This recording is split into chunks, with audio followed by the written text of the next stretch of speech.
And welcome back to the Albany Tennis Centre here in Auckland, New Zealand. We are on day 2 of Major League Pickleball Australia.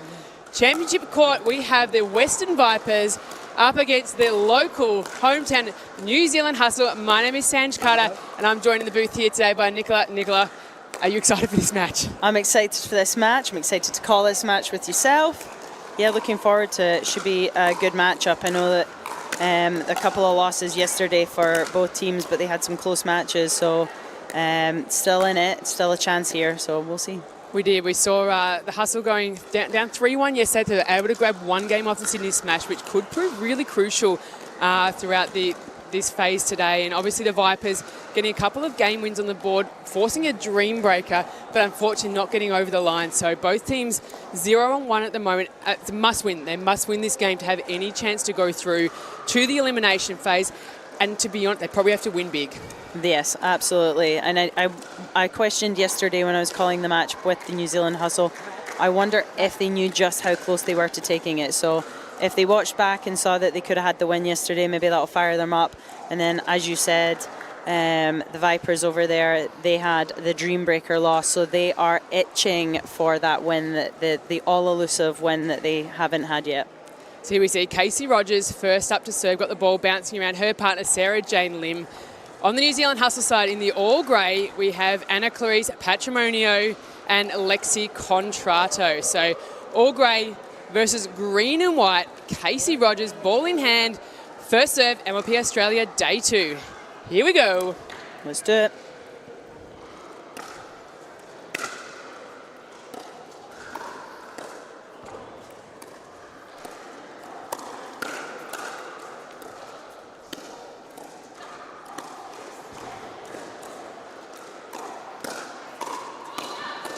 Oh, that question around the early ATP. First up from Lexi. She's on fire. She's switched on. I love to see that.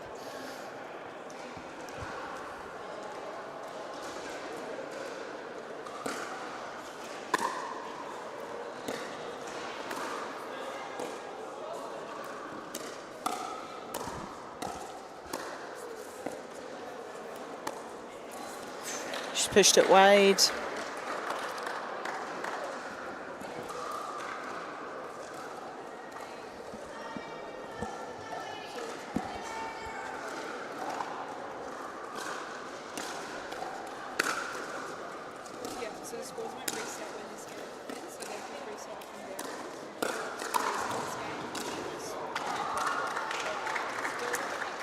You see New Zealand Hustle taking that point. 2-1 lead. Contrato to serve.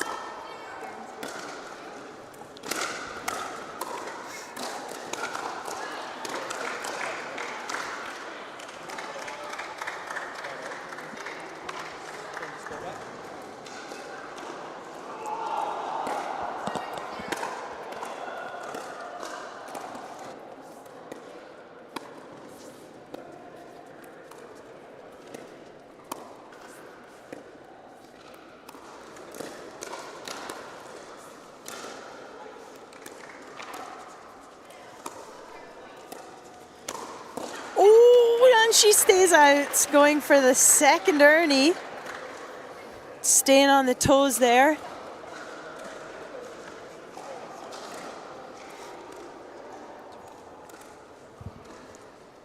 New Zealand Hustle, 2-3. Trailing the Vipers.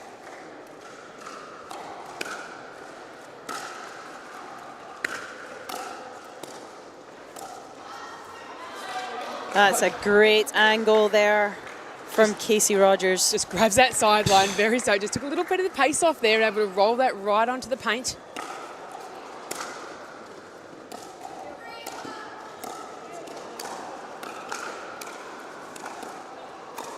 So you've got good combination there. They complement one another well, is Casey Rogers and Sarah Jane. Sarah Jane liking a little bit more of the firepower. Casey Rogers liking to slow it down a little bit.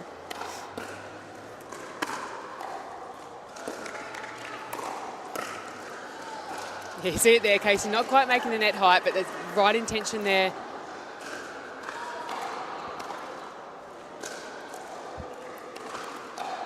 Hustle, 3-5.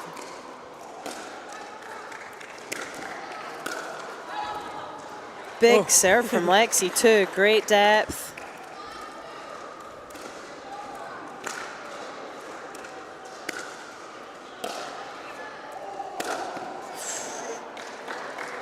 There we go, just swinging along here. And again, MLP Australia, we're playing best of 5. So we'll see women's doubles followed by men's doubles, 2 mixed. And if we're all tied up, the all-elusive Dream Breaker.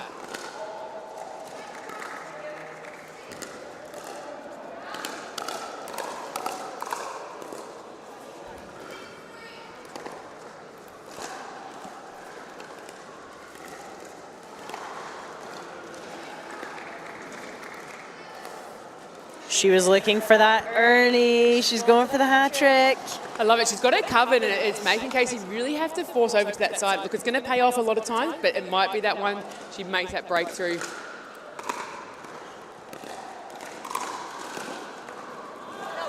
Just pushed it wide. Casey Rogers loves a good Ernie, but Lexi's saying, nope, not today. It's all me.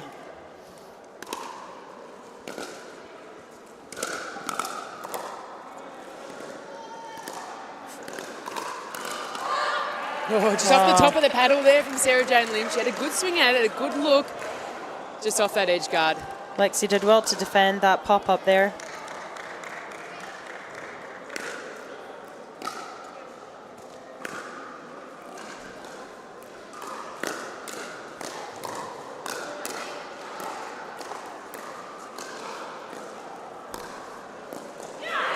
There was that firepower I told you Sarah Jane liked, but Contrato and Patrimonio staying in it forced the error.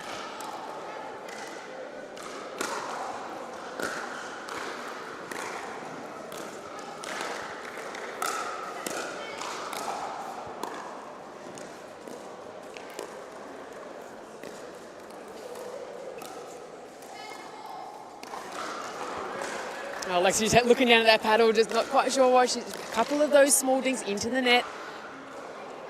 She's got the energy, she's up and about. Once she settles into that game, those will start to trickle over for her. A nice little attack there from Casey.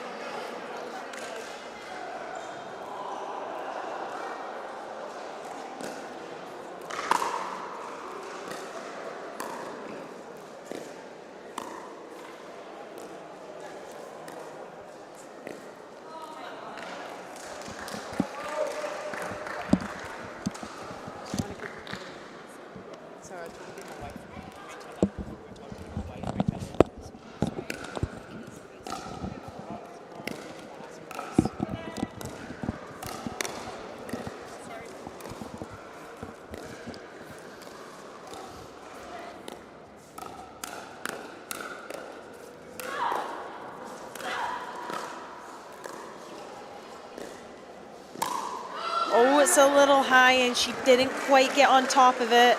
Now Sarah Jane just shaped that really nicely there, just got around that ball, a little more flick on it, and just sort of moved it slightly away from Lexi there, and she knows herself. She had an opportunity there where that ball was high. Vipers lead 10-8.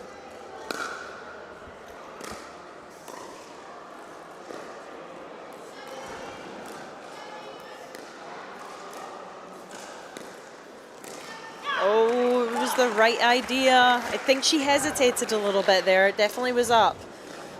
Yeah, nice work from Anna Clarice there. Really great movement there to get in a good position, nice and low. Make that cross-court dink.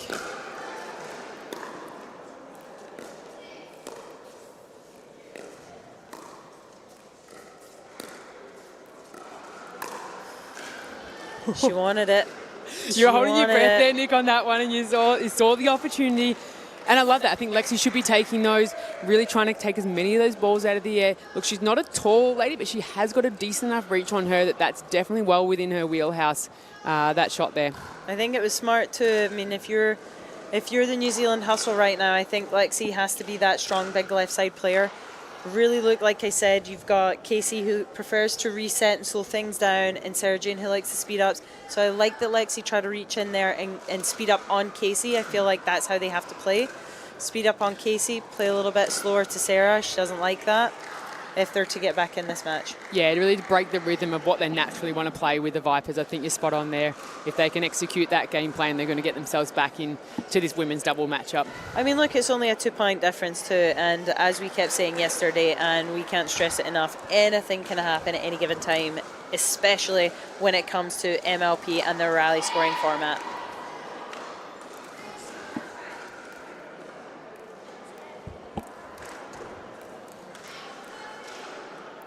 Yeah, absolutely. So for those that haven't watched rally scoring, every time that ball is served, someone is winning a point. No need to win on serve.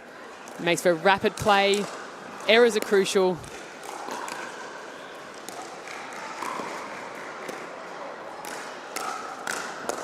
And winners are rewarded. I've been waiting for this combo where you see Patrimonio now playing on that left side. It was interesting that that's 2 days in a row that they've gone the other way.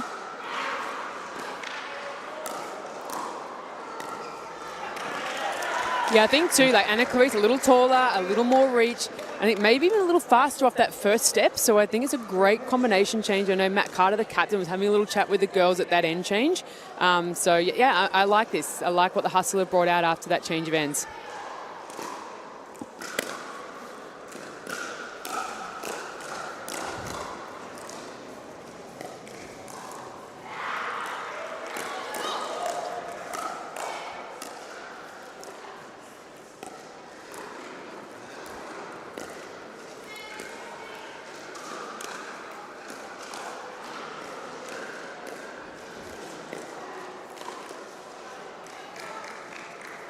Oh, she's pushed it just wide. What a point from everyone there. Had a bit of everything. Speed up, stinks. Yeah, I love the patience from all four ladies there. We haven't really seen that too much in this game yet. They want to unleash their power, but the patience there of all four ladies. And you can just tell Patrimonio was really wanting the opportunity there. Good movement from her. So we see the stack from the Hustle here.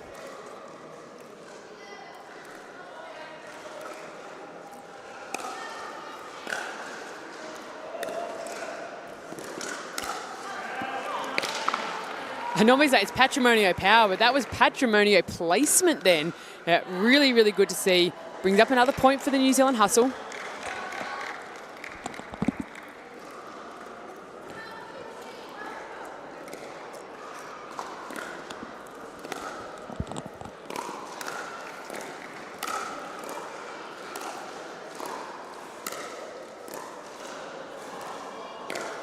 Oh, unlucky. That was great defense from Lexi as well. Say, what a reset there. But able to play, but just couldn't quite flick it over the net there.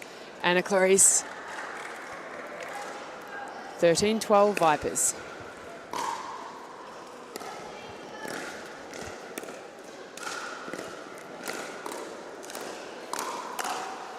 Oh, way to be ready there, Casey Rogers. Wasn't she just that weight forward on the toes there and really just pressing into that ball. Fantastic to see. She had anticipation. They've gained their 2-point lead again.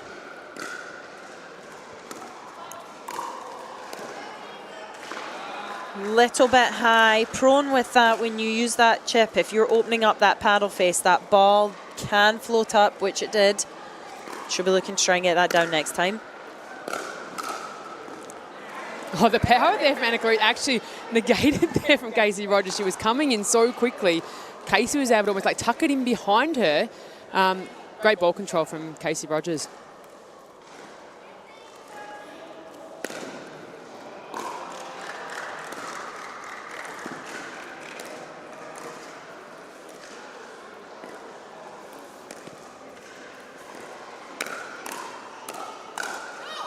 And sails it a little bit long there. Yeah, just caught her a little bit higher on the shoulder. Again, that paddle face a little open. And again, the power there, it was always going to drift long there. Sarah Jane was very easy to make that decision to leave it. 16-13 Vipers.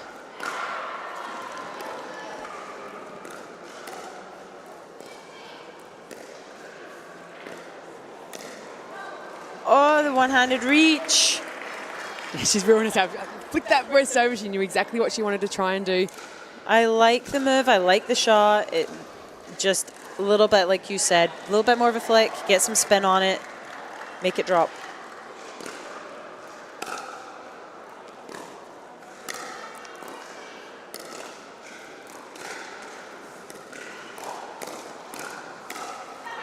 Oh, little run here from Hustle. 2 points in a row here.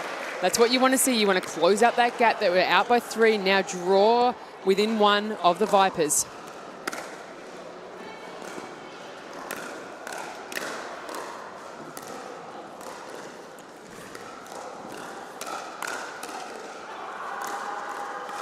Oh, great point. Casey just stuck in 2 minds there as she was pedaling back.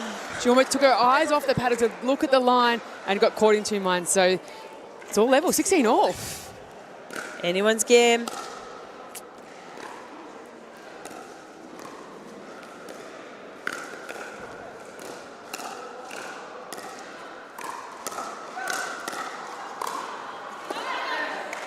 Love that. Casey Rogers stepping in to take the middle and double-handed backhand where you'd normally see Sarah Jane stepping across, but just got caught behind Casey. And love the commitment for Casey. Hey, I'm in front, I'm in a better position here. I'm just going to step across and take that middle ball. Really good defense there.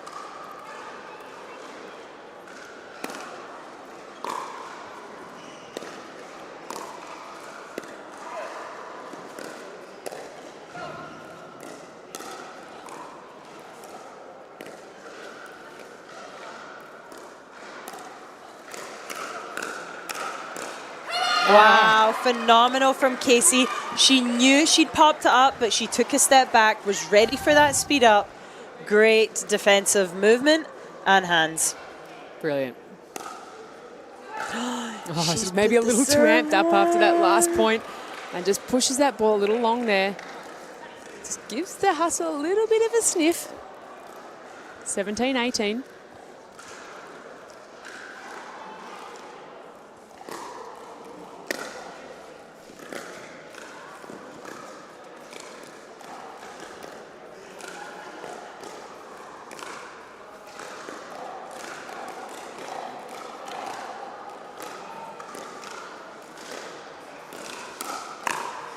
I like that move from the Vipers there. They were keeping the dinks in the middle, not giving the Hustle a chance to speed up or do anything. And then because of that, a little bit impatient from the Hustle, made the mistake on that speed up. Yeah, look, it's great discipline. You see the Hustle having that timeout.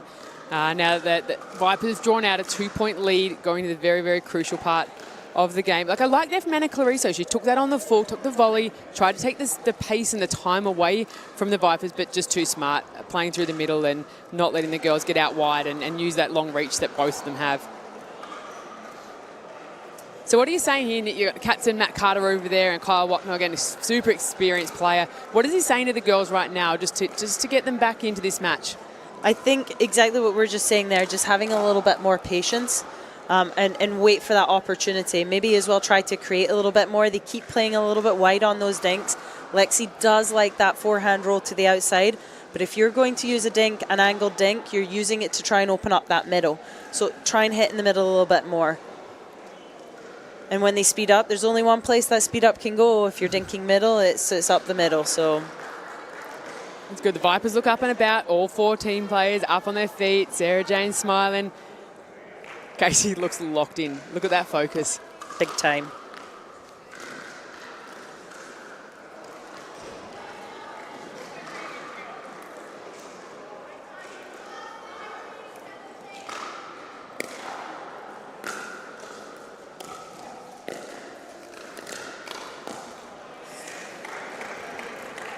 Same playing. I like that from Sarah Jane. She's going in and actually almost tempting Chloe to actually take that on the full and just drew another error there. So here we see a game point, 2017.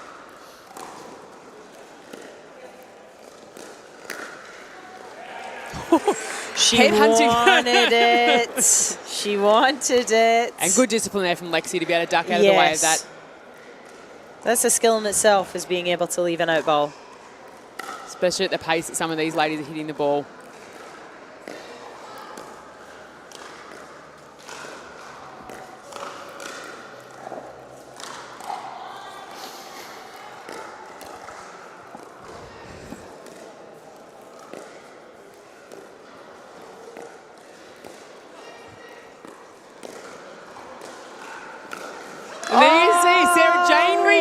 in. yes. Took that one on the full, got the pop-up, and the put away. Great patience, all four ladies, but love the guts from Sarah Jane Lim to reach in, take that on the volley, and finish off to give them a second game point.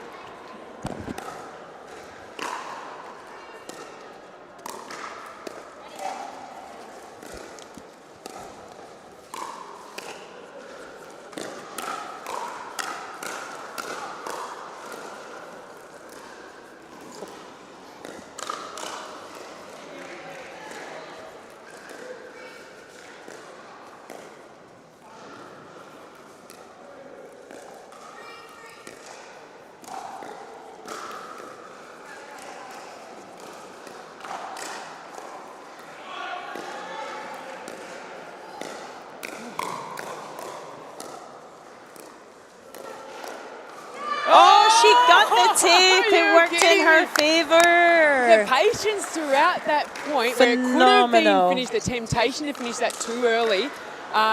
Look, I love that from the Vipers. They stayed in it. They could have pulled the trigger a lot earlier, but wow, what a finish. They'll be, as you can see, absolutely pumped to get that first game women's doubles. And what a point to finish it on. Like you said, the discipline from everyone. The ball was being moved around really well in that kitchen. New Zealand hustle, wanting just that opportunity. Vipers not giving it to them. Vipers make the move, and it pays off.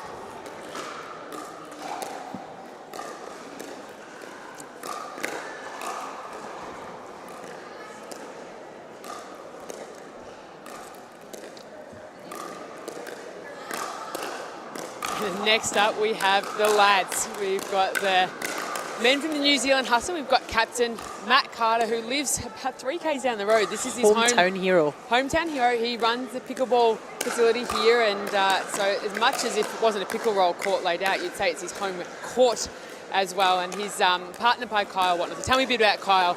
He's obviously spends a lot of time in the States too, and you might have seen a little bit of him play, Nick, or heard a little bit of him about the traps. So what are we looking for in Kyle Watnell pairing up today with Matt Carter? I think a little bit from what we saw yesterday. Kyle Watnell stepped up big time, made some big moves in the end, and that's what he's going to need to do here to try and tie this one up, is be that big left side player, make some aggressive moves. But it's going to be tough because their opponents, pretty solid. I know everyone talks about Andrew Horridge. Andy, he is a young talent. And then Michael Russ yesterday, they took a good, pretty sure they took a good win in their men's doubles, and Michael Russ playing really well.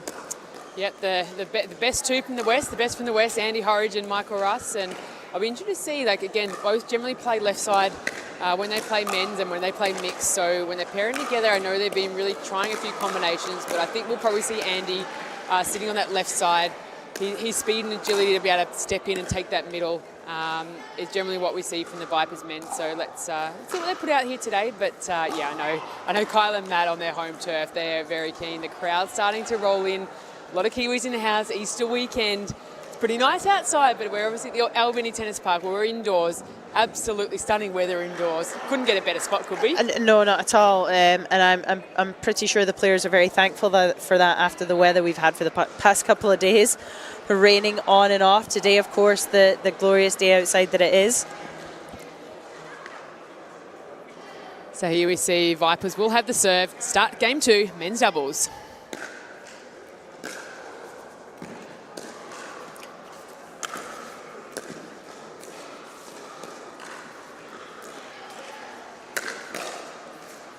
Oh, nice. Great get from Andy. That was almost like a cricket smash. Yeah, a bit of a sidewinder. Yeah. It worked. There you go. Early by first two of the Vipers. Couple of quick points. Love that for them. That'll give them a bit of confidence.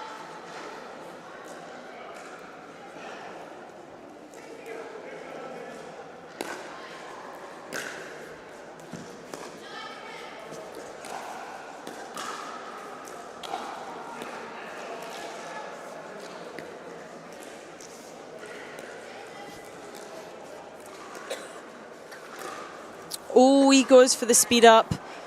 Again, so tough to speed up on a short dink from up the middle. Yeah, it was gutsy. definitely can say that. Oh, big move from Andy. Unfortunate there for Michael.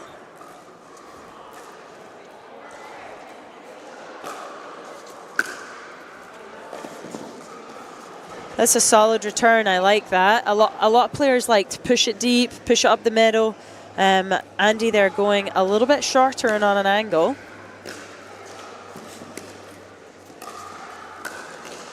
Yeah, got the reach in there. Really looked like Kyle was going to have a lot more time to play on the full. And it just sort of dropped away from him. Popped up a little bit more. Great speed from Andy to get there and take advantage of that.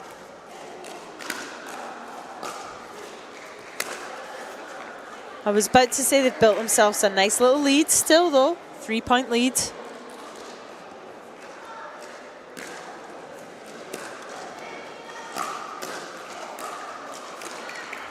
Great drive from Kyle. They got it low, got it in, but Michael was just able to sneak it in behind him there.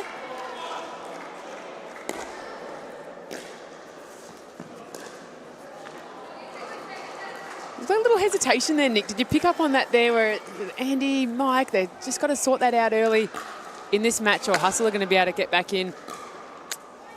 Uncharacteristic serve error there. I think all 4 players, well, Matt Carter, he's always very chill, but I definitely feel like the 3 others are still looking to settle in a little bit here.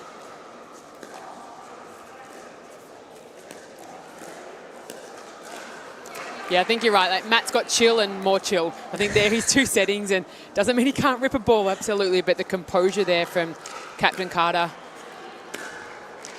Hopefully get his team back into this.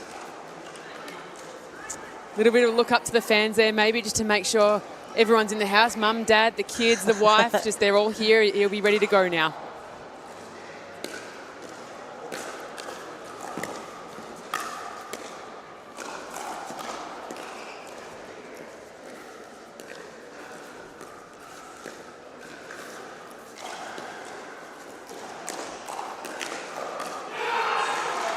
That tape almost worked against him there, but Watnall with the mistake.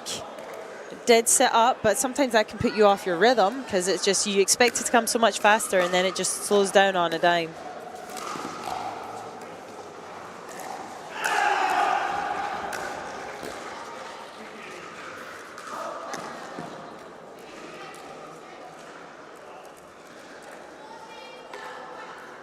Just missing on the lob there. That was so close.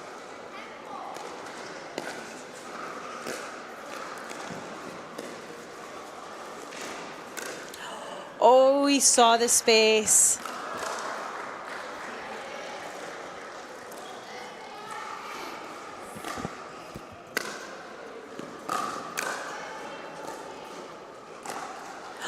Oh, he tried to be a little too cute. I love what he's going for there, but I'm all for a cheeky wee drop. I'm all for a cheeky wee drop, but that one not paying off that time, sadly.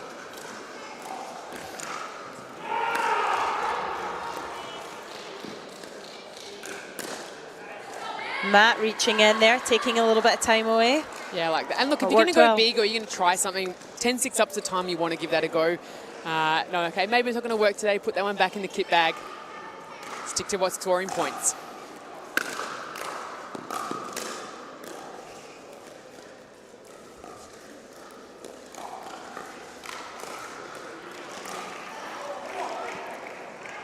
Andy pumped there. I mean, Michael knowing that going to that 11-7 end change, just having that first advantage when you go down to the other end of the court, bringing that great energy with your team, just puts him in such a good mindset moving forward to the second half of this game. Yeah, I think Kyle was sensing there that he needs to get a little bit more involved. Like I said, he's wanting to go big. The problem is the guys on the other side, the Vipers, are dinking so well. They're keeping it short. They're keeping it in the middle. And Kyle almost over-forcing it just a little bit there for a few points. And just like that, we're at the change, 11-7. But Andy and Michael are doing a great job here of keeping the tempo down, which is not what Kyle wants. He likes amped up. He likes fast. Yeah, he want to play speedy. So this is great. And look, Andy and Mike do too. So it's really good composure for them right now to stick to that game plan. Very much so. Sometimes you have to play the way you don't want to play to get that W. As you see, they're not going for drives. They're dropping all their thirds.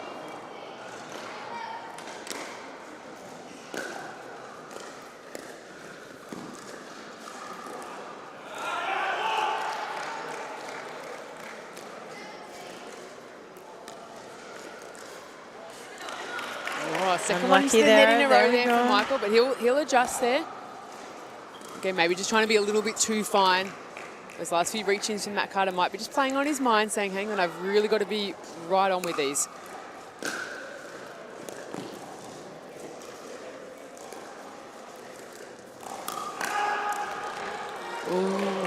Well defended there. He nearly got that, Michael. Well. He was not far from that sideline, but not far at all. It was a lot closer than I thought. That was that aggression you were asking from Kyle Watnell.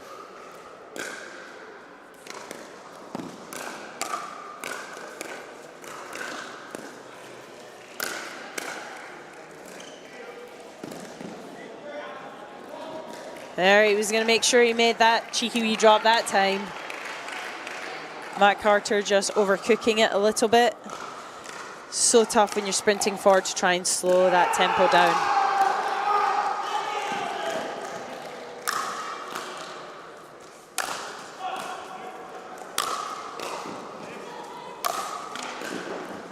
Oh, unfortunate. Great defense, though, from the guys. And Kyle, good job not going for too much on smash after smash after smash in a row there. See, the crowd loved that one too. Feet, lots of cheers.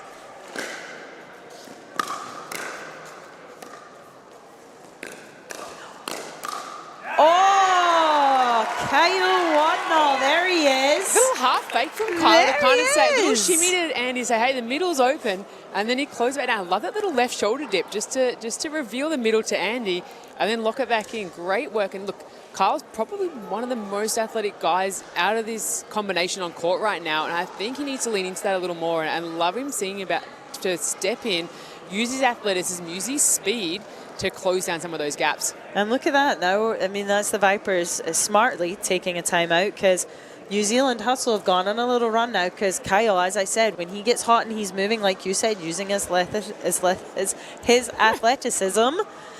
get it out, Nicola.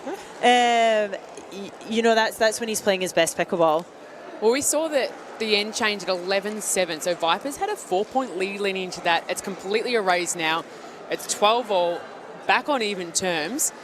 Let's see what they can do now, whether they can make a change here or whether Hustle can continue this run and close this men's game up and lock it up at 1-all.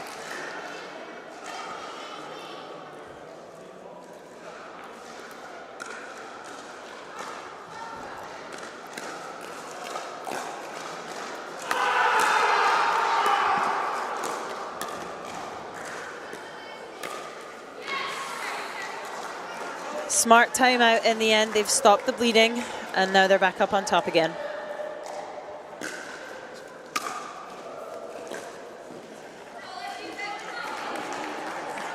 Vipers missing a few of those third shot drops.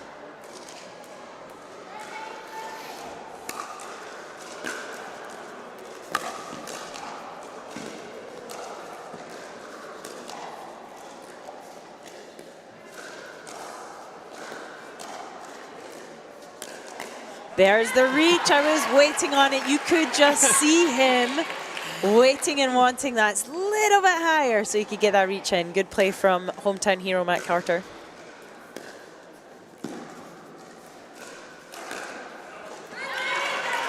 Oh, didn't quite drop in the court there from Andy Horridge, and maybe just rushing it a little bit there. We know Andy pretty patient. It's tough when you've been up and now you're down. You're wanting to get those quick, easy points. Have to stay composed. Ooh, Kyle just checking that base and going, oh, should that mean when I left? But again, you had that little bit of a lead. You don't mind taking some of those 50-50 balls.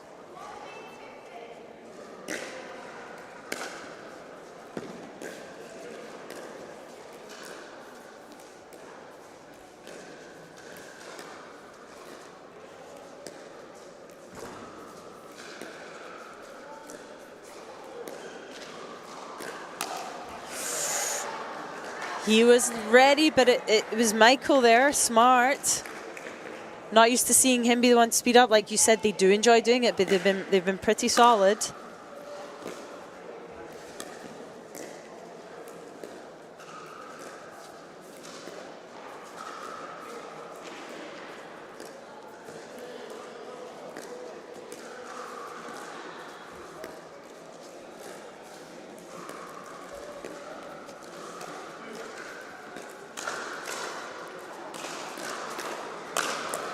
Yeah, very well played from the Vipers there. Love that, just really pushing into Kyle's backhand, really trying to look for that ball flicked up a little high, and then Andy took advantage.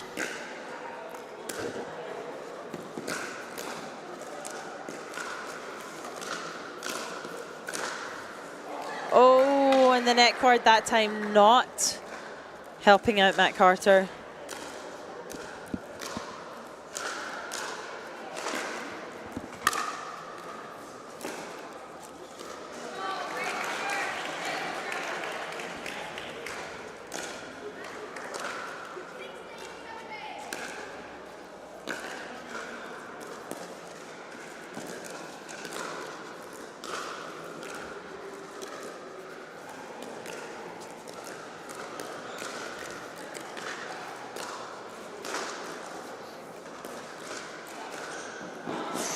Oh, just long from Matt Carter.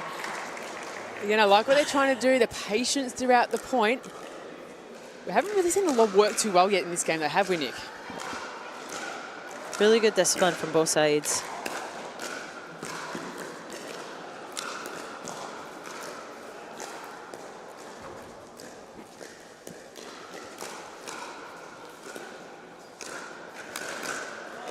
I like it. I actually love the fact there that wasn't Matt Carter doing phenomenal, but also the movement of Kyle Watnall.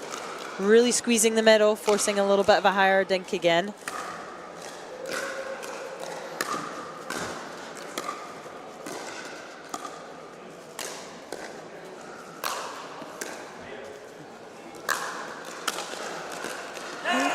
And it Great works. defense. Great Oh, defense. Look, you can tell he's zoned in here, Nick. He almost pushed Matt Carter out of the way to take that ball in the middle. He's did. Like, I'm on, I'm the man. Give me the ball on my paddle.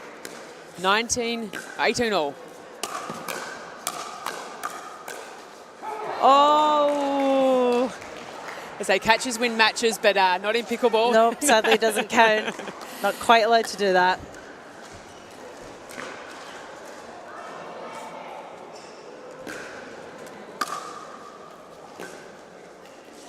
That's a few now from Michael.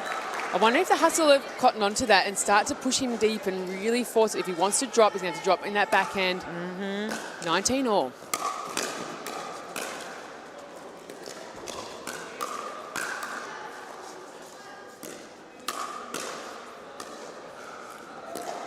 Wow. Kyle Watnall. The resets, the speed up, another reset.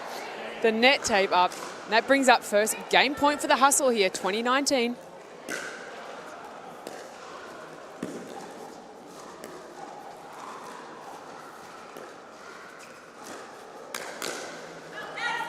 Their hometown hero. We are all tied up here. Major League Pickleball Australia, day 2, round 2. New Zealand Hustle take the men's doubles. Vipers had the women's, so we're sitting at 1-all, heading into the mixed combinations. Solid there. New Zealand Hustle were down a decent amount in that one. Kept it close just like yesterday, but this time pushing over that finish line. Yeah, great to their commitment right to the end there. And Captain Matt Carter, he's acting here. He'll be throwing out his mixed lineup first with the Vipers then making their choice. What would you be looking at here, Nick? 1-all. The game's back to effectively relatively on even terms. Are you throwing out your strongest combo? Are you throwing your second? Or are you kind of just going with who's hot right now? I mean, my biggest thing is always play your strongest lineup.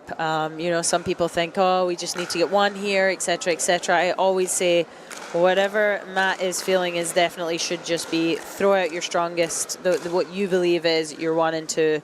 And especially when you're acting. Now, reacting, a little bit different. You're going to look at kind of who's playing who, the dynamics, everything else. But acting, always just don't try and play the game. Put out your 2 strongest combos. Yeah, Matt looked like he made a pretty quick decision. Very. The Vipers have been over there for, God, almost a minute or so now with referee Margot Trednick. So wonder what they're thinking with the combination. You can see them all looking around, figuring out.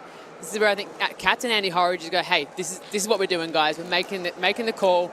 Yeah, maybe a slight little change up from what they're used to, I think, here. Yeah, there's a few nods of the heads, everything else. The only thing I know is they're taking a long time to figure it out. So they better be putting the right lineup out there if they're taking this long to figure it out. What it is doing is giving the hustle plenty of time to get settled, and they know what they're doing. They've had an extra minute or two now to know who's going out and getting that right mindset, where the Vipers could go on a little shaky. Let's see what happens there.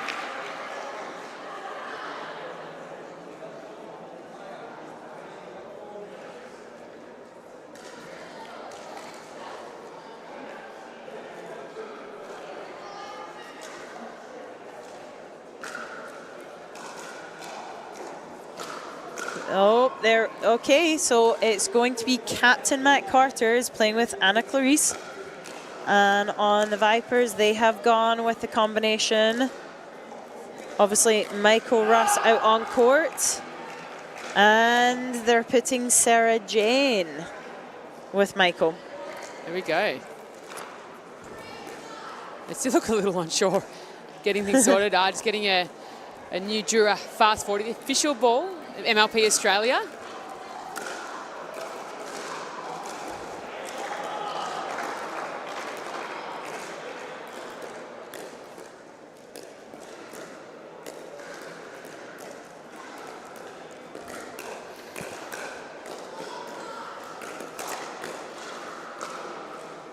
And Nick, tell us here, obviously you normally see the men in the mixed combination who are really having to step up and take a little more court.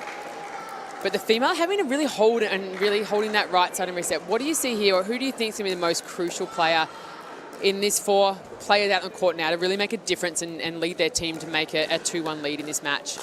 I'm going to go for numerous reasons. I think the big decision maker here, I feel, has to be Matt Carter. Hometown hero, captain, and also the tallest guy on the court. As a female player, I always feel like when the guy is so big and taking the middle, it is so hard to play around them and they really apply the pressure. So I would like to see Matt here, especially near the end of that last match, reaching in, being more aggressive, taking more balls. So I'd like to see the same from him in this again.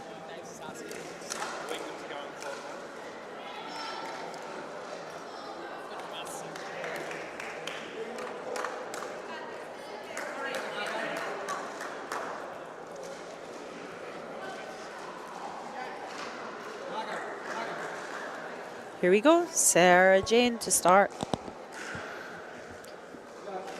This is a big one. You want to go into that next match with that lead.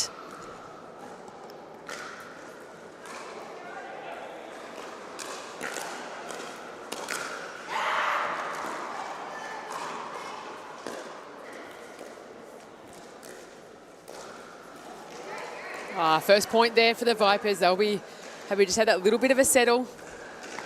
So it's a sigh of relief to set the first point on the board.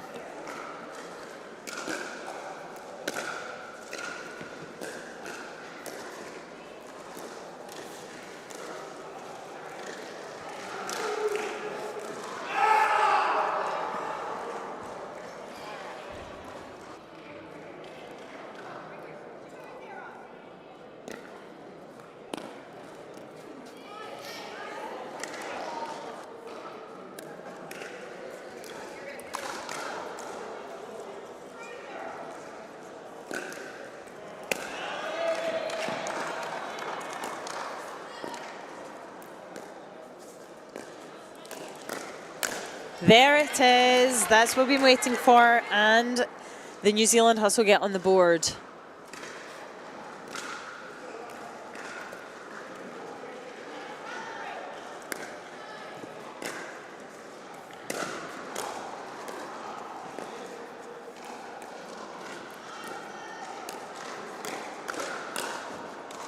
Wow. Net favouring the Vipers. Anna Clarice doing a really good job there of defending and taking the middle. I am a little bit surprised with the tactic of Matt Carter shifting left. I feel he really does need to start taking that middle a little bit more.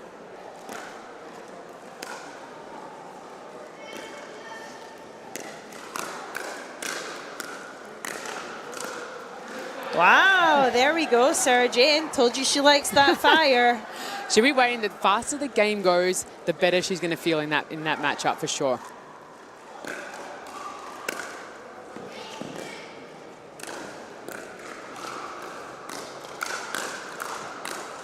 Yes.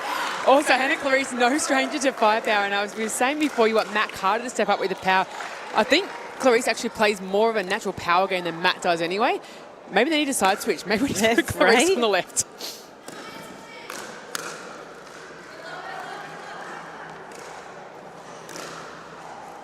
Michael wanting payback there. And again, I think that Sarah Lim absolutely loves the mixed doubles to get into that firepower. I think she finds a more natural game for her, a faster pace. Very much so.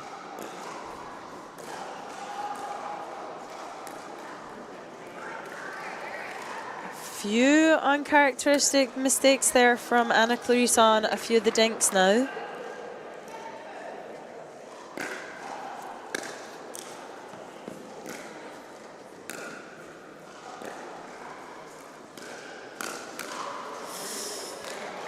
Sarah not scared to go at the guy there.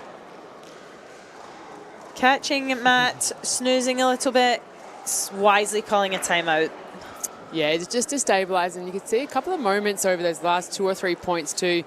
Matt and Anna Clarice just looking at each other a little bit confused, just figuring out who's taking what ball. So I think it's clever from them to take the timeout, figure it out while the ball's dead, and then come back out on court with a clear game plan as to who. It doesn't matter in the end who's taking it, as long as you both know. Someone, yes, and someone has to be the more aggressive player for sure.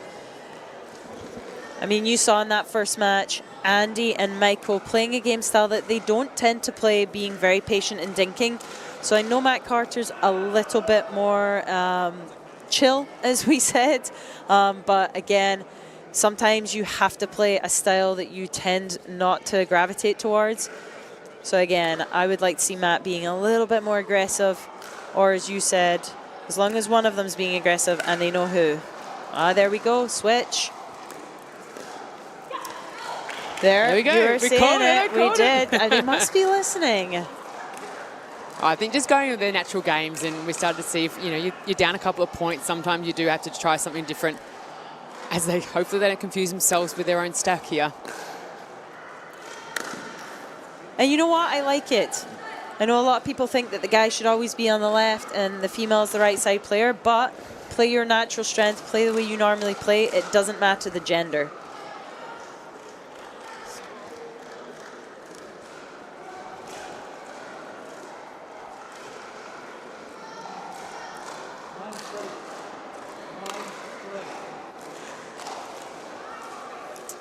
So Vipers at 9-3.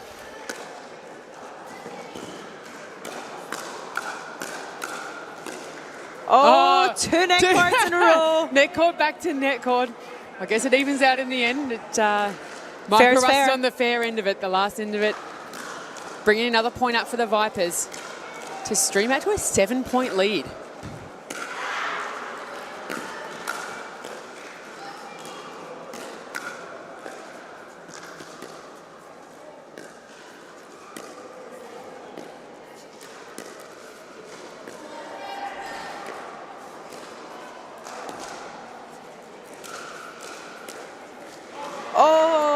Was a nice move. Wow. I like it. Again, great discipline from Michael Russ and Sarah Jane, just being wise because they didn't really have the opportunity. It's Matt that pulls the trigger and misses it. No, those early reset Russ, those early ones just to keep it in the game, but also right at the feet of Anna Clarice, who does not want that ball down there. She wants it high. She wants to pull the trigger. And as I said, it was interesting. Matt Carter was the one that tried to take the ascendancy and finish the point early, which is a little uncharacteristic as well. He's normally the patient one out on court. So maybe just having that pressure, starting to feel a bit of that pressure looming, knowing that they don't close up this game, their tournament's done. True. And again, though, although there's an 8-point lead, if you're the Vipers, you want to stay aggressive, disciplined, but still stay aggressive, because anything can happen. Oh, we've seen bigger leads wilter away in quicker times in the MLP Australia, and they'll have to keep their focus. And you can see that with teams, they get too big a lead, they think they've got a bigger buffer, and that's when a team can creep in. So let's see what Matt Carter and Anna Clarice Patrimonio can do here to try and get themselves back into this mixed doubles game.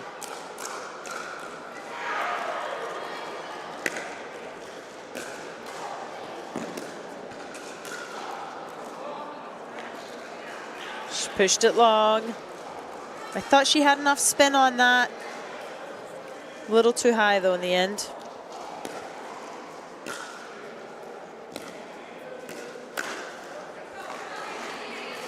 Yeah, I like that from Anna Clarice. Just trying to test Michael out. I don't think he was expecting it coming, especially not at his left hip there. And great work there.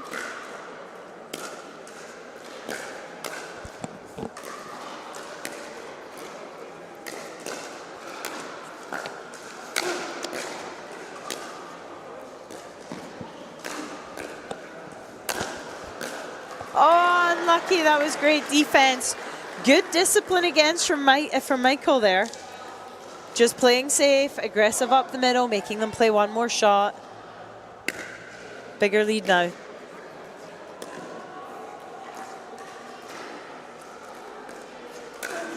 Oh, there we go. I mean, that's a little Viper call there. He's like, yes, I've got that. And you said earlier before the game, Nick, it'd probably come down to Matt Carter, but I think it's the man from the Vipers, Michael Russ, that has stepped up in this game and really leading from the front.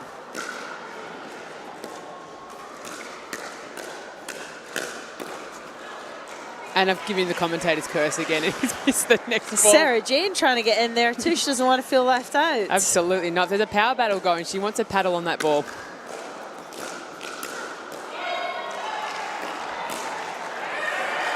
This is where I think Michael and Sarah need to kind of get back into that, just playing the game style. I know they like that firepower, but stay disciplined, keep the dinking. That's when they were winning points. Couple of points gone the New Zealand hustle way now.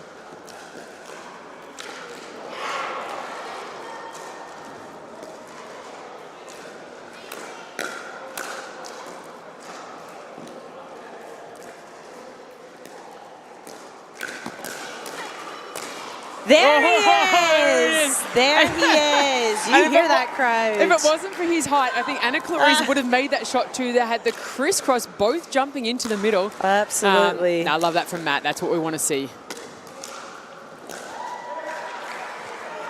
A little bit excited still from the last point, perhaps, and he's overcooked that one into the Joola barriers. In front of his home crowd, as he said, Nick. They're up and about.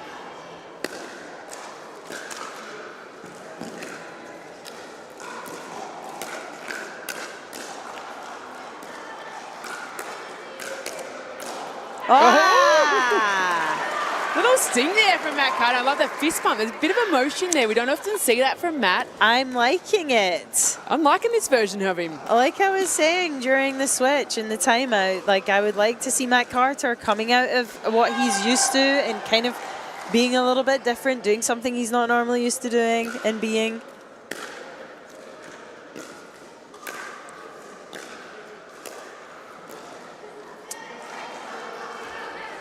Tough shot there. Good placement, though, to Anna Clarice's feet. That was that discipline you talked about, playing that softer game. Even though it might not be your natural game, it's the one that's winning you points. Great work, Sarah Jane Lim.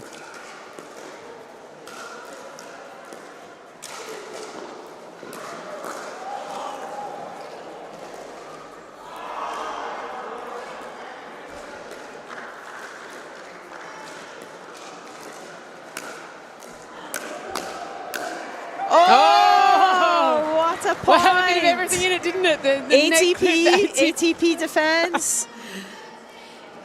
That's a great point.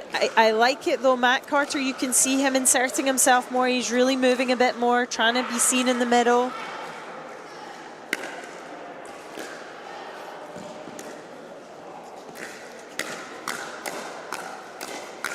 Michael. There we go. He had a little bit of a slump for a couple of points, little concentration lapse, and now it looks like he's dialed back in. Yes.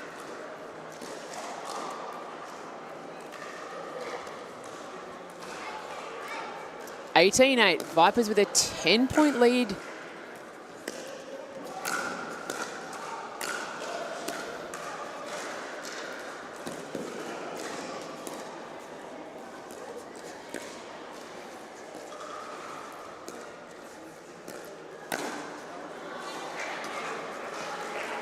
Not a bad move. I don't think he needed to go for so much and try and paint the line, but I do like it.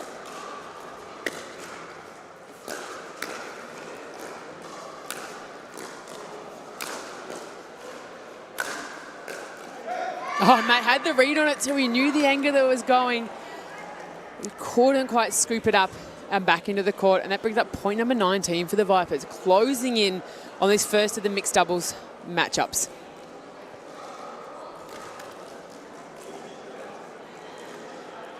Michael and Sarah Jane locked in.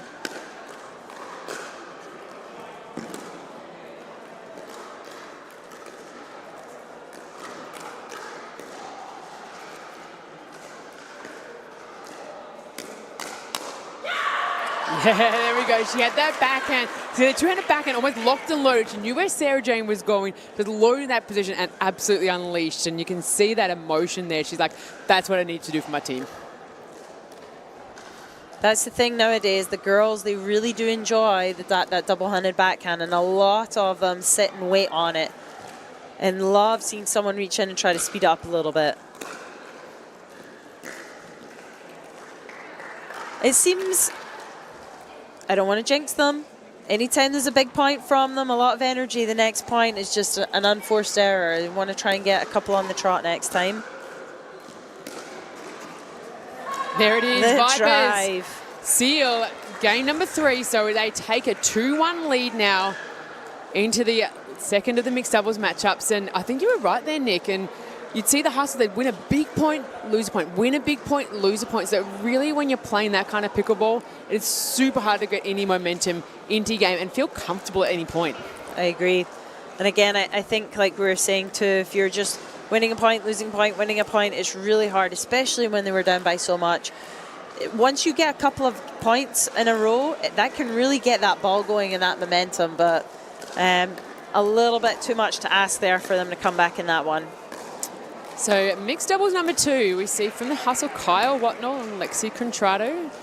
And they're going to face off against the green and white Vipers, Andy Horridge and Casey Rogers.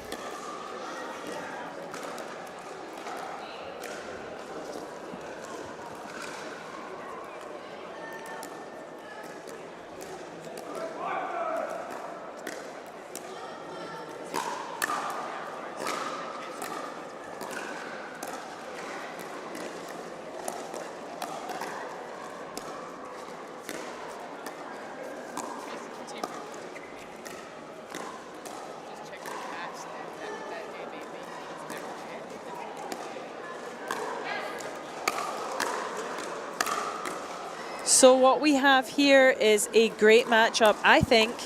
Very similar in the fact that you have Andy, who's a very, wanting to be that big left side player, lots of energy. Obviously, Casey Rogers being a bit more of the dinker, resetter. And then the same from the other side. Kyle Watnall really being energetic, looking to be aggressive. And Lexi a bit more of the resetter and dinker. So we'll be looking for the girls here to really be solid, to do their job, and try and help their guys move and make big moves on the other end. Yeah, I think you're right, Nick. We're going to see much more of a traditional style mixed doubles matchup here. And then it becomes a bit of a battle out of the boys, who can bring it the most, and the girls, who can be most stable. And again, both of these ladies can absolutely bring it as well. We know they both love an ATP. They'll be sitting on that early. I wouldn't be surprised if Lexi and Casey both make that jump across the kitchen line very, very early in the match, just to set that ascendancy in that early to say, hey, if you're going to drop the ball low and I can get a reach on it, you better make it really good. Yeah, a little bit on the opposite side this time. Me saying on the last one that I would have liked to have seen Captain Matt Carter be a bit more aggressive. But on this one, I think it's whichever girl also shows they're going to be aggressive, that's just going to help their team, because you already know the guy's going to be aggressive. So if the girl can step up, I think that'll send a message early on here. And it's New Zealand Hustle who get on the board first.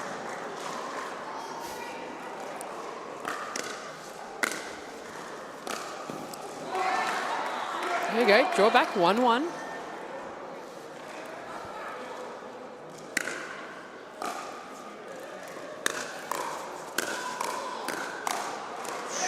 Oh, great duck there by Casey Rogers, as we were saying earlier. Very good.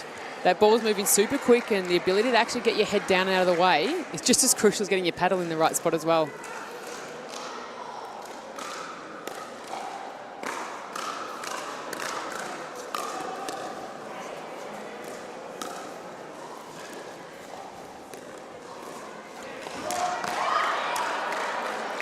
I love dinks like that. I don't think enough players do that, is force the opponent to reach in and try and take it out the air. Big move right away from Andy. Yeah, because he looks up and about, hey, like on the balls of his toes, moving forward, balances his playing that shot.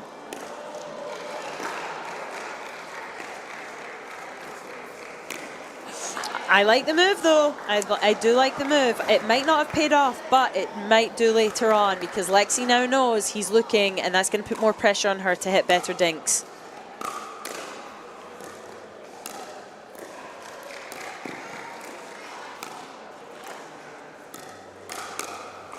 Casey Rogers was ready. What showing up.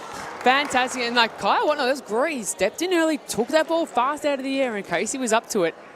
I would like to see Casey here try and burn Kyle a little bit down the side there. She had a couple of opportunities, and sometimes the girl's a little scared to play to the guy. I think it could pay off here.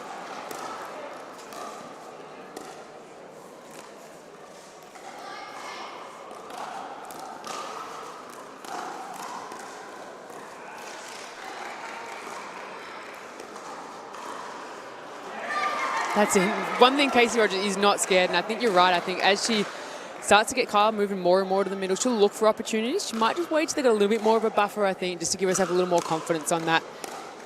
But 6-2 right now.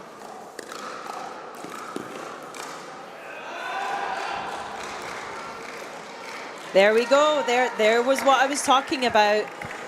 Lexi usually obviously liking to play the cross-court dink. She went line because she knows Andy's looking, and it forces the error.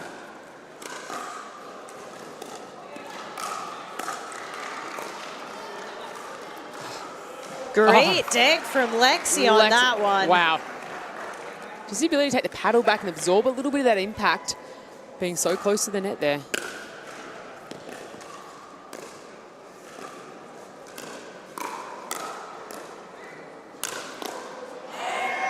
Almost again from Lexi.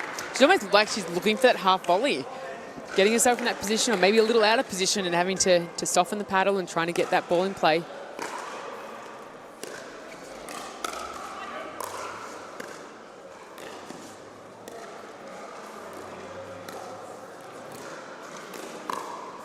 Oh, I thought for once, I thought Lexi might have had a chance to ATP that, but she's caught a little too far inside.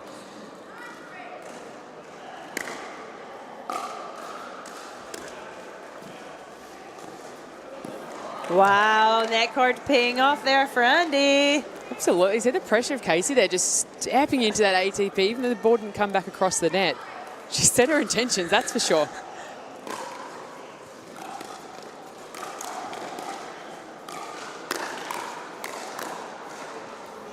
Great playing from the Vipers. Got a hefty lead. And if you're just joining us from home or wherever you might be in the world this afternoon here in New Zealand at the Albany Tennis Park, the Vipers currently have a 2-1 lead over the New Zealand Hustle. So if they wrap up this men's match, the match will be done. They'll have the win. They'll still play. Obviously, it's the last one, so they won't play anymore after this. But however, if the Hustle get back in and grab this one, we will be going to a dream breaker, which we know we all love. But right now, the Vipers are well in control.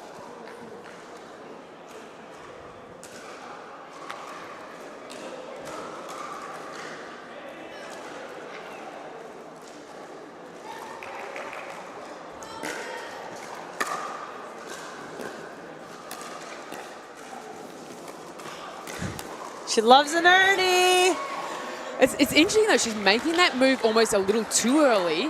but it's forcing them to go across to Andy and actually not playing maybe the shot that they want to. So I kind of like that from Casey, forcing them into a position they don't want to be.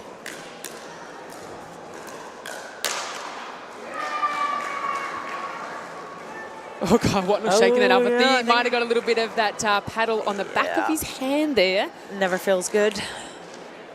But like, just a little bit of reassurance from Lexi. We got this. Love that connection. The two of them are really building together on the court. Yeah, I think it's important here for New Zealand Hustle just to keep plugging away and just keep saying one at a time. And hopefully in this one, stringing a couple more than the last match. I just think it's important when you're this and big in a hole that you just try and make the opponent see a ball. Settle down, not go for anything too big, just make them play.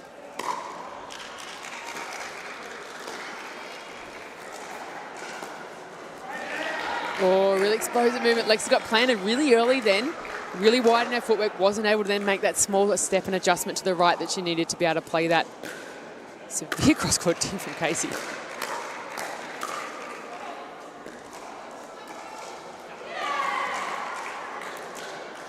New Zealand Hustle missing. Yeah, I was kind of anticipating a timeout there. A couple of missed dinks. Granted, the Vipers doing a great job with, so like you said, from Casey, some aggressive rolls there on that dink. Getting at the feet of Lexi. And then just the energy from Andy. I have to say, I feel like him moving and bouncing up and down and being on his toes the entire point is really making Lexi think and stopping Kyle as well from doing what he wants to do. I think so too, whether it's a little distracting and they're focusing a little bit too much on what the other team is doing on the other side rather than what the ball is doing on their own paddle. I just like to see the Hustle just here really dial in on their game, their concentration. But the Vipers will be having none of it, I'm sure. No, they're ready for a win.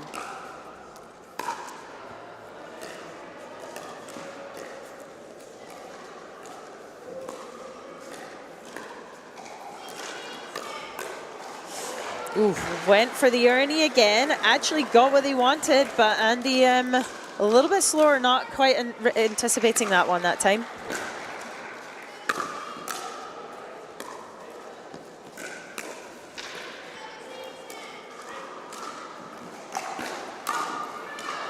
Yeah, great Good run down defense. off the lob then.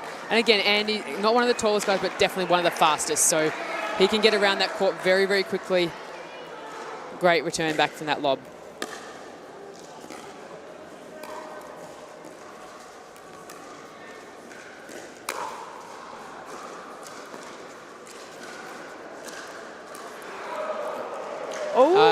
Good honesty there from Lexi. She went to take it out of the air, got a little bit of the paddle tip on it, then let the ball bounce. Just said to referee Margaret, no, mate, I touched it twice there. Good sportsmanship. Love to see that. Ooh, that's the one we want. She Andy gets making that it. quick move to the middle. Love that off forehand roll down the line. Gutsy play, and that was the outside of the line too. There wasn't a lot of time No, there there wasn't.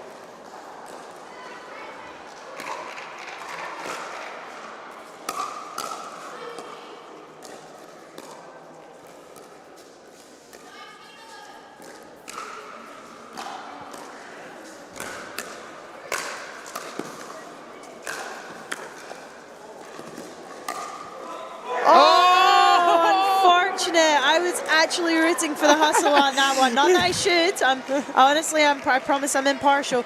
But that one, that was some great defense there.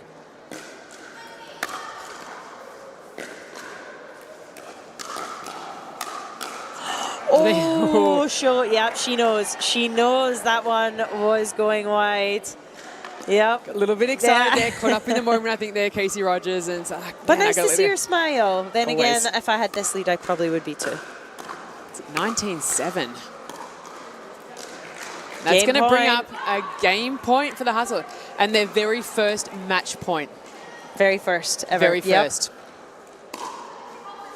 Well, hang on. Referee Margot has just said, you must wait for me to call the score, Casey Rogers. I know you're excited on a match point, but you do still need to wait for official proceedings.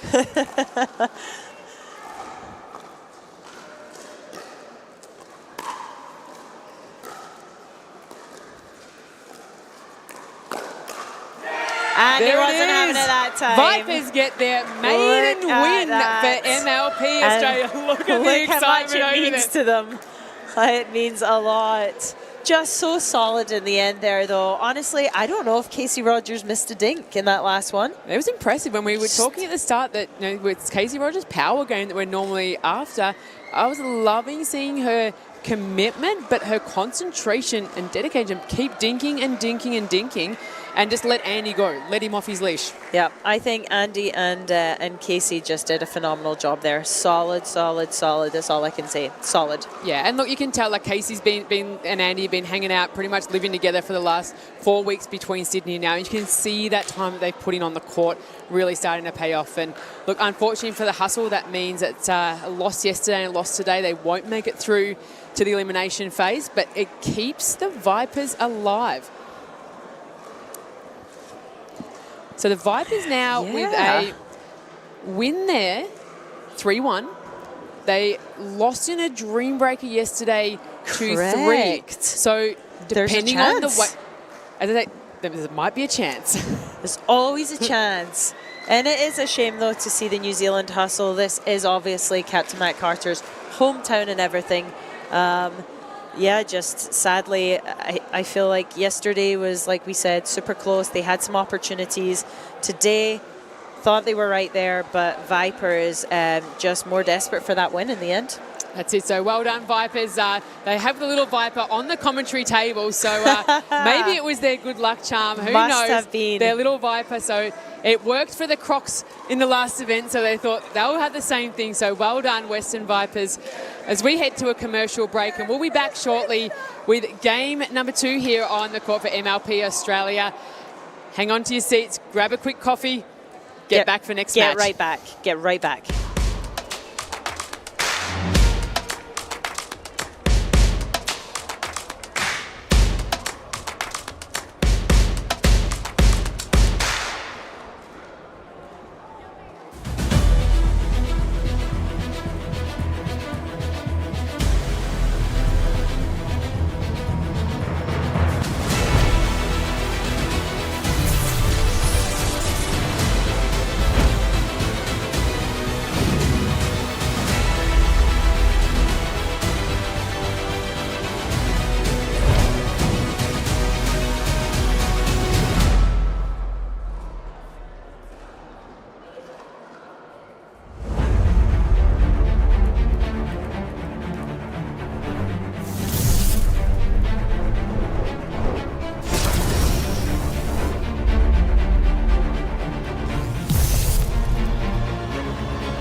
Good afternoon, everyone, and welcome to Major League Pickleball Australia. My name is Dylan Kimlin. Sitting next to me is Caitlin Carter. We are about to get underway with our next set of games. We have the Eastern Rush taking on the Southern Stars. Our ladies are warming up. Official for this game will be David J, playing the rally scoring format to 21. Ugh, I'm still in traditional scoring mode. Caitlin, how are we doing? We're good. We're good. I had a good day watching everyone today, so yeah, I get to do it again, but except I get to talk about it, so it's good. There you go. Watching pickleball and talking is what I do for a living. It's pretty good. Yeah. It's a bonus.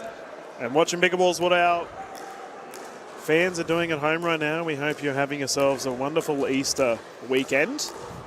We're currently in Auckland at the Albany Tennis Centre. Is this your home venue? Is this where you It normally is. play? This is where I run my club and run 3 tournaments a year here. I am super jealous. It's a wonderful indoor facility. As we've got our pickle roll surface currently on the court. Players are getting ready with the jurors.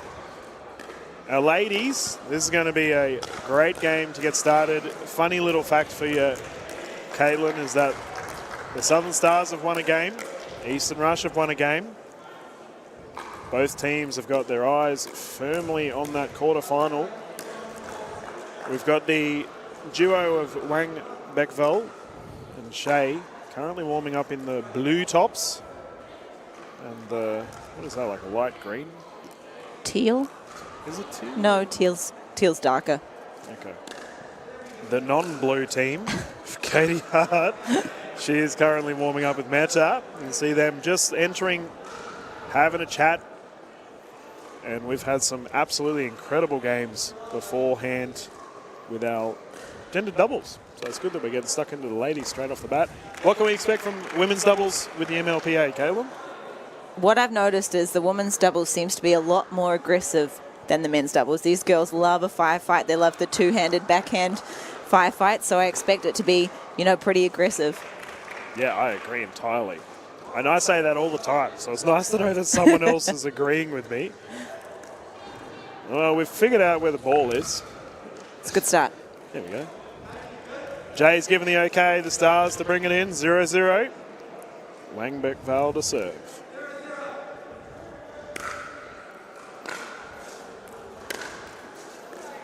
And we've started off with the net cord. Southern Stars, fair to say the home team, one of the home teams getting the net advantage. Yeah, the Southern Stars have definitely done well in the first event. Oh, bang. Eastern Rush firing back. I actually haven't called an Eastern Rush game yet. I'm excited to see what these guys can do. Well, these girls, rather. It's Meta to serve.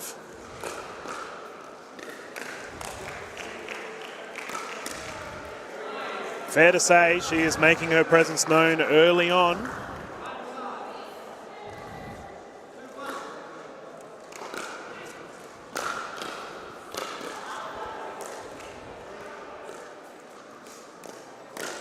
Ooh, Katie Hart firing. Took the bait. 2-2.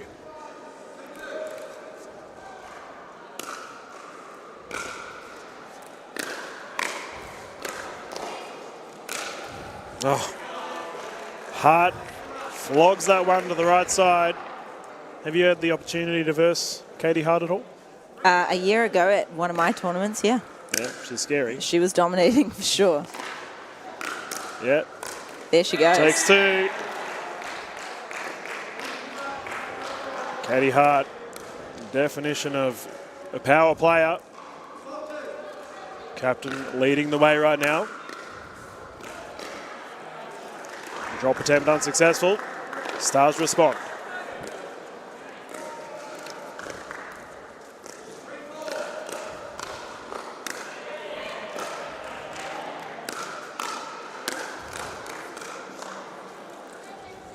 Wang Vekval, fantastic reset. I was fortunate enough to cover Shea earlier today in the women's doubles. And let me tell you, she played so well. Awesome pickup, these two ladies for the Southern Stars right now.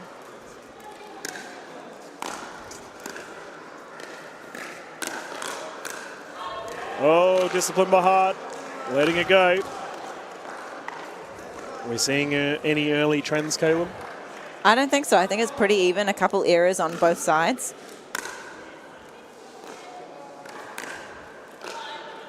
Oh, talking about errors, that has just gone wide.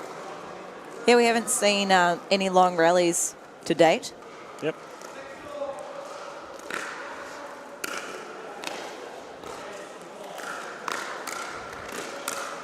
Oh, what a response. Katie Hart normally dominant in the volley battles. Yeah. Not today. Zhao Yi absolutely pumping that one back. 1 point game.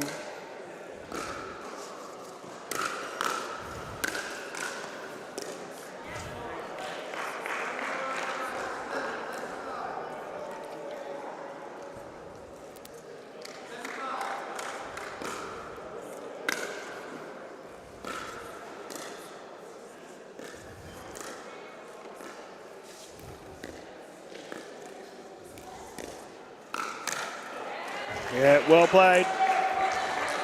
Meta striking with authority right now. And the Rush have the smallest of leads. For now, but anything can change with rally scoring.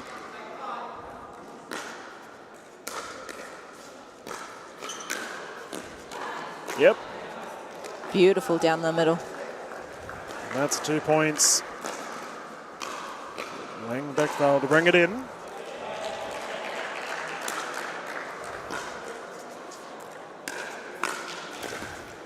Oh, just short.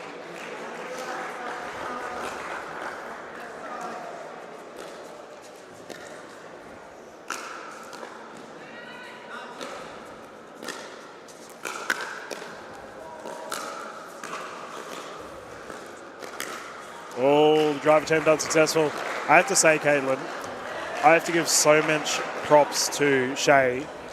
She's actually very unwell. Oh, She's really? been playing this entire tournament through it all. She's done extremely well then. Performing well in singles and women's doubles. That's right. We have an 11-point via the Eastern Rush, so we will trigger the rotation of sides. What have we seen thus far, Caitlin, that's caught your eye? Honestly, I don't think anything's been kind of dominating or quite consistent just yet. I think both teams are making small errors, so I think it'll be the team that holds it out the best at this point. No, that's fair enough. And I would agree with that as well. The Rush enjoying a lead, but there have been errors on both sides. I mean, for Katie Hart, the captain, she would be okay with a scrappy win. Yeah. Like a win's a win. It doesn't matter how you get it. Absolutely. For her partner, Meta's played pretty consistent as well. I'm just waiting for the Stars to hop on the court. Captain Greeball having a chat. Ready to get underway once more, 11-6.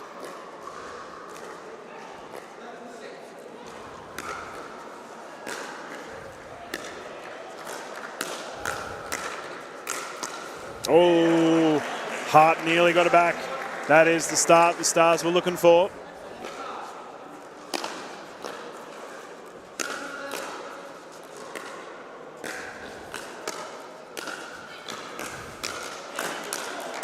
Oh, Shea dominant. Perfect placement. She is not playing like someone that is unwell. Absolutely not.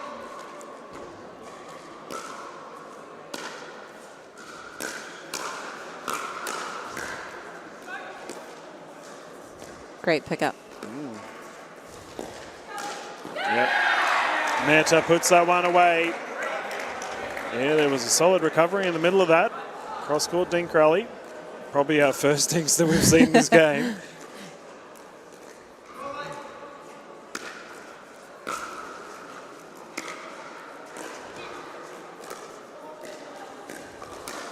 Oh, down the middle, perfect.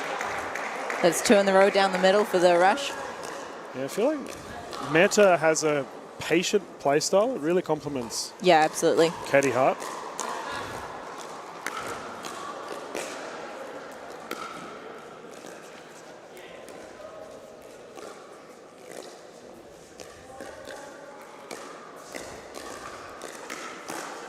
Down the middle again. Yeah, clearly it's working for them. Maybe we're seeing a pattern here of them deciding to just target the middle. We have a timeout. Southern Stars want to reassess some things, and I reckon they're going to be talking about that middle. Communication mishap there from the Stars. We did see the ladies play very well in our events yesterday, and we know they can tear it up. If you were playing with someone and you were getting some shots struck down the middle with you and your partner, what would you be having a chat with them about? We'd usually call one of us to heavily, cover the middle and take responsibility for those shots. Okay. I think it can very easily become either both of you going for it or neither of you going for it. So just having that one dedicated person can always help. Yeah, the old pickleball analogy, the middle is the riddle, comes into play right now. The Southern Stars are currently dealing with that conundrum. Yeah, we're seeing a few more dink rallies in the last couple of points, and it seems to be working. They're waiting for that pop-up opportunity and just punching it down the middle. Official J given the okay. Katie Hart does not look like she's even broke a sweat. She's been playing all day. Currently 14-8. We can get back underway.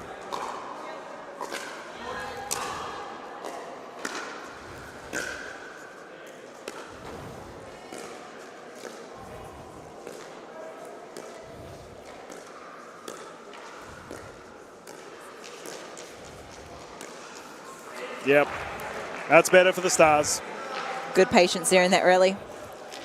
And it might be that they're trying to slow things down.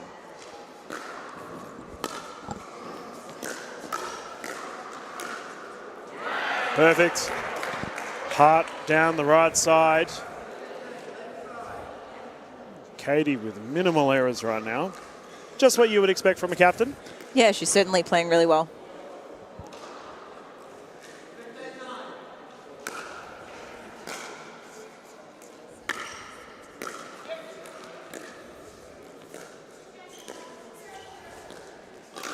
Oh, bang. Strikes twice. Hart finding form. Rush with a healthy lead right now. Yeah, she's certainly got her paddle up ready for that middle shot.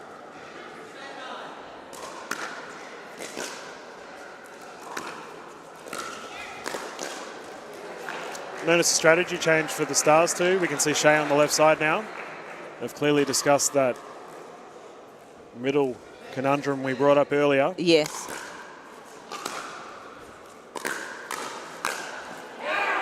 Middle not a problem when Shea has got a backhand like that. Absolutely not. Maybe that was their strategy. Shea coming in with that double backhand in the middle there. Yeah, time will tell if it comes into fruition. 5-point game right now.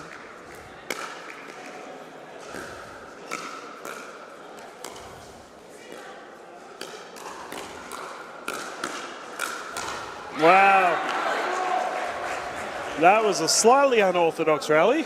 Yeah, I feel like maybe a couple of those were going out, but yeah, good work for the Stars. Oh, entertaining. For sure. Oh, third shot drop error there. Wang Beckfeld's had a pretty solid game thus far. She does not want to be making errors this late in our game one.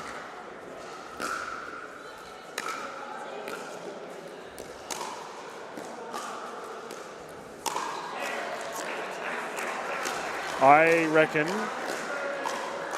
the dink game is the plan of the Stars right now. We've seen a significant amount of dinks since that timeout. Yes, and a few errors from the rush on those dinks. So. Oh, bang.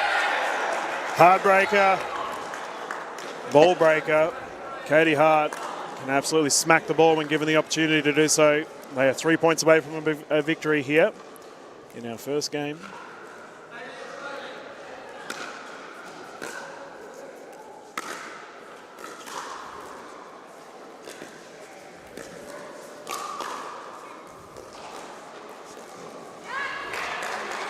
Dinks not working in favour of the Stars.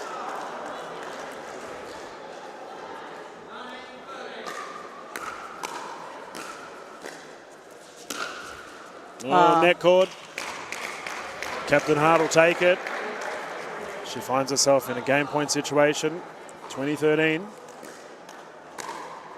Net calls are only ever good when you're the team it works in favour of. Ooh, the poach. Saw the chance, could not capitalise.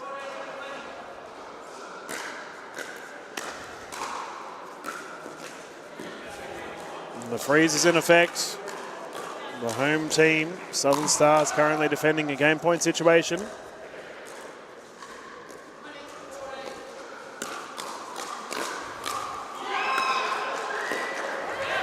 And that'll do it. Eastern Rush taking the first one of this MLPA round 2. High fives all around. Rush cannot complain after that one. Caitlin, any insight? I felt like Katie really had that middle covered. Yep. She was really hunting for those shots down the middle there, and I just think she really capitalised on anything that popped up. Yeah, I would agree. I feel like the Rush, as pretty much what you said, the middle, they won that middle portion of the court. And as we have our gentlemen getting ready to warm up, we have the duo of Joey Wild and Vish Masand. And they're up against two people that you're very familiar with, Caitlin. They are local Kiwis. Yeah. Yeah, certainly making an impact on this scene here. Yeah, Jay Grewal, Connor Robertshaw. Tell us a bit about him. Connor always amazes me. He's just, come out of nowhere, guns blazing. He's just looks so alive when he's on the court. He's always on his toes, always ready. You can see him warming up now, and he's just, so focused. And, Jay's awesome. I feel like he's a real good, mentor and things for Connor, helping his game develop a lot. Yep. And they play, extremely well together. No, not wrong. Yeah, I frequently refer to Connor as having a boxer stance on court. He's bopping around non-stop. Jay Grewal, very established player within the Australian, New Zealand pickleball scene. These fellas frequent here at your Auckland venue? I mean, Jay spent a lot of time in Australia, the last wee while, but Connor certainly, is at most of the tournaments and certainly making an impact and doing quite well. Tell us about the Auckland pickleball scene. It's growing quite a lot, but I think it's growing very socially. We haven't quite seen the level come through yet. We're seeing the numbers come through, but not quite the level. That's how it starts, right? Exactly. And I think, we own a business which supplies pickleball gear, and we've supplied a lot of schools this year, and I think that's kind of what we need for that level to grow. Yeah, talking about juniors, just above the banner there at the back, we have a bunch of people watching. I did see a bunch of juniors running in, and they're about to get started. And the juniors can watch Connor Robertshaw serve 0-0.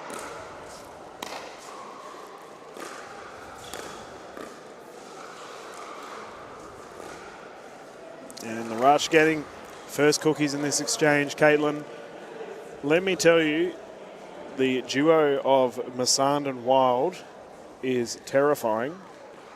They have electric hands. Vish Masand, the lefty. Yeah, Joey. 2 lefties in the Rush team. Yeah. Captain Katie Hart had a goal in mind when she was drafting.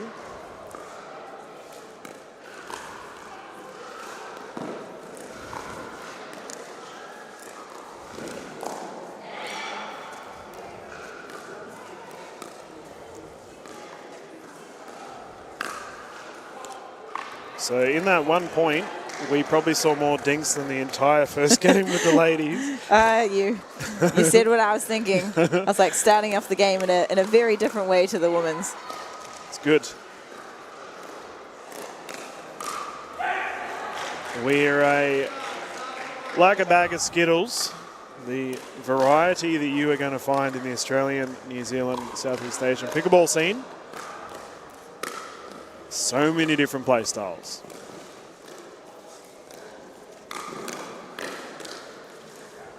Robertshaw lets that one go. Smart play. Stars tie things up 2-2.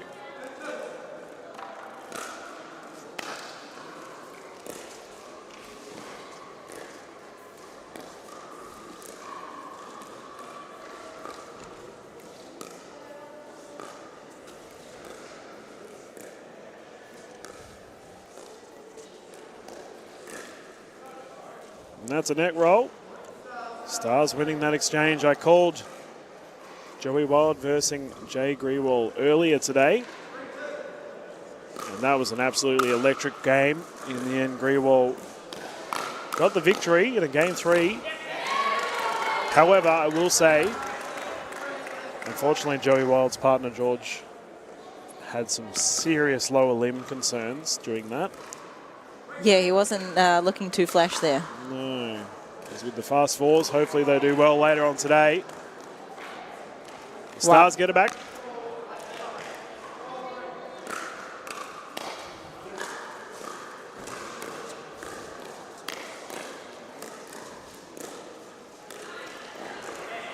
Yeah, well played by Wild. Are you a fan of dinking?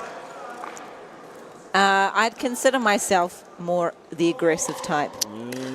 It's more fun. A banger, hey? Speaking of banging, Nassan straight into the net.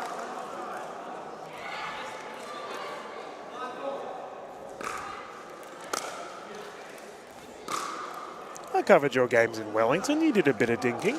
I didn't say I didn't do dinking. I just did What I prefer to do. prefer a good drive.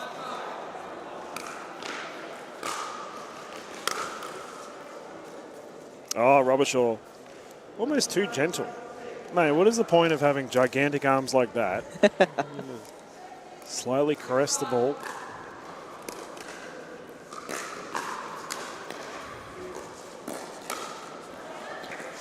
A lot of net clips in this game so far. Not wrong.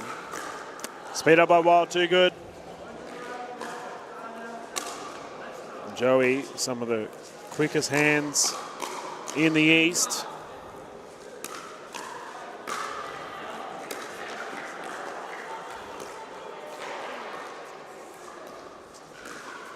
Straight back into another dinking rally.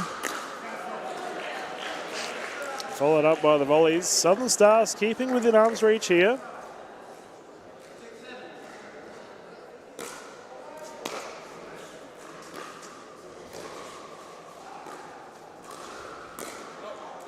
And that goes long. Forehand roll, not enough top spin.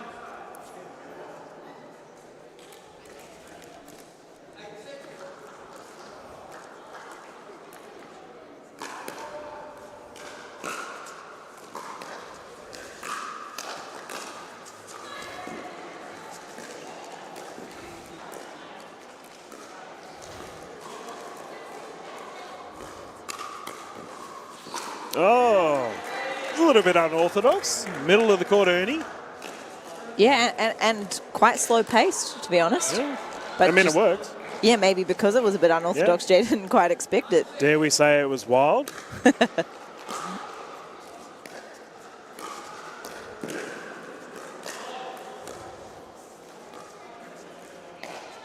Oh, there we go. That is a Vish classic. Massan double-hander backhand.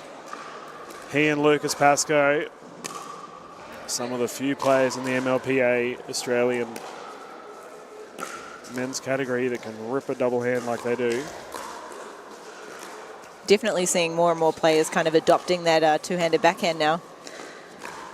Well, it's not a traditional double hand though. They almost flick it like it's a very hard flick. Yeah, and they come right over the ball. And we've got a rotation. The Rush comfortable lead, as we saw with the ladies leading into the rotation. They got the super coach over there, Mike Neal, one of our commentators for this event. He is one of the most established coaches in Australia and leading the Eastern Rush. For the team of the Southern Stars, you find yourself 5 points down, Caitlin. Already one game down. What do you think Captain Grewal needs to do with his side?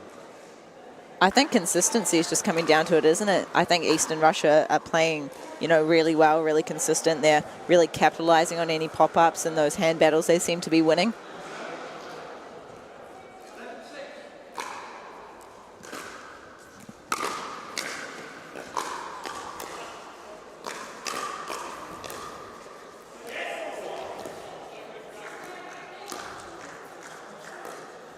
ATB is perfect. Joey Wild putting on a show. Coach Newell was happy with that one.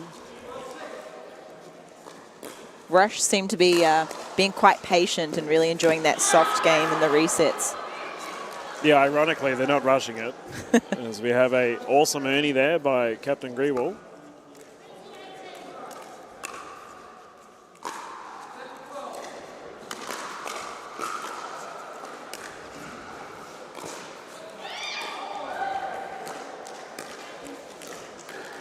Oh, Connor jabbing at it. And that boxer stance can be negative at times.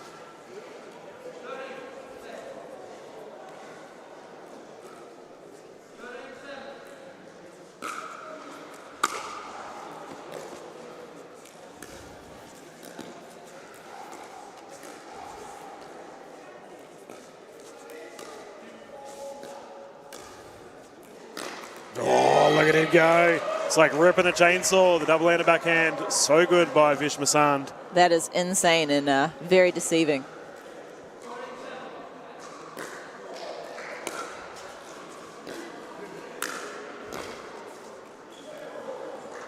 Yeah, pressure applied there from Robert Shaw.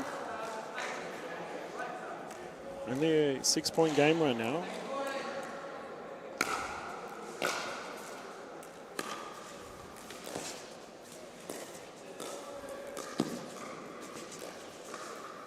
Rush really seemed to be moving the Stars around a bit. I would agree with that. I feel like the Eastern Rush look comfortable. It's up to the captain and his partner in crime, Robert Shaw, to respond.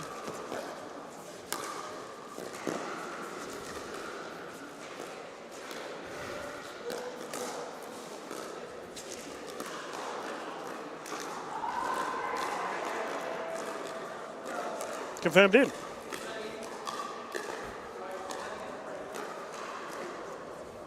Eight-point game. Massan to serve.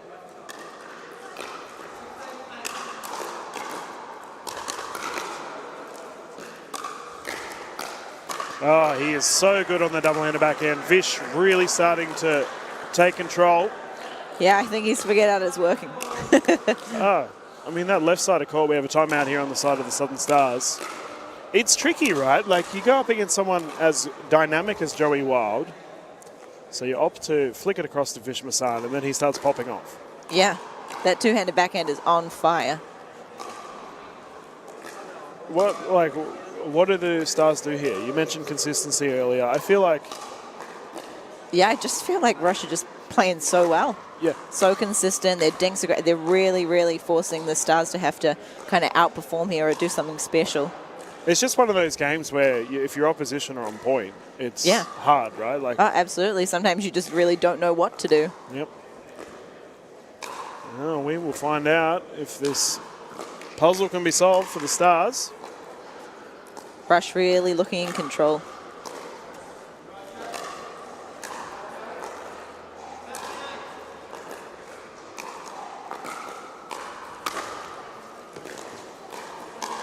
There we go. Timeout working out for him.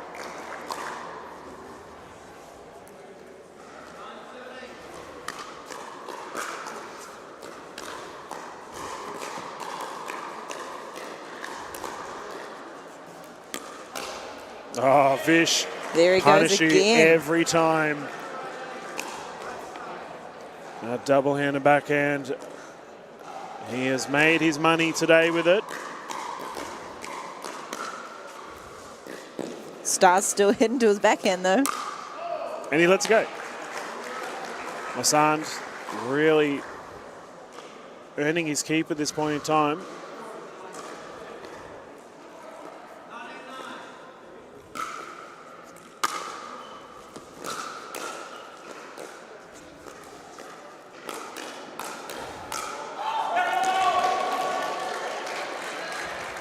A volley battle going in the way of the Stars. Connor certainly pumping up himself, and Jay. I feel like he needs to. They need a bit of a spark. There we go. To climb that mountain, got to start at base camp. With those hiking boots on and the Stars have a fair way to climb. And unfortunately for them, Eastern Rush are nearly at the top already. Currently have a game point situation, 20-11.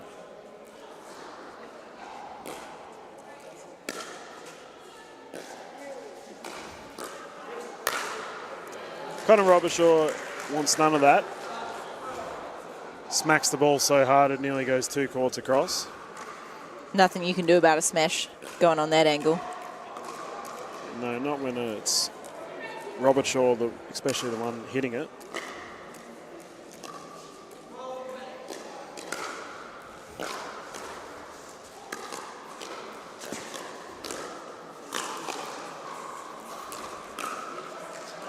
And that's called wide.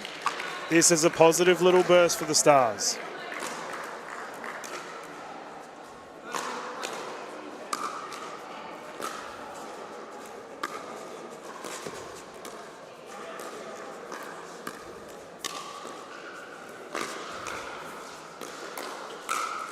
Joey Wild, so classy. Always looks like he has time.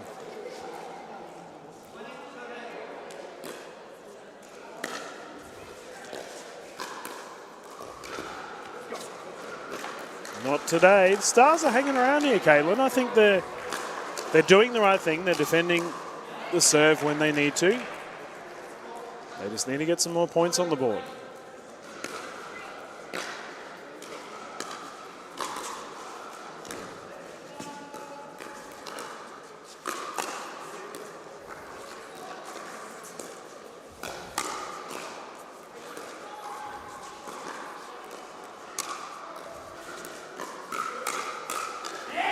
Look at the heads.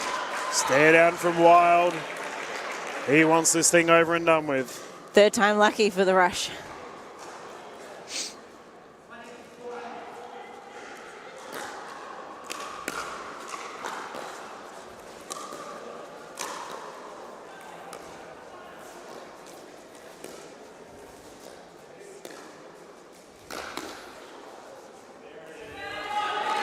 Masan puts an end to that. Double-handed backhand, I feel, was the absolute pinnacle point of this.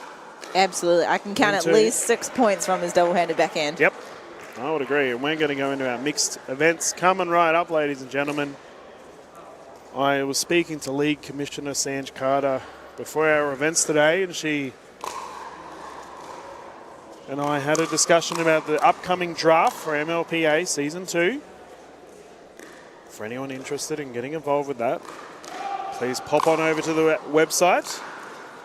All relevant information will be there. You're obviously involved or supporting husband Matt with the New Zealand Hustle.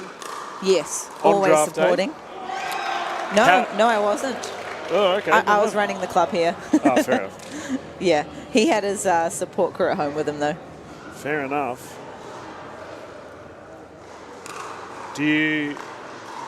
Is there a rivalry between the Hustle and the Stars, or is it more of a, we're repping New Zealand together? Yeah, I think it's repping New Zealand together. Yeah, we both cool. support each other. And I mean, Connor and Matt played together today in the men's doubles. True. It's good to see, and really good to see is the New Zealand turnout. We've had so many spectators throughout our events this weekend. Yeah. It's been a blast. Everyone was very excited to kind of witness, the pro-level pickleball. It's awesome. Do you think this will help grow the scene here in Auckland? Yeah, absolutely. Like I said, the competitive levels, not quite up to par in what we see overseas. And I think now people can see, the potential of the sport and where it's heading. It might encourage a few more of those athletes to come through and give it a go. Yeah. Yeah, it's all time. It's only a matter of time, as the sport has gone berserk in this part of the region. And it looks like the Rush have decided to go with Mata and Masand. The double M, Greenwald. He's playing with Shea. I had a similar conversation with Jasmine in the last game.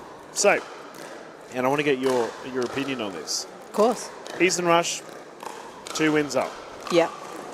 If you are the captain of the Southern Stars, would you be playing your best doubles team? Best mixed doubles team?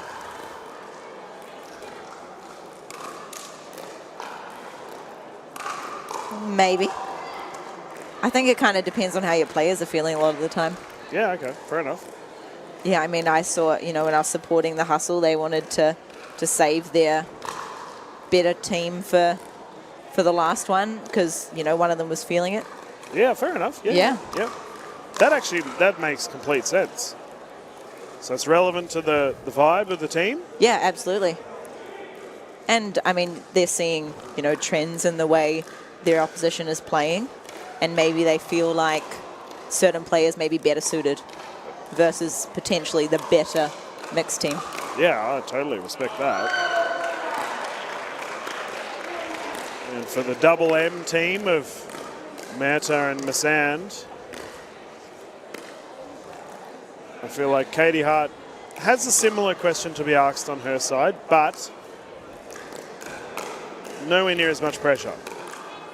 Does she want to try and wrap it up? Well, I mean, Vish's backhand is on fire. Well, you mentioned, right, like playing the side that is feeling good at the moment. I mean, Vish absolutely took over that last game. And I thought in the game that Hart played with Mata had a very good support role. Oh, absolutely. She did her duty perfectly. Her resets and her dinking were real solid, and Katie was hanging out for that middle put away. That's good to see. And we're about to get underway with our third game of the Rush versus the Stars. Shea to bring it in. 0-0.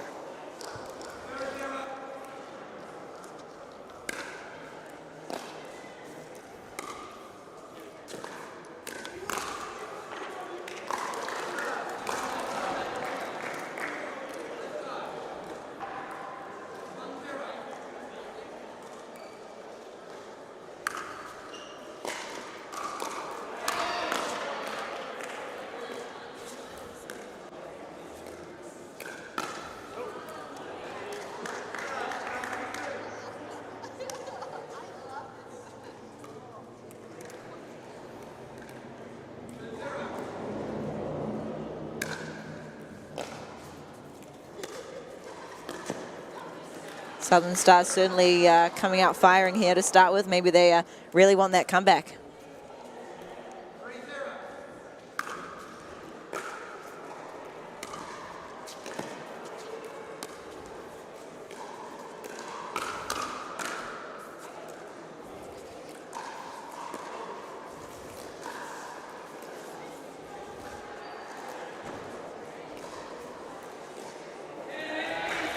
And that's a better response from the Rush.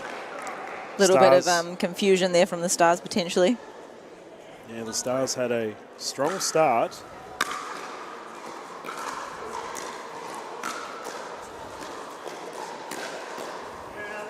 Oh, that's the first error we've seen with the glorious double-hander backhand.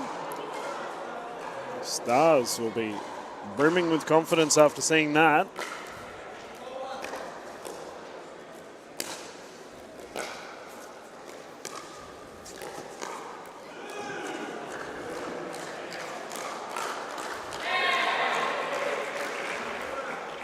Rush respond.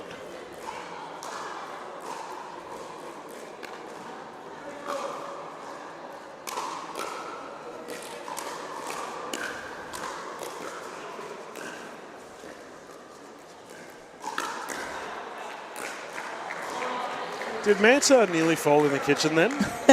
Certainly looked like it. I think he really wanted that one to work and be done with. She had the baby wobble. Managed to keep her balance.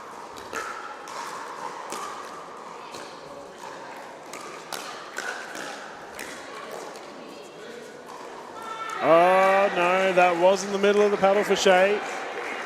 Yeah, she's just showed us all where it hit. And I thought the Stars set that up really well there. Unfortunate.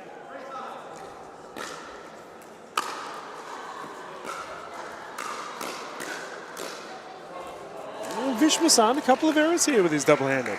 Yeah, I do think, though, that the Southern Stars are playing a little bit more aggressive here.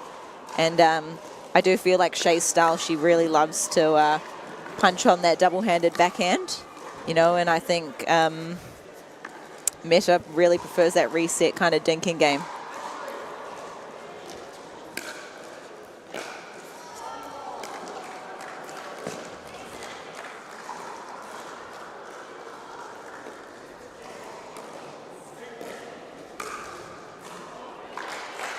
Did that clip a paddle? I don't, Doesn't No. look like it. just out.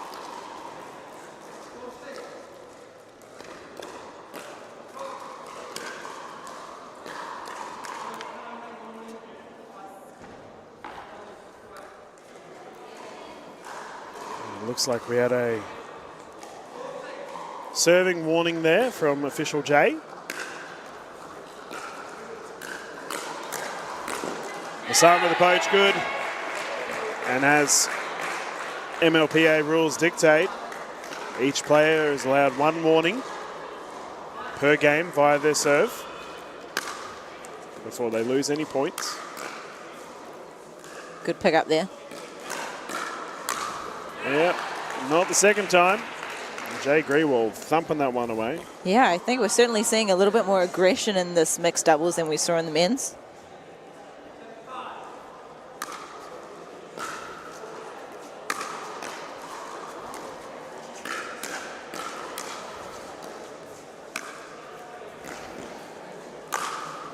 Good angles. I'm not entirely sure how Jay was able to recover that shot.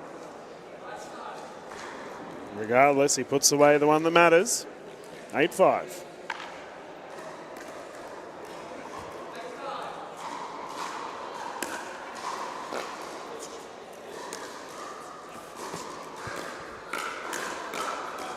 Oh, ladies going toe-to-toe, Meta, too good. Yeah, I think you quite often see in mixed doubles the women hitting back and forth to each other.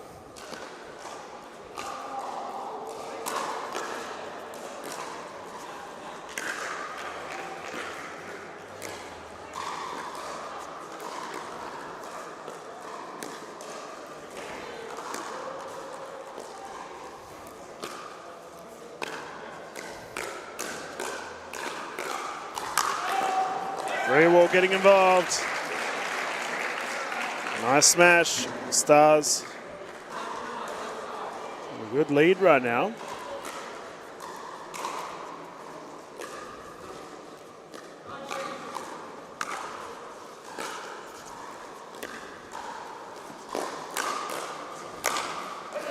Greenwald again. 2 smashes in a row.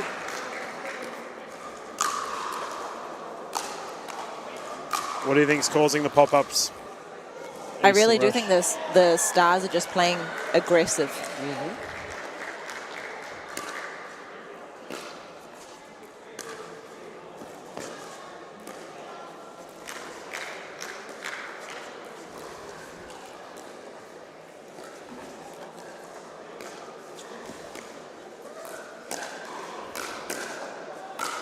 Oh, down on the feet, perfect.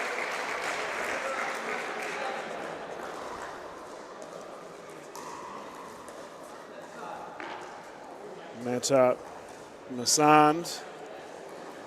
Not done yet.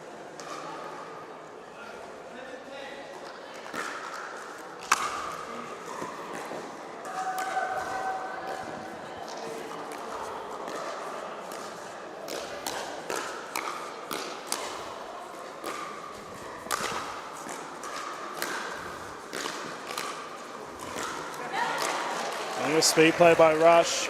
Not to be. We have a swapping of sides. Southern Stars currently have an 11-7 lead.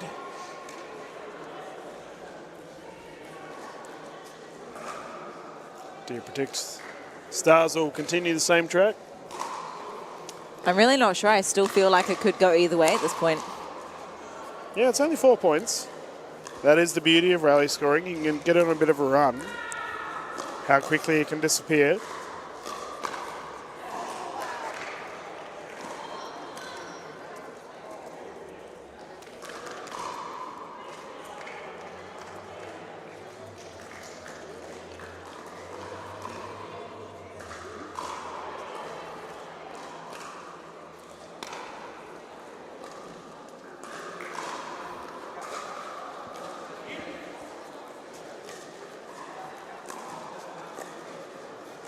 Have you had a chance to play on the pick and roll surface yet?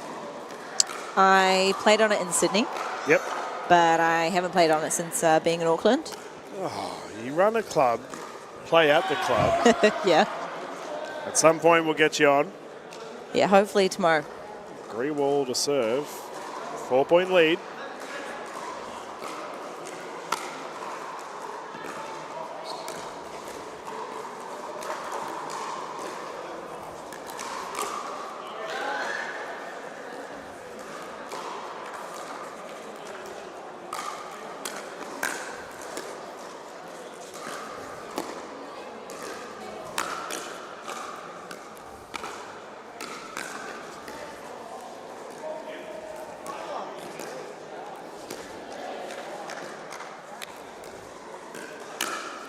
Oh, Meta.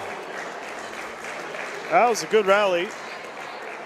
Yeah, certainly a nice long rally there. Both teams having to reset and come back into the point.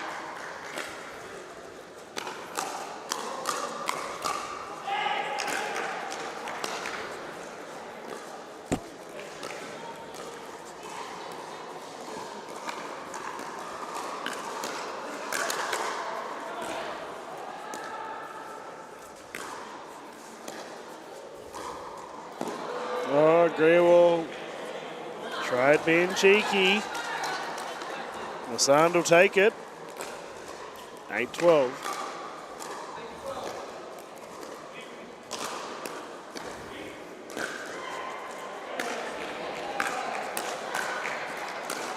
Oh, bang. Just low.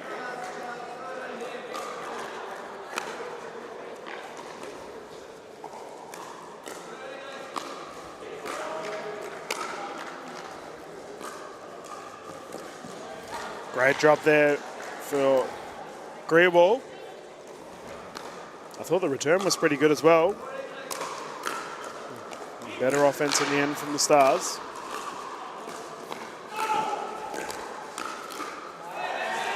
Speed up, right at the center is good.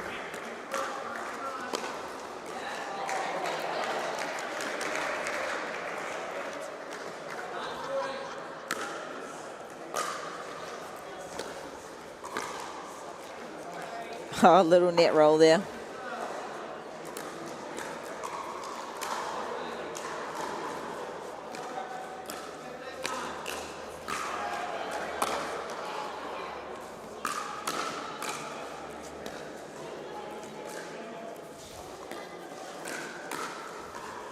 Oh, well left. Greenwall got a haircut. Couple overswings from the Eastern Rush.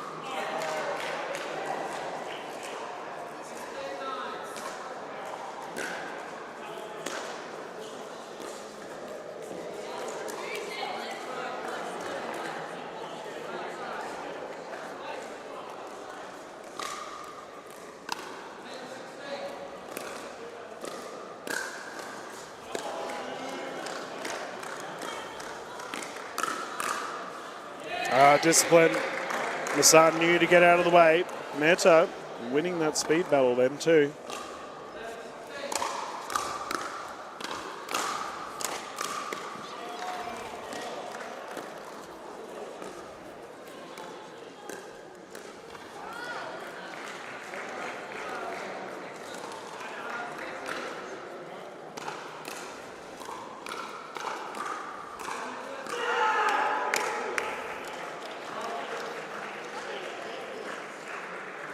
Ball on court and a quick replay.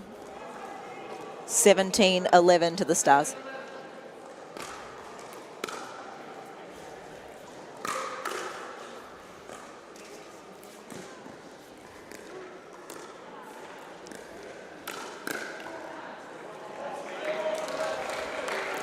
A bit better here from the rush.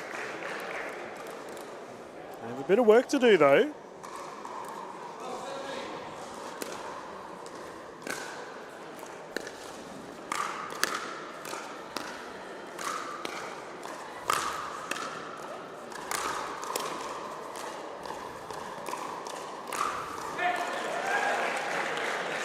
Yeah, well played. The hustle from Vish. Unsuccessful.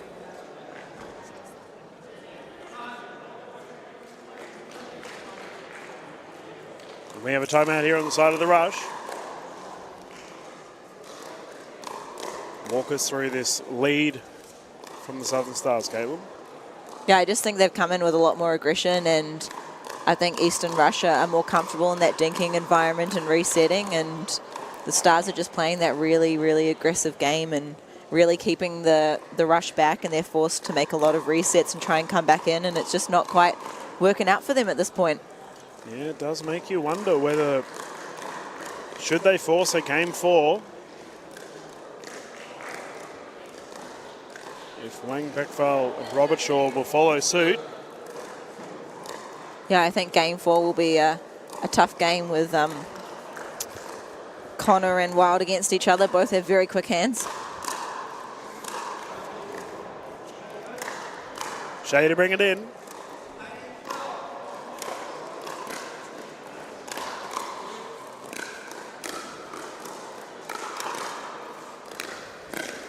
Oh, just short. Better from the rush.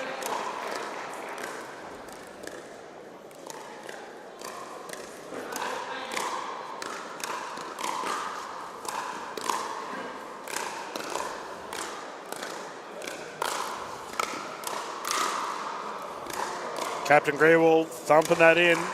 Great shot. Jay certainly playing a few of those angles today.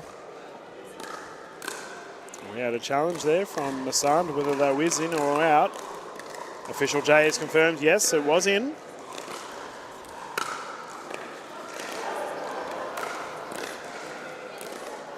Oh, lapse of communication there from the rush.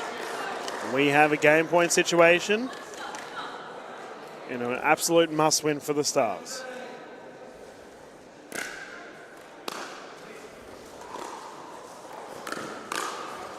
Oh, Jay going for the Hail Mary.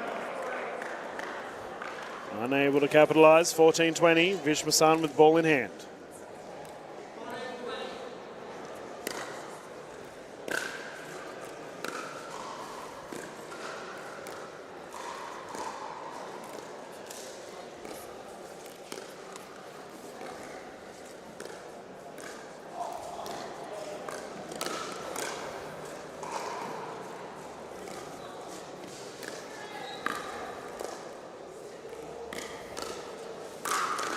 Oh, unlucky.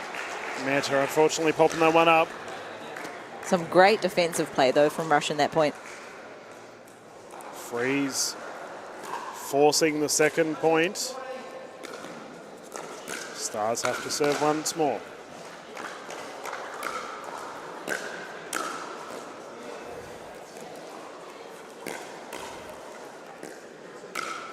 That goes long. Southern Stars will take the first victory of the mixed events as we'll get ready for our next set of games.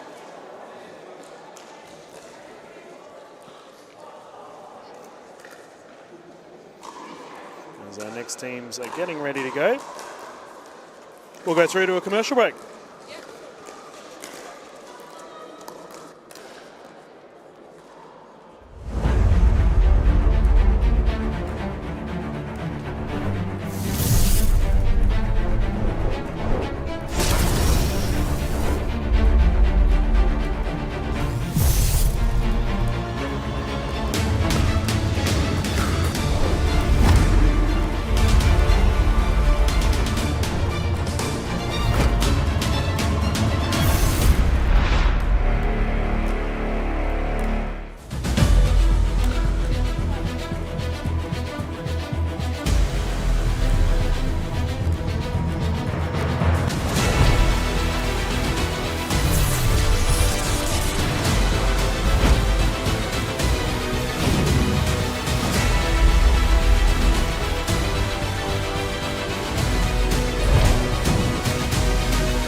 Welcome back, everyone.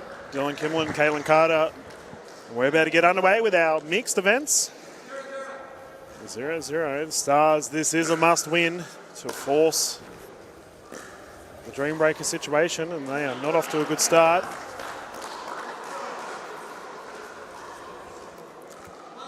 Ridiculously talented combination. Joey Wild, Katie Hart. There, Katie goes with that double-handed backhand there. Yeah. Fair to say, Connor Robertshaw, Zhao Yiji, Wang Bekval have a tall order to fill against these two. Yeah, a couple of early errors from the Stars there. We have a ball on the court. Yep, going to get called.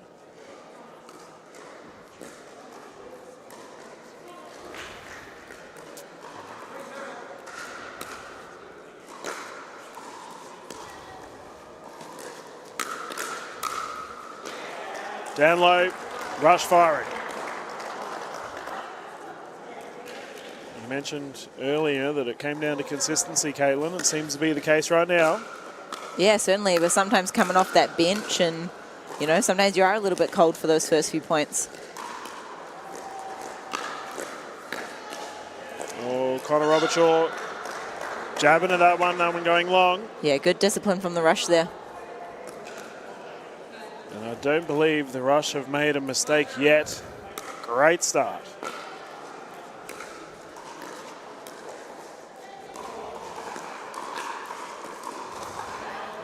Wang Bekval trying to flick that one back. Captain Jay Greywall would be a little bit concerned with this start. Oh, Katie Hart, she had it. She wanted it for sure.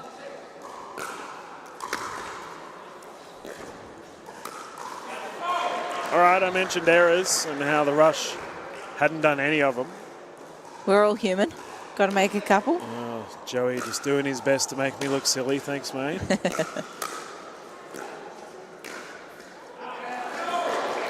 Make that 3. And this is exactly what the doctor ordered for the Stars.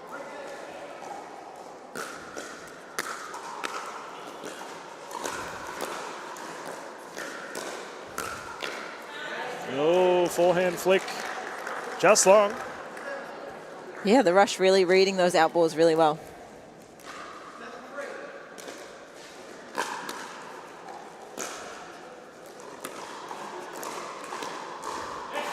There we go. Good roll there from Wang Bekval. That's the thing, it can easily turn at any point.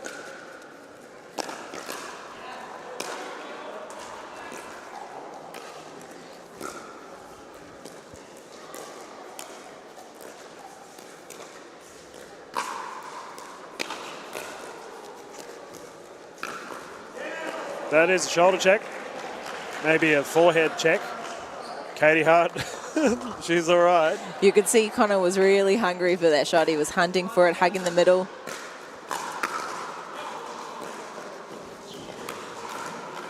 Oh, flick of the wrist too short. And the speed ups, we can see Joey Wild is definitely opting to push him towards Wang Bekval's side. And drop error for Katie Hart. I know that's one part of her game she's been really working on. Yeah, quick turnaround, 6-8.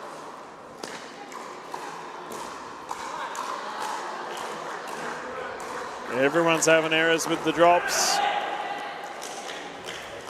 Wild, ball in hand.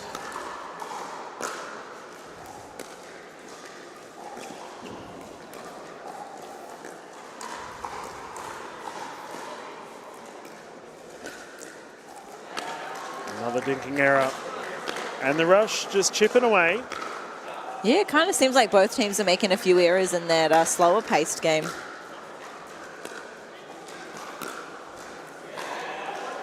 That was so close for the corner there. As the Rush have forced a quick rotation, 11-6. Coach Mike Newell would be very happy with his side right now. Yeah, not too many long rallies. Yep. That was quite quick, as I mentioned in the ladies' game, like Katie Hart, captain, she would be happy with just a scrappy win. Like, it's all you need to do to get through. Yeah, absolutely. You just need a win. Whereas for the duo of Robert Shaw, Wang Backfell, I believe Robert Shaw needs to fire. You know Connor quite well. Yes.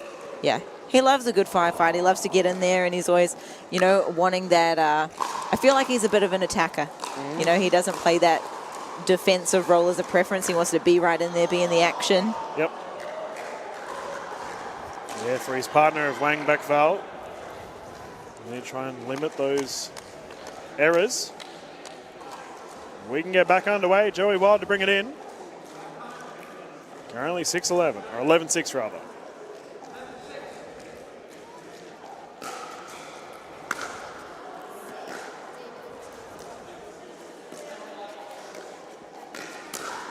There we go.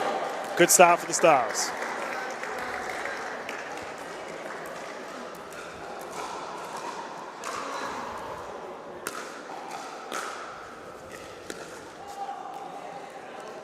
Another little error there on that third shot drop Yeah, we're seeing quite a few drop errors.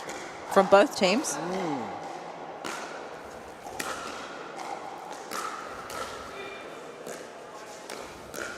Ah, good hands by Robert Shaw. There we go. Trying to fire himself up, fire his side up. This win crucial for the Stars.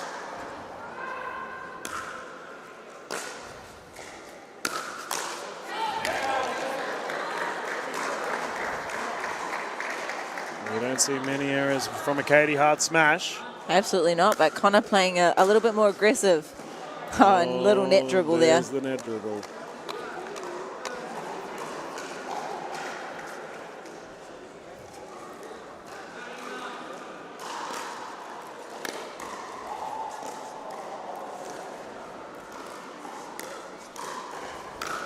Oh, Wang Backfell seizing the opportunity. 3 points in it. Stars. They're certainly hanging in there. Yeah, they've chipped away at that lead. Great response after the rotation.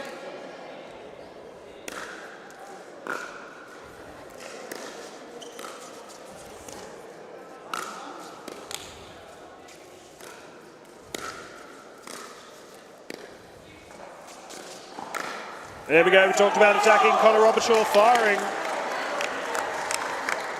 2-point game.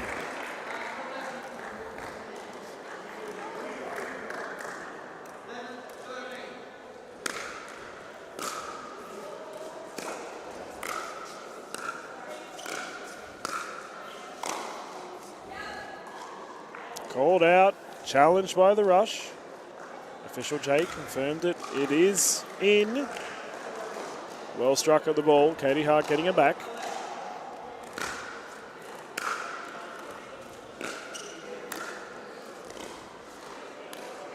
Oh, great cheeky job. Connor.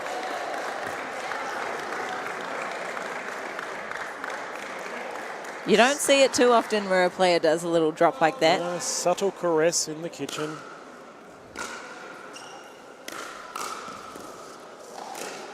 Some really solid D at the moment from the Southern Stars.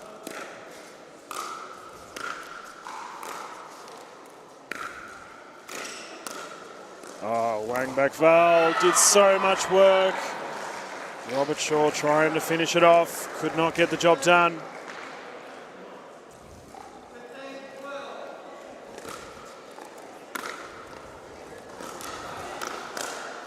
Bang. Slapped.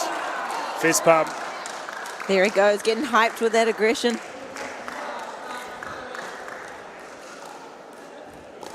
If Robert Shaw's the fire, now is the time. Game on the line.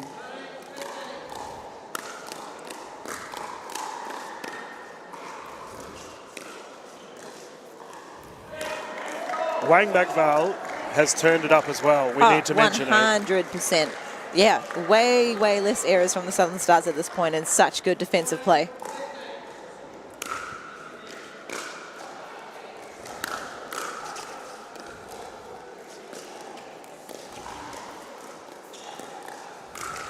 Oh, that's flicked into the crowd. It was like a mini Mexican wave. Everyone put their hands up going for it. Only 2 points in it. The Stars are still hanging in there. Yes, so close.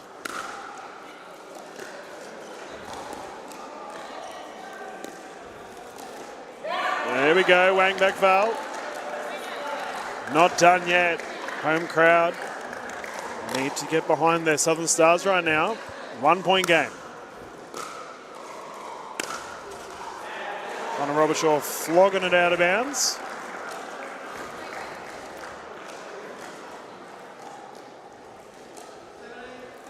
And there's that boxer's bounce.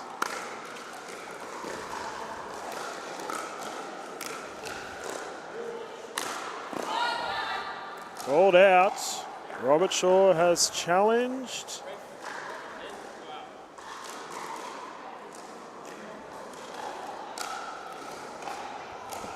Official J has called that it was out. Official Tredenick wasn't too sure.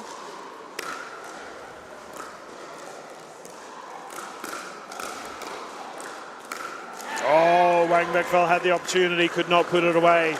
2 points away from a victory here for the Rush. Timeout. Smart timeout too. Yeah, very smart timeout there. I feel like tension's rising. Southern Stars have definitely matched the Rush, but the last 30 seconds, Yeah. ironically, the Rush have pulled it on. Yeah, 100%. I think the Southern Stars are really fighting. They've really kind of turned it up a notch there. And Zhao Yi is really, being quite consistent in her play and really in the points. Fair to say that Kiwis are stubborn. I don't want to give it up. Well, I certainly am if I have anything to go by. No, we love a fight. And we want to see our Southern Stars put on a show for their home crowd right now. Joey Wild, Katie Hart will be looking to close this thing out if they can. 19-15.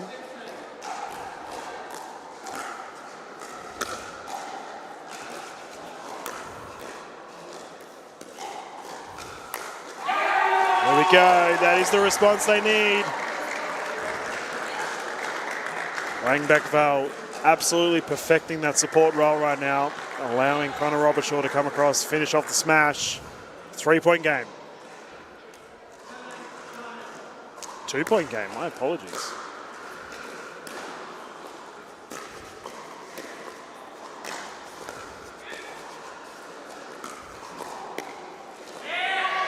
A bit too delicate there for the Southern Stars. And just like that, we have a match point scenario. And of course, it's the captain with ball in hand. 2017.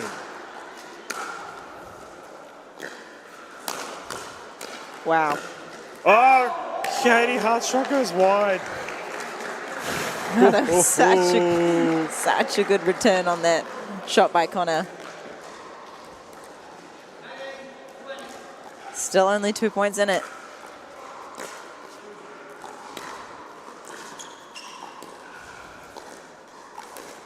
Oh, speed up unsuccessful. Freeze is in effect. Game's not over yet.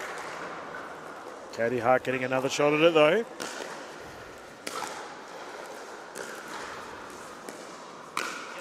There it is. A heartbreaker for the Southern Stars. Katie Hart thumping that one away. Yeah, that was a great game. Yeah, lots of back and forth in that game for sure. The Southern Stars really coming back and being a bit more aggressive, and I think it kind of scared the Rush for a little bit there. You know, it's crazy, but in the first game that we saw the Eastern Rush play, they narrowly avoided a dream breaker again. So that there was only 3-4 points in it. Fantastic effort for the Rush. Katie Hart will be very pleased with her side. And they get to have a bit of a breather. Yeah, quarterfinals later on. Yeah, it's going to be very interesting to see who we have on board. And we've got some more games coming up for you, ladies and gentlemen. Say hello to everyone, Caitlin. We've got the cameras on us. There you go. You can wave wildly I'm around. not sure which way the cameras are. So, the next set of games, ladies and gentlemen, if you are hanging around after that Eastern Rush victory, we do have The combination on show court 1, which is the court we're currently watching, will be Gold Coast Glory versus the Melbourne Mavs, 2 of the OG teams that were in season 1. And then on show court 2, we will have the Fast Fours versus the Sydney Smash. And that'll be an absolute thrilling game as well. We're going to jump to a commercial break, Caitlin. We will see you on for the quarterfinals. You will. Thanks for having me. No, thank you. That was wonderful. See you later. Cheers. Thank you, everyone, ladies.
Here we go. Here we go. We've All right. got the Mavericks in the glory here. Live from Auckland, MLP Australia. Live from Auckland here at Albany Tennis Park. We've got a very important showdown between the Gold Coast Glory and the Melbourne Mavericks. And they just started. Here we go. First point. Women's doubles to get us underway. We've got the famous duo of Coco Lococo and Tina Bianchi for Melbourne. They're closest to camera. Oh, lovely lob. Right. Oh, Oh, just out of reach. Great shot by Sarah Burr right there. straight down the middle. And a name that needs no introduction. It's Sarah Burr and Danielle Townsend at the far end representing the Gold Coast Glory. And they've taken first blood here. It's 1-0. Oh, and it drops in. Drops in. So a nice little start here. Nice little start. Little adjustment to the score. Yeah. We haven't finished yet. So we're just bringing it back. And the Glory serving 2-0. Here we go. Coco Lococo to serve.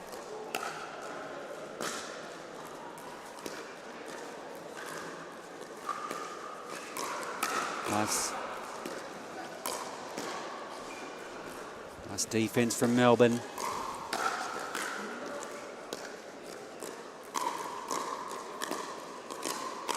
Oh, And the Sarah ATP from Burr. Sarah Burr. Wow. She What a is shot. bringing it this afternoon. Yes. She's holding nothing back here. Well, they need to win strongly, Jazz, to progress through to the quarterfinals today. This is true. I don't know exactly what they have to score, but I do know a little bit of insight is that they are trying to go for the sweep. The team, they want to go 4-0 here. So the Gold Coast Glory did go down to the Crocs yesterday, They did. but the Melbourne Mavericks had a win over the Vipers. So the Mavs will be looking to go back-to-back. And if the errors keep coming from the paddles of the Glory, the Mavericks could well get off to a nice start. They could. Every game matters right now. Every point matters too. Every point. And Bianchi just checking her feet on that one, but they were fine. It was just the shot that went into the net. So Townsend brings it in. Lovely slice. Just wide from Lococo. She'd love to wind that one back and have that shot again, but it ain't going to happen. No. Got to move on to the next point. Here we go. Oh.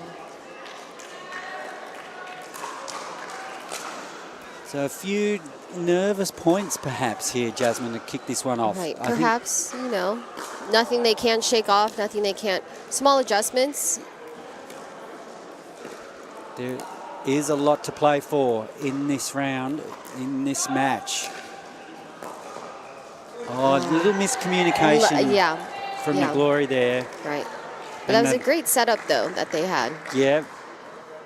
And when they're in the zone, Burr and Townsend are just phenomenal. Absolutely.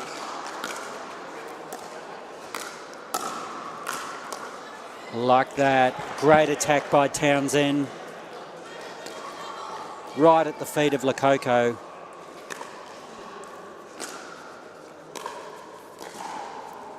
So Gold Coast Glory out by 2 points, leading 7-5 here. Lovely drive. Great attack by Burr.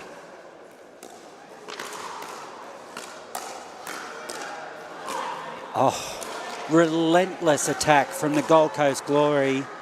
Skipping out to an 8-5 lead now.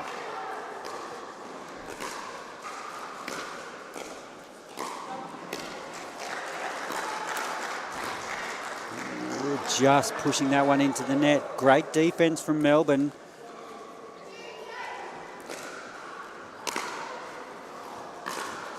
6-8. Lovely driving from Bianchi. And Another Sarah, ATP. yeah. What defense, though, this time? Oh, just a little Bianchi, wide. just But I think that was pushing a great spot that she was aiming for, though. so good.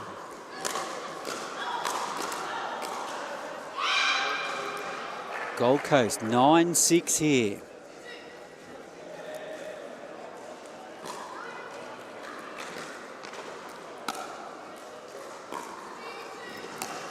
Working their way to the net nicely, the Glory.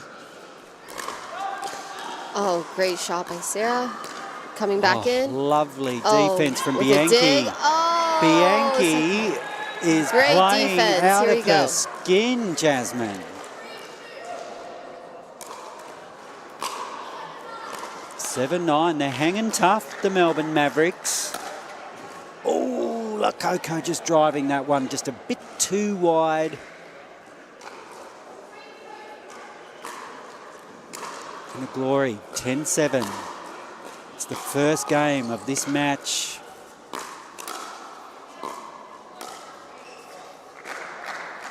So it was Sarah Burr's birthday yesterday. It was. Birthday Burr is what I like to say for Sarah. So I'm sure Birthday Burr would love to make it through to the quarterfinals. Absolutely. Well, not only just the quarterfinals, but to win the All whole the thing, way. I would imagine. Yeah, all the way. Yeah. That would make a great birthday present, I'm sure. Yeah. You know, I think for any athlete, competitive player, especially for these teams, you always want to, you know, improve on your PR, you know. Whatever you left off last time, you want to do better. So for the Glory, that they finished in the semis last time, you know, they finished in 4th. So I know coming into this event, they really wanted to make sure that, you know, they want to make it to the finals. They don't want to make it to the semis again. They want to go all the way. So they are definitely out here fighting, you know.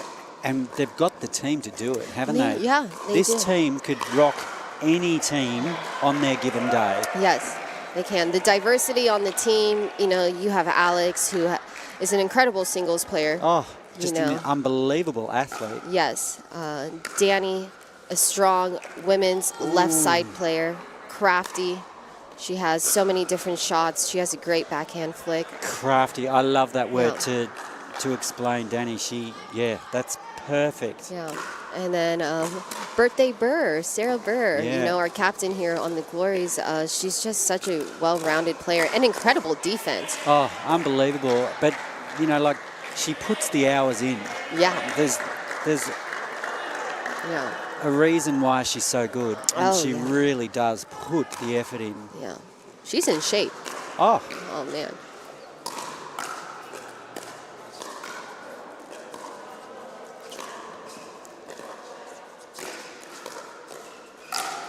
Oh, what a shot. Coco, she has Oh, so and much. a drop. Oh. Wow. Wow. And Burr almost got there. She almost got there. Wow. Yeah. She almost got there. But, I mean, shot selection there by Bianchi. Amazing. Really works the ball well, Bianchi. Unforced error. Nothing Coco Lococo can't fix. That's it. The Glory will like it, though. They like, anybody likes a cheap point. Oh. There's that backhand flick. And, yeah. Lovely. Great. Great play from the Gold Coast Glory Yeah. there. Just jumping out now to a 14-9 lead. We've got I don't know if you can call a referee a superstar, but, You can. Absolutely. you know, like Margot, she's iconic when it comes to Australian pickleball refereeing. Yes. She's controlling this match. Right. Keeping the players in check. And the Gold Coast Glory now right in the controlling seat. Wow. And there's that defense from Sarah Burr. You know, I don't think there's any last shot against Sarah Burr, you know. If I'm ever playing against her, like, I expect that ball to come back. Yeah, you know. do. And, you know, like that defense, just making your opponent play that one extra ball all the time. Absolutely. It just sows that seed of, gosh, what do I have to do to score a point? Right. And it can weigh on your shoulders. Absolutely. Absolutely. And maybe that's weighing on the shoulders of the Mavericks at the moment because they've called the timeout. It's 16-9, the Gold Coast Glory. Not with their nose in front. They've taken this game Right. by their short and curlies. Yeah. A comfortable lead. But as we spoke about it yesterday, is there really a comfortable lead when it comes to rally scoring? Not in MLP Australia, there isn't. We've seen some amazing comebacks. And as we've seen, that last point is quite often the hardest point to get. Absolutely.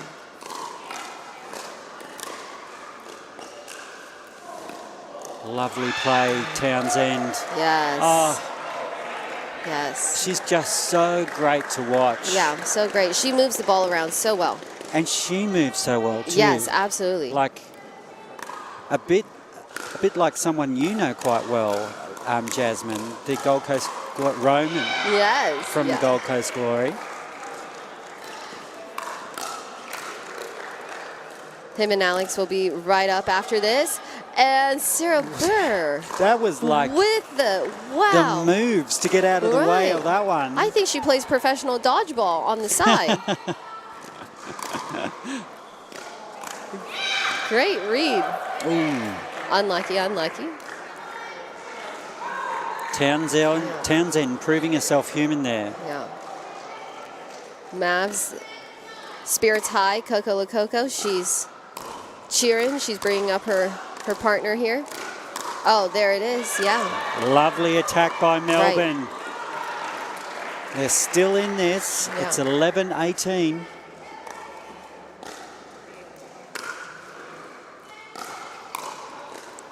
There's one thing for sure, Lococo is a live wire. Oh, yeah. I love watching her. I enjoy it. She brings such enthusiasm. She really does. And spunk to the game. I love it.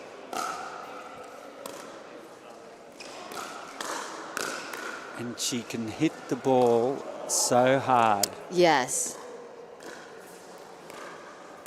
Definitely don't want to pop it up on her. And great play there from Bianchi again. Yeah. Really working Sarah Burr over.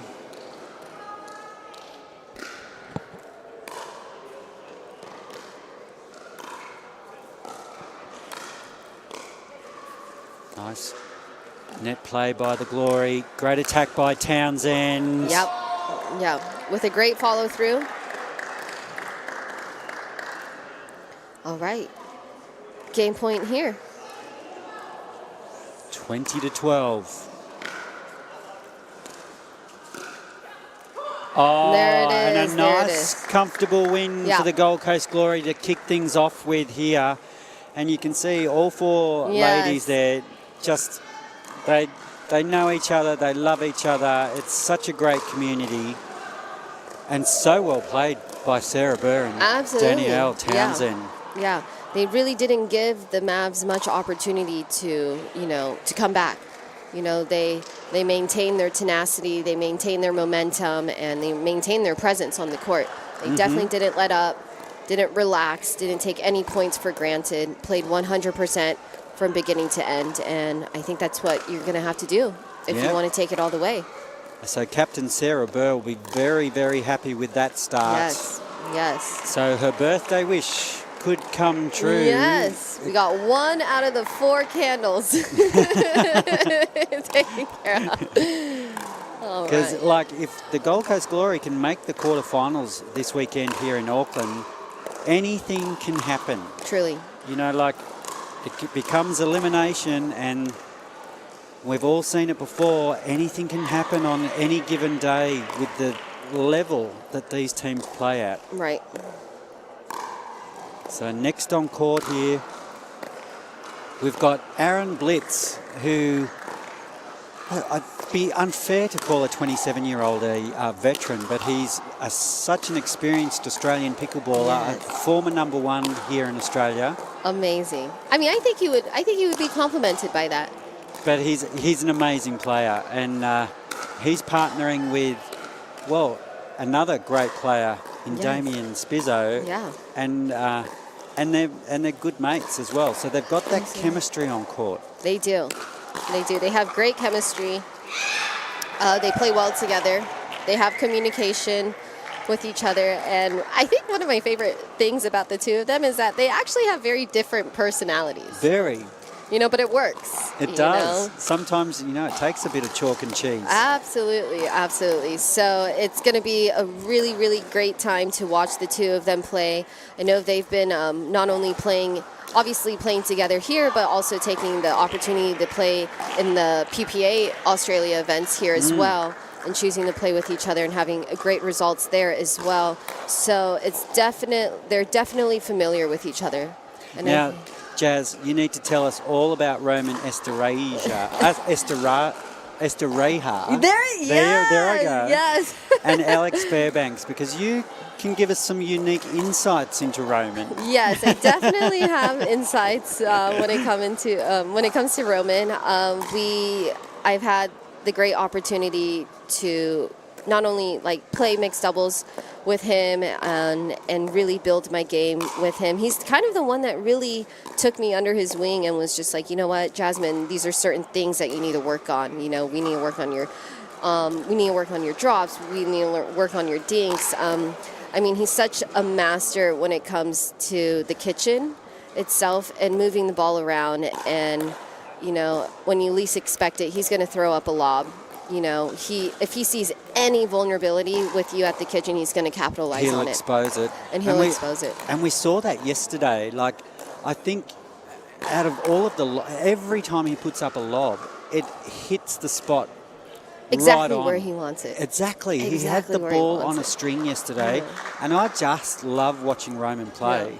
And then when you combine him with someone like Alex Fairbanks, Yeah. it's like, wow, look out, because his athleticism with Roman's just mastery is just a deadly combination. Right.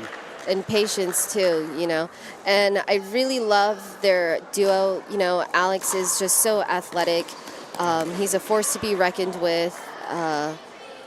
He's definitely a fast-paced player, but he has a lot of patience as well. So this is going to be great. Buckle in. Here we go. Here we go. It's 1-0, Gold Coast Glory.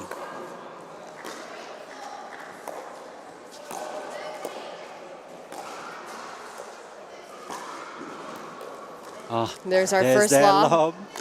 And there's that, And there's that Spizzo backhand. It's a dangerous shot. Yeah. Solid. As a rock. Yeah. 1-1.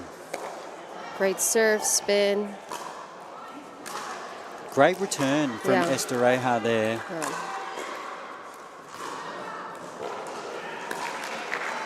Oh, there's a ball just on court at the back. The ball from the Sydney Smash game in the Fast Fours. That's on our other channels of the MLP variety, Australia.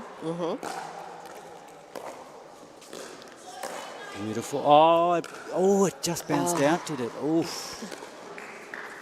Not getting the net roll. No assist by the net that time. Sometimes you feel like there's 3 players against you instead of 2. Indoors. Fairbanks getting the roll that time, so maybe it's 1-1. Oh, another net? Oh, lovely. Working the ball so well here.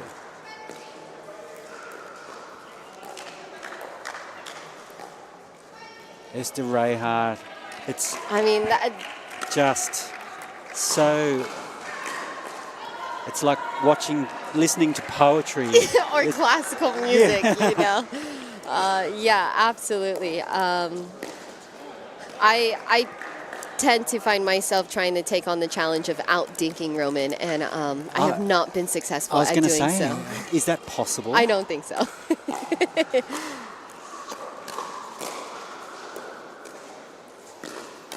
Ooh. Unlucky. Just not grabbing that. Oh, and the ball's back again from the Smash game. Wow. They are really smashing it over there. They are. We'll see if we can get a score update, because that's another cracking match over there. Wow. But we've got a cracker right on our hands here. It's 3-4. Yeah. Wow, what a drive.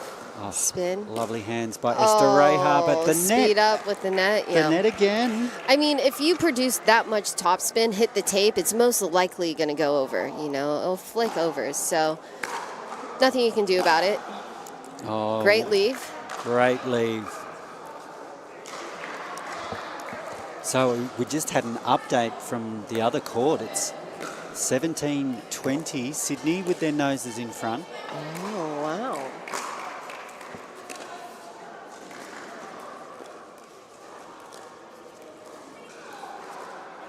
So 6-4 here. Oh, Esther Reha just not getting the roll. Right. So that net, The net is... maybe it is playing favourites here for Melbourne. It is. At least we don't have the outdoor elements such as wind. Since we're playing indoors here. Nice play by Esther Reha. You forget that he's got lightning reflexes as well, Yes. because he's just so silk-like on those dinks, but he's got the quicks as well. Right. Oh! And the net, the net again, Jazz. Okay, I'm starting my official tally mark of the net. So the Mavs, 6. Gold Coast Glory, 7. So lovely dinking.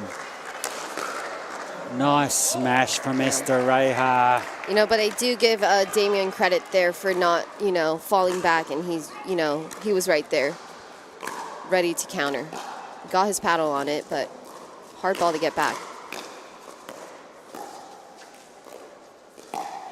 Oh, backhand flick, just too much on that too one much. from Aaron Blitz, and the Gold Coast Glory just skipping out to a 3-point lead.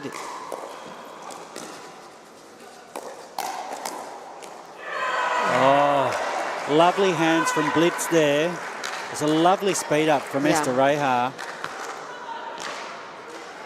But Blitz was ready. And getting the net roll. And then down the middle. down the middle. What a drive from Damien Spizzo. He gets the Mavericks back within 1. It's exactly what the doctor ordered for the Mavericks. Oh, mishit right there. A little bit off balance, it seems, on his back foot. So 10-8.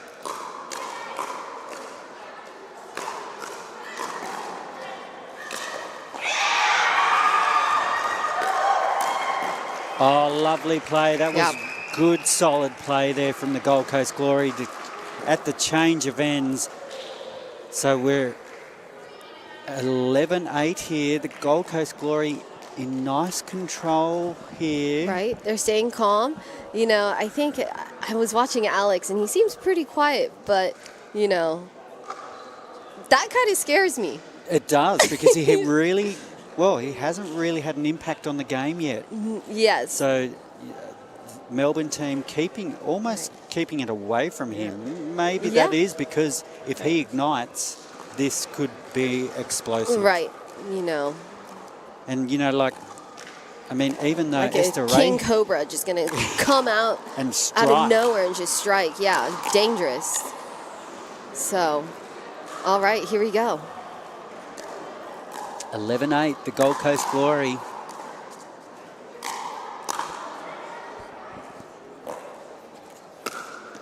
Lovely slice return from Spizzo. Oh, Spizzo with the speed up. Oh, and Alex with the leave. Great vision. He did not strike there. No. No. He's waiting. So Gold Coast out by 4. That's 12-8. Lovely And the drive. from Fairbanks. That was sublime.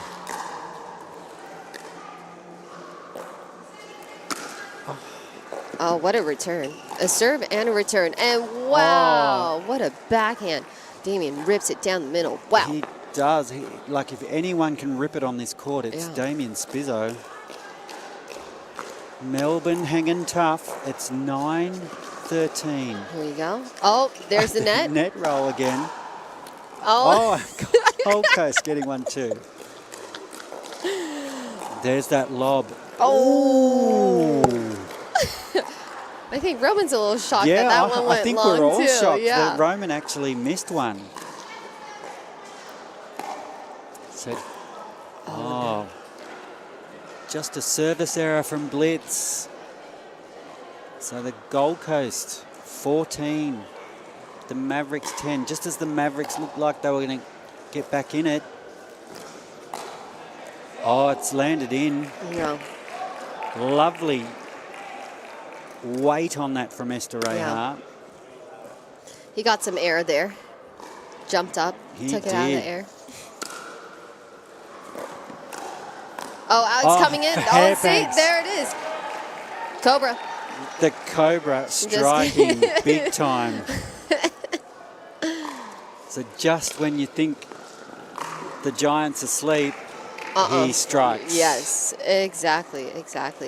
And I really love that they have that dynamic together, because obviously Alex has so much athleticism and capability to really just come in and control the points and to, just play fast, but he really, the two of them have like this chemistry or understanding per se, where it's just kind of like he's going to let Roman, move around the dinks, and then he's going to come in and strike, but like they're perfectly in balance. Oh, completely. It's almost like Roman has to do, all the setting up and hard work, and then Alex just comes in and takes all the glory. And and that's perfect.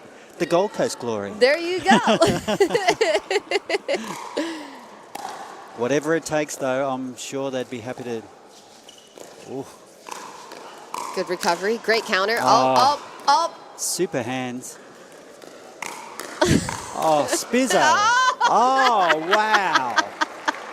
What an exchange. Yes, wow, Alex, I think Roman might have thought that Alex was going to get that one. They're hanging in there, Melbourne. It's 11-16. That was a lovely deep return from Spizzo. Yeah. Beautiful drive. Uh-oh. Not today. No. Roman wasn't having one bar of that. I mean, from the person that lobs a lot, I think it's going to be kind of tough to lob him. I wonder if he's expecting it. I need to ask him if he expects people to lob him. The Gold Coast Glory really opening this game out. Yeah. Now it's 18-11. Oh, Alex there. Yeah. Oh, wow, what a placement there. Oh, there's that lob. Oh, and, yeah. like, that's Roman saying, now that's a lob. It reminds me of Crocodile Dundee. Now this is a knife. Yes. Oh.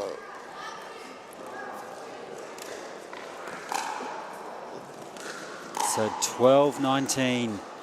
If the Mavericks are going to do something, they need to do it now. Oh, wow, what a drive. Coming in. And that's just beautiful placement right at the toes by Fairbanks. And we're now at a game point. It's 20-12. Right. This for a 2-love lead in MLP Auckland here, or Australia right live here from Auckland. What a sensational match we've seen so far. What a way to finish. Wow. And the Cobra strikes. Bam, done, handled. Set up. Wow. We just saw a third shot drive from Roman. That unbelievable. Just superb pickleball there. Just the mastery. Right. Oh, so good. I wonder if they had planned that. Who knows? But Alex, this is your moment right here. Wha-bam! Now, the Gold Coast Glory have taken a very nice 2-love lead here. Right. Sarah Burr's second candle is on the cake, ready to be lit. So, what are the Mavs thinking now? Their bench is looking a little bit You know, they've got to really search deep now for some answers going into the 2 mixed doubles matches. Right. And after that performance from the men and the women from the Gold Coast Glory, they've really got their backs to the wall here, the Mavs. This is not a good position to be in if you're a Maverick, but if anyone can work their way out of it, it's this foursome. Yes, I agree. I mean, I think they're going to have to try different strategies, you know, explore different patterns in the way that they move the ball, see which ones work, see which ones don't, you know, but then not stay too committed to just one game plan to the point where they dig themselves into a hole that they have to get themselves out of. So they're just going to have to come in with confidence, trust their game, and play pickleball. Yeah, and they can almost go in with the attitude that really have nothing to lose. Absolutely. So they've got everything to gain. Yeah. And, you know, and if they can come back, Yeah. they can see themselves in the quarterfinals because they won yesterday. Yeah. They beat the Vipers. Absolutely, Whereas the Gold Coast Glory went down to the Crocs. Right. So they need the win, Right. the Glory. It's not over. It's not over. Far from over for any team out here. Mm-hmm. And I respect the athletes that even if, you know, you don't make it, they still play it out with all their heart, you know, because any opportunity to come out here and to get some competitive play in at this level is a gift. Absolutely a gift. All right, here's the first point. We'll reset the score for you guys. It's going to wind back the clock, so to speak.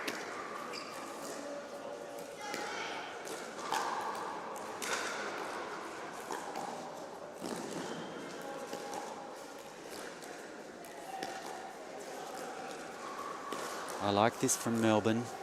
Patient. Yeah. And it pays dividends. Yes, exactly. Yeah. So the Mavericks, the first point.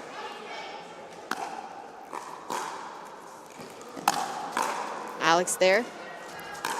Oh, Oh, yes. superb. Momentum. Yeah, Great athleticism there from Truly. Fairbanks. truly. It's so great to watch.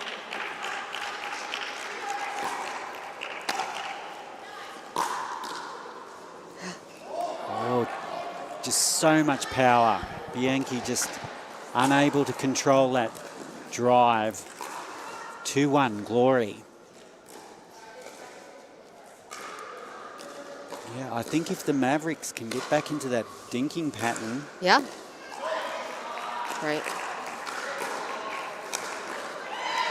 it could pay dividends for them. Easier said than done. Yes, easier than said than done. Absolutely.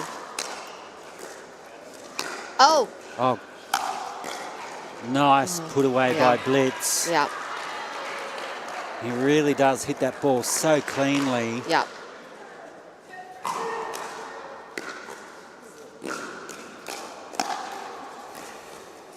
Oh.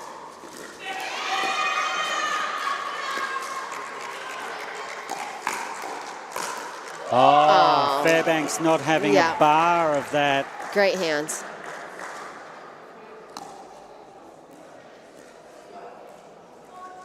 (4-2), the Gold Coast Glory going for the clean Oh. sweep here against the Mavs. I think Blitz thought that was a little bit higher than he anticipated it to be, I think.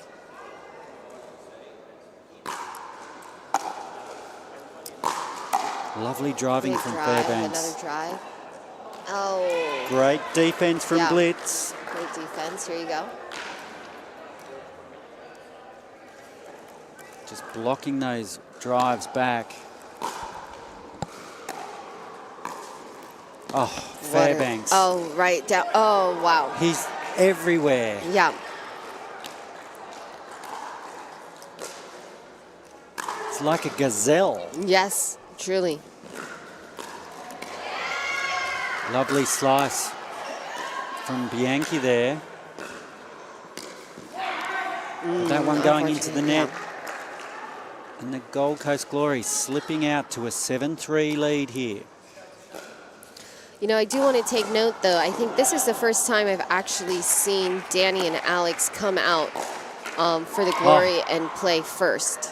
Usually you'll see Roman and Sarah Burr be the first mixed team to come out. That's a very interesting point. So it you seems like raised they there, had a Jazz. strategy change here coming into this match against the Mavs. Let's see if it pays off. Oh! I blame excitement on that one, you know. Just getting a little bit excited, getting ahead of the ball, really wanting it. 4-8. Nice driving from Nice. Blitz.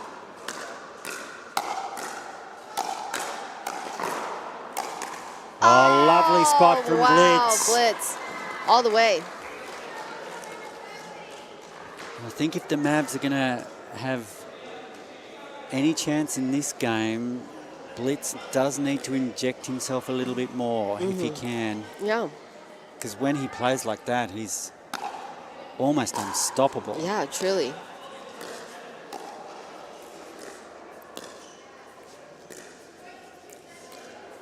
Nice change of Nice direction. Yankee.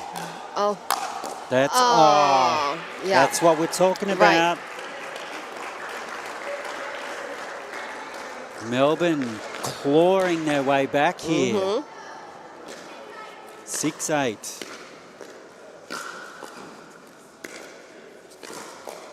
Oh, What Blitz. a counter. And Townsend. Oh, And it's 7-8.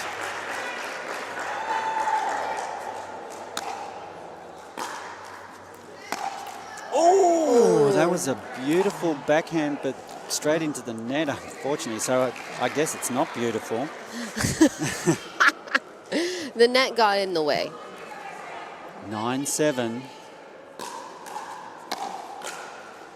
And just long. Yeah. Nice variation on that serve from Fairbanks. Absolutely. Forced 2 unforced errors from Blitz in a row. So this could be really good for them, especially if they want to get the swap. And there we go. There it is. There's Yeah. the swap, and it's 11-7. 11-7, After yeah. clawing their way back in, Right.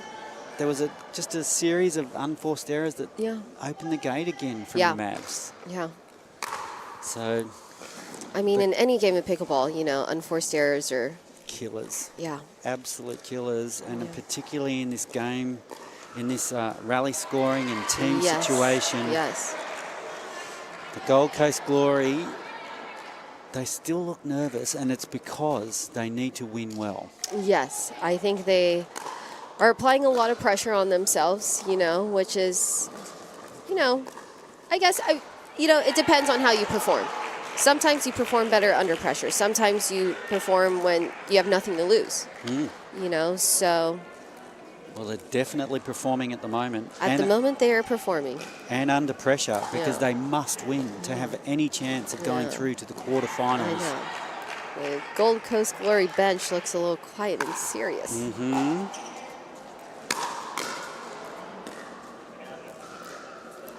Oh, Oh, yeah.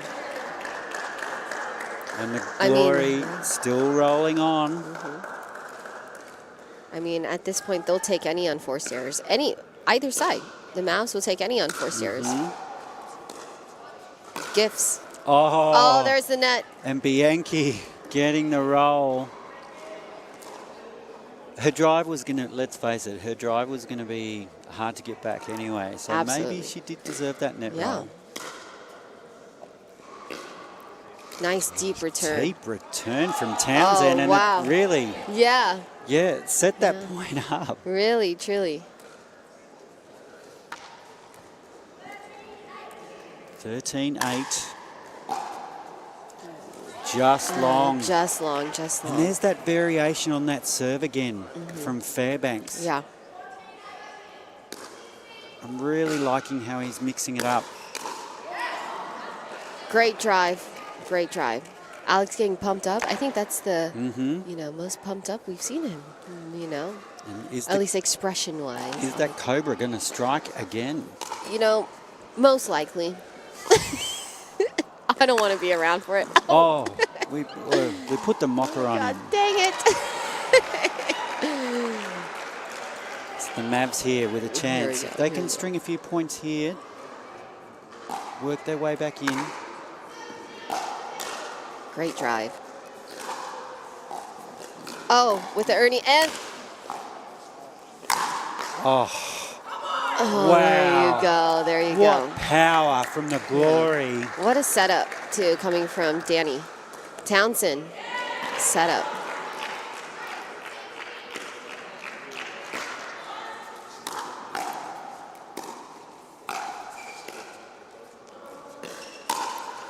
Oh, and it's in. Fairbanks can do no wrong at the moment. Oh, man. He's warming up. He's giving them the warning signs right now that he's going Wow. to strike big.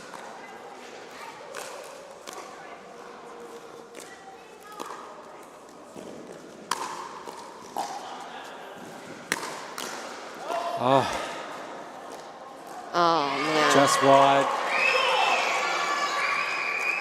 So the Glory really ripping this game open now. It's 18-9. Just putting it long. Just long. Townsend on the serve. Right. 10-18.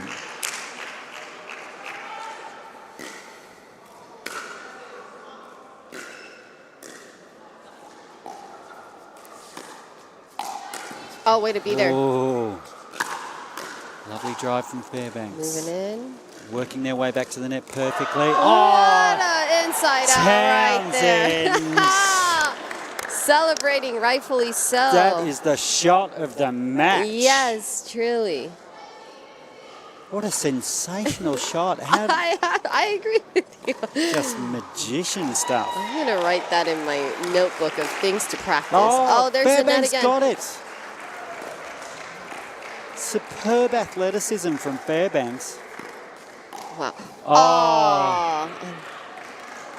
Great. The That was great. experience of Aaron Blitz coming Yeah. to the fore there. Right. It's 11-19.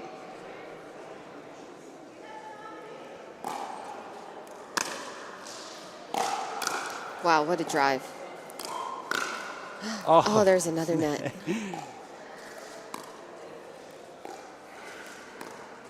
Great movement. superb dink rally. Who's going to pull the trigger? Wow, great redirection.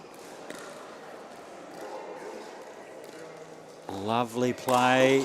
It's Fairbanks. And the Cobra strikes. Just beautiful play. So Yes. well worked. Yes.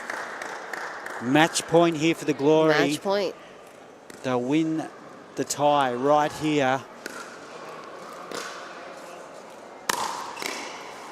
Oh, and there it is. There it is. 21 points to 11. It's Oh, a great 3-0 drive. sweep Wow. so far to the Gold Coast Glory.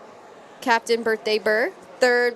Candle on the cake. Yes, here you go. Can that birthday wish still come true for the birthday girl? She's about to grace the court right now Yes. with her wonderful partner, Roman Estereja. So they would love to go 4-0 here and go for the clean sweep. Yes. Has anybody got a broom handy? Because the Glory are looking for a sweep. They really are. But it's going to be tough. I mean, Coco Lococo and Damien's Spizzo. Absolutely. We've seen just, well, we were talking about how the Cobra can strike, Fairbanks, Yes. from the Glory. I Yeah. tell you who else can strike, and that's Damien Spizzo. We've seen his driving, Yes. particularly his backhand drive. Absolutely. If he can get a few of those going and inject himself into this match, Yeah, we could see anything happen here. absolutely. I mean, we're going to see power coming from both of them. You know, Coco has great power as well. Absolutely. Now, I think the X factor in this game is definitely Roman Estereja, because he just has a superb touch at the net, and he's got that beautiful dinking game. And I Yes. think out of all of these players, well, Sarah Burr also has a fantastic dinking game, but Absolutely, I think defense, Roman yeah. could be the X factor here. Yeah. And if Damien Spizzo can bring his Formula One driving game to his forehand and backhand. It could be great. Anything could happen. You know. And, they could spoil the party. Oh. It's the court side. Court side over here. Dude. I think we might have had an incident of a sort. Did someone get hit by a ball? I'm not sure. I missed that. Do we need to call a medic, perhaps? It's one of the referees, is it?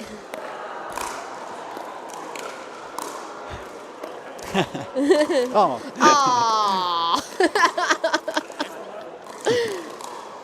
So, I hope everyone's all right courtside there. So in the meantime, Sarah Burr and Roman Estereja continue warming up. There's focused, ignoring the commotion that's happening sideline.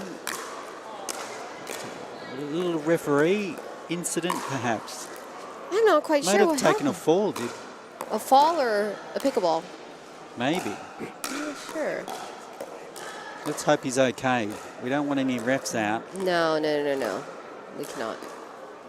They ensure a safe, proper, fair game. Absolutely, and we're very lucky because the referees here at MLP Australia do an amazing job.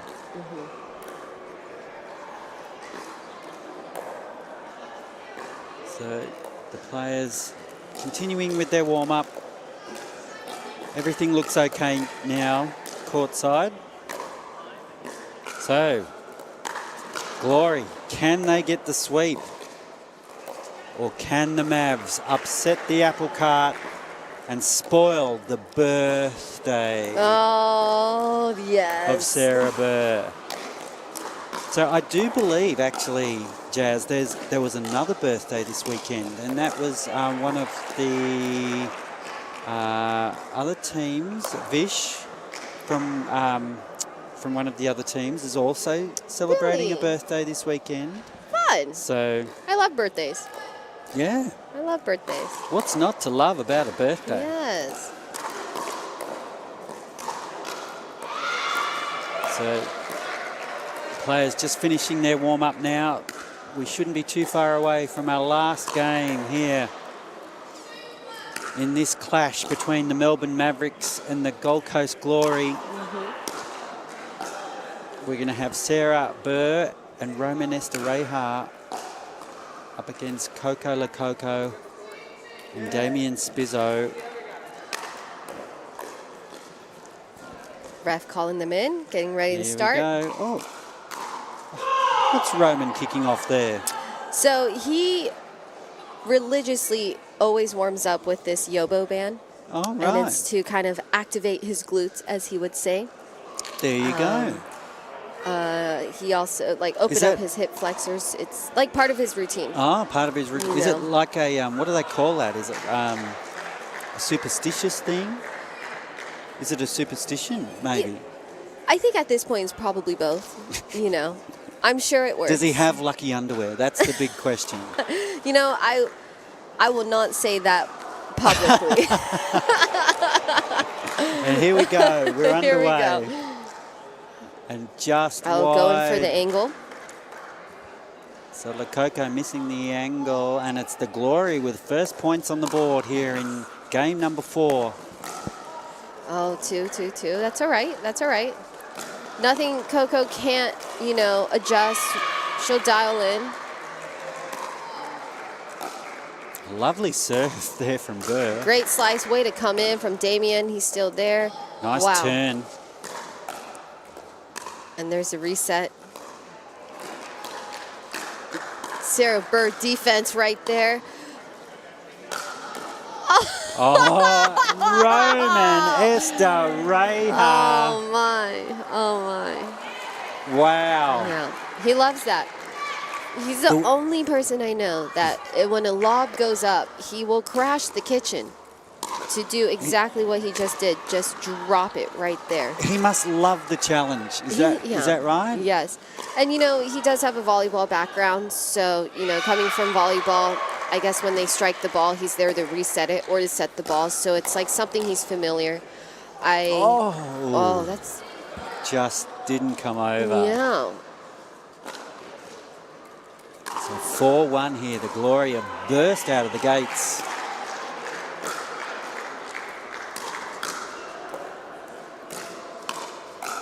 Oh, power. All power. Oh. And look at this defense. Sarah Burr. Sarah Burr. Oh, wow. Sarah Burr, take a bow. Wow. Yes. Wow. Wow.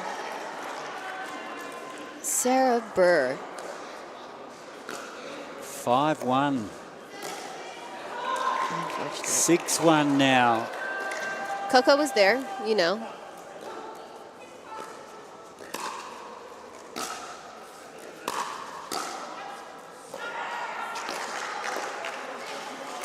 Damien coming in, watching the kitchen. Oh.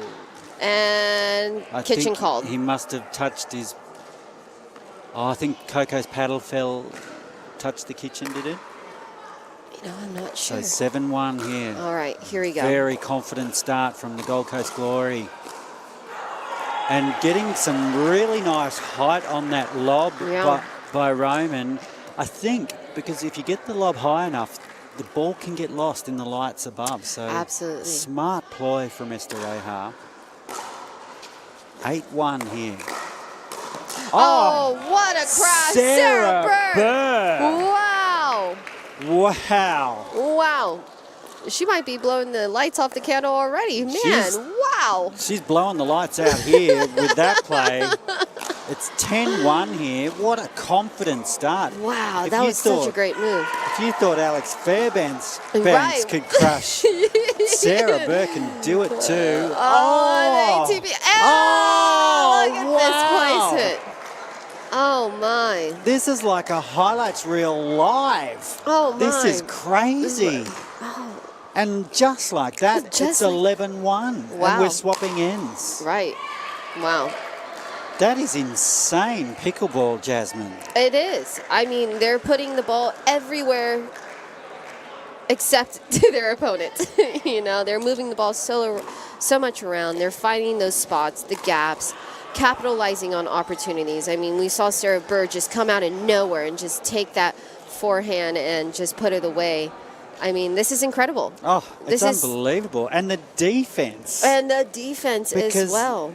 We can see the weaponry on this side of the court. Absolutely, Spizzo is absolutely smashing some of those balls back. Yeah. But the defense from the Glory is next level. Wow. So, synergy level is definitely present. And the Glory out to 12-1 now. It's a great lead, but you can't let up, though. Absolutely can't let up, because every point will count. Yes. Because all of these, the tied teams after this round, it will come down to points. All comes down to the points and the count back. So every point counts. What a leave. What a leave. Without a doubt, she knew that was going out. Yep. So that's Sarah Burr experience. can just read the ball to perfection. And just long. So Damien missing a few returns here. 14-2, the Glory in full control. Coming over, Spizzo, taken. Yeah. Little switch. Great shot by Coco. Way to be there. You got a lob. Lob. And oh my just gosh. Back. Roman missed a lob. I don't believe it. I think that's the only one all weekend. No, he's missed one other one this match. Okay, all right. I won't forget it. I won't let him forget either. And Spizzo just pushing that one into the net. 15-3. Mavericks not even tempted to take a timeout here. No. 16-3. A simple reset could I break agree. this momentum. I agree.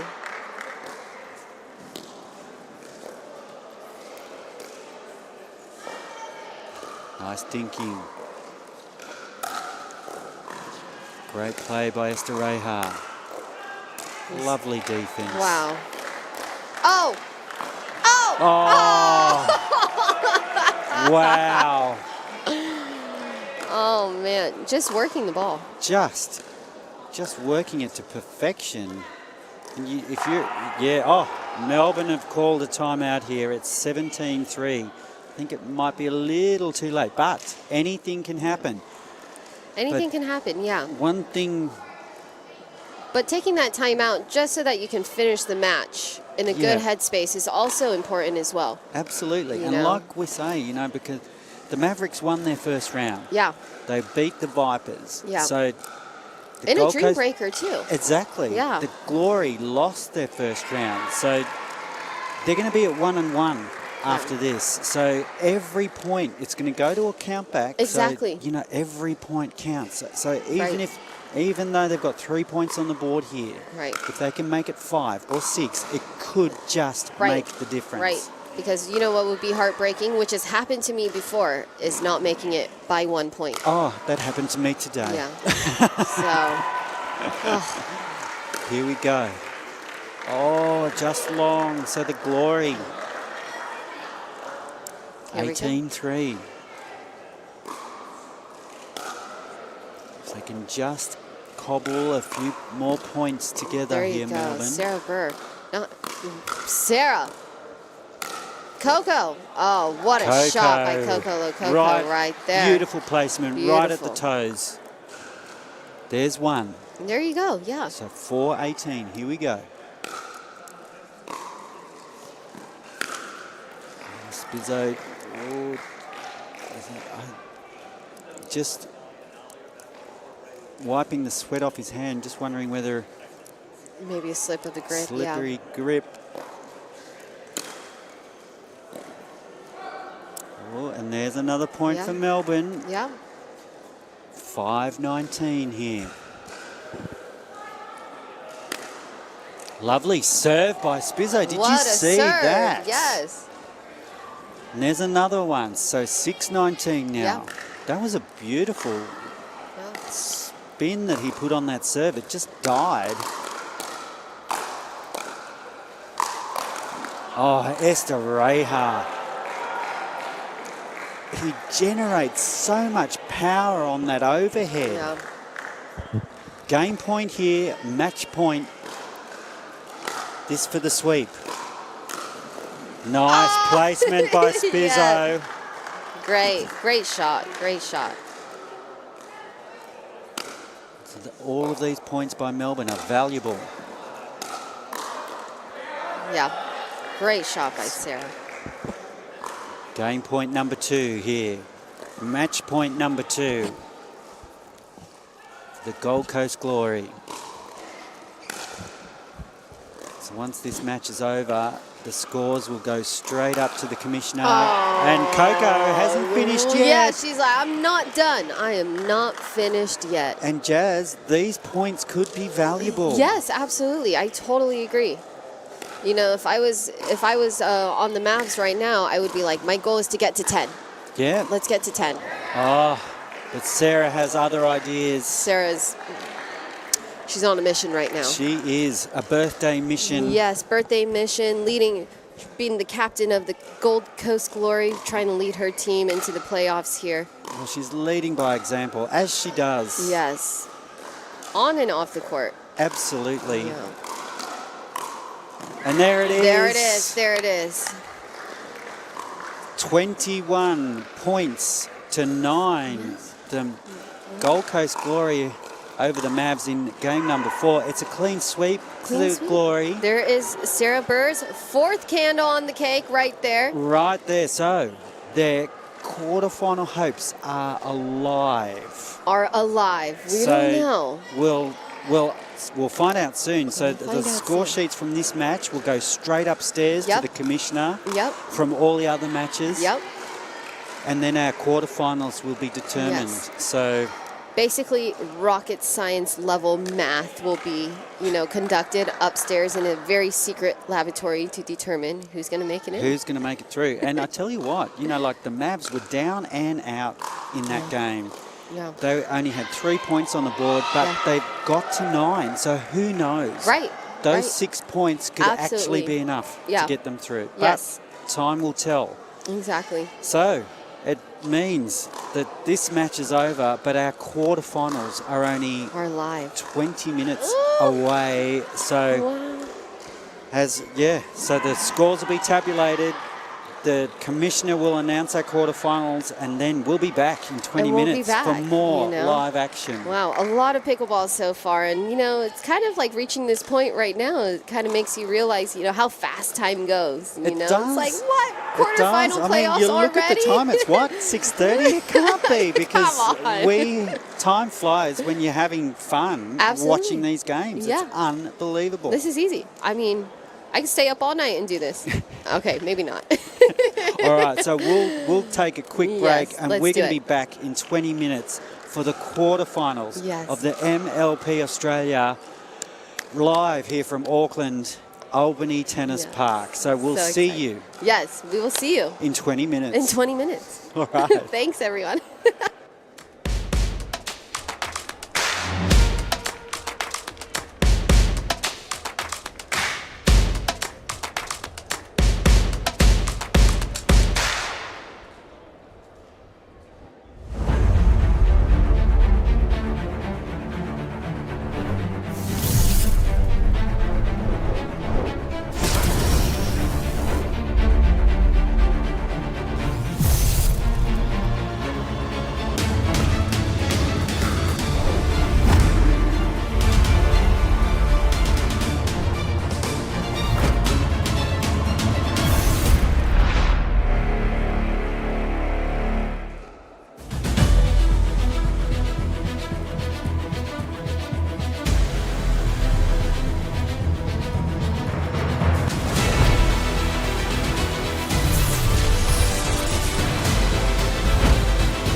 There we go. We are ready to talk, Caitlin. Good afternoon, everyone. My name is Dylan Kimlin. We are live from Major League Pickleball Australia here in Auckland, at the Albany Tennis Park, just past 7 o'clock. And whatever you are doing around the world, we welcome you with open arms. We're about to get underway with our quarterfinals. We have two of the old teams going head-to-head. It's good old-fashioned Southeast Queensland bash. We got the Gold Coast Glory taking on the Brisbane Breakers. Caitlin, it is getting cold. Yeah. Today was a cold day in general. We woke up with 8 degrees, and I think we're finishing it off pretty cold this evening. Yeah, I mean, coming from Brisbane myself, it's pretty much always cooler over here. But Yeah. it has been an absolute pleasure meeting a bunch of the Auckland pickleball crowd, seeing what the New Zealand space has to offer. I mean, you have to be pretty happy for your hometown to... Is this your hometown? I know you play here, but is this your hometown? Yeah, I grew up here. Yeah, okay, Yeah. there we go. It must be pretty nice for you to see professional pickleball in Auckland. 100%. And it's even cooler that it's at the venue that I run my pickleball at, which is, it's just so cool to see that the venue getting used by such an international league. Yep.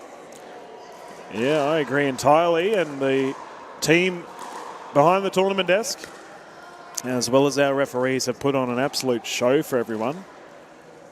Isha Lakani and the Brisbane Breakers are just entering the court. Isha looks like she just got out of bed. I'm in the totally same frame of mind, Isha, so that's not a knock on you. It is getting late. It has been a huge day of broadcasts, and we hope you've enjoyed the footage that we've provided. And this is going to be a fiery game, I can tell you that, Caitlin. These teams have got some history. Captain Sarah Burr, Ludovic Ashaki have versed each other many times in the past, both on the singles and the doubles courts. Yeah, and these players have been going since probably 7:30 this morning warming up. You know, they're nearly hitting 12 hours of pickleball, so it's pretty insane. Yeah, it's an endurance affair. People don't realise that tournaments are absolutely brutal when it comes to getting stuck into things. I can see one of our tournament organisers, Tim's, giving me weird looks. He can wander past me here. Shout out to Tim. He does a great job. But let's talk about that, Caitlin, actually. I'll get your insight on long tournaments. Like, I find, obviously, the body gives out, but how hard is it to focus when you're knackered? I think when you're in the game and you're playing, you're just so in the zone. Like for me, if I'm hurting, I'm not hurting when I'm playing. I'm hurting when I've stopped. Yeah, fair enough. You know, so although I'm tired maybe going into a game, I think as soon as I'm there and as soon as I'm playing, I forget about it. Yep. I'm just there to play hard and do well and hopefully win. Yeah, I mean, that's a very fair call. Fire up immediately. Yeah. I wish I could light a fire somewhere near us so we can warm up. Yeah, it's definitely getting chilly. As we have our players getting ready, I can see our refs. David J and Margot Tredenick will be calling this one. David taking the lead. I swear we are missing players, Caitlin. Certainly. Oh no, Isha's over there. I can see 5. Oh, there we go, yeah. Isha's in the wrong camp. What's she doing with the Glory? Anyway, we are sorted. Glory certainly looks ready to go. Breakers still getting their stuff together.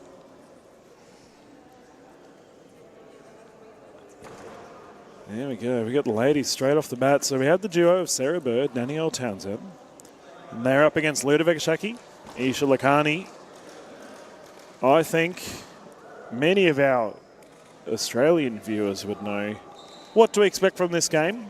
Caitlin, I can tell you right now, this is going to be absolutely explosive. Yeah, well, I watched a few of them play in the women's doubles today, and they did pretty well, so I think it's going to be great. Yeah, let's get underway. Quarterfinal action, Major League Pickleball Australia, 0-0, Lakani to serve. Immediately, we see a point going to the side of the purple. Captain Ludovic Ashaki, ball in hand.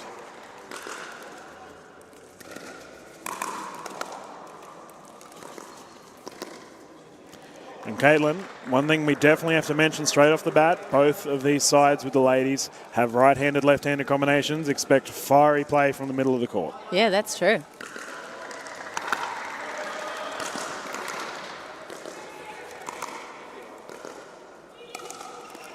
And drop attempt from Townsend goes wide.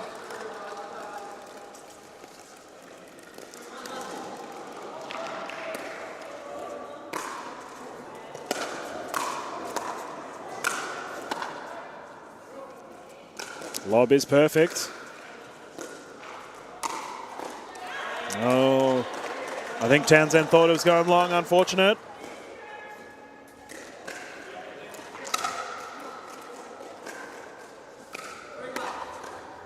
Oh, Lou is lucky. It was a little bit close there. Beauty drop. Lacani trying to speed it up, and you may not have heard it, ladies and gentlemen, but our official Jay called the score a millisecond just before Shaki served. Very lucky. Tied game. Captain clash. Burr taking Shaki on. 3-3.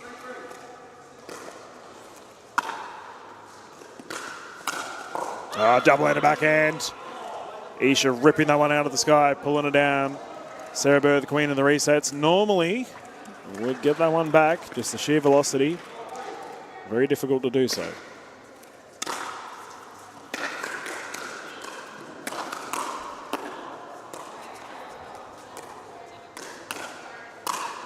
Yeah, good hands by Townsend, forcing the error there. Sarah Burr able to wreck that one. Both teams going in pretty fiery, lots of drives. Oh, it's almost like we called it. Yeah.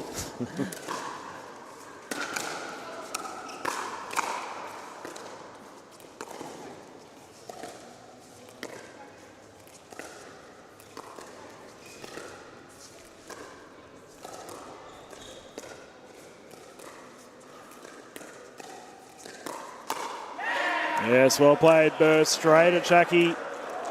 I love seeing captain clashes here in the Major League Pickleball Australia. And like I mentioned earlier, these ladies are very familiar with each other. They know their play styles inside out. Who can get the upper hand? Oh, foot fault. Shaki's big toe crept on the white.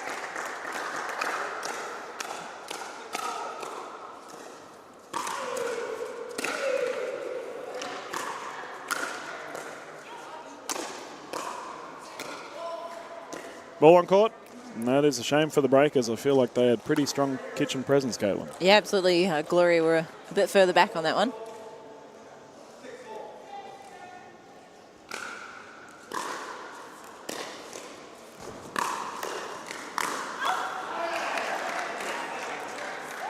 Oh, Shaki getting caught on that one. Could hear Lacani call it going out. Sometimes when your paddle's in the way, there's nothing you can do about it.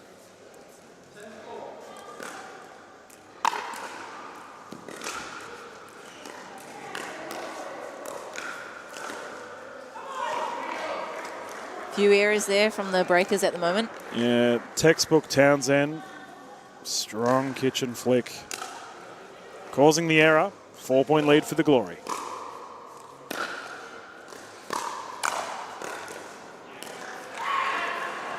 Backhand for Lacani, unsuccessful. Glory in cruise control right now. Breakers need to respond.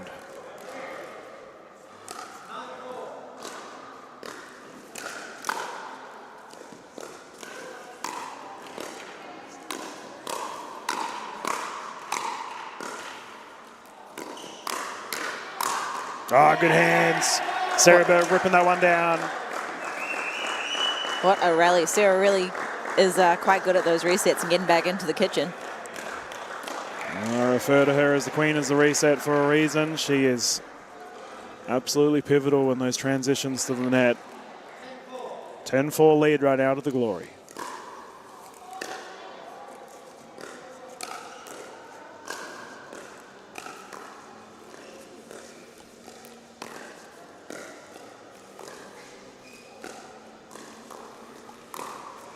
Oh, speed up for Burr, impatient. Caitlin, I feel like Isha's been completely frozen out right now. It certainly looks like it, eh? I don't feel like she's hit the ball too much. No, it doesn't matter. Gets her chance, sprays it long, and then there will be a rotation. And the breakers going to the other side. We will have the Gold Coast Glory closest to us. Strong start for Burr and Townsend. Yeah, absolutely. They seem to just be super consistent, getting everything back. And even when they are back, you know, like you say, Sarah can reset the ball, get back in the kitchen, and breakers are just making a few errors. Yep. Yeah, no, very strong combination. The defensive prowess of Sarah Burr and the offensive capabilities, Danielle Townsend. And they're really putting the pressure on Lakani and Shaki right now.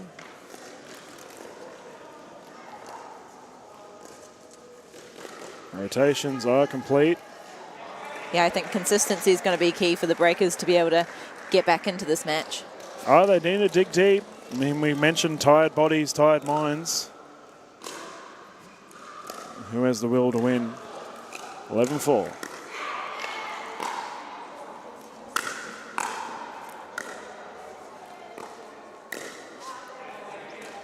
Long there for Townsend. Breakers getting a chance to serve and hopefully get some points on the board.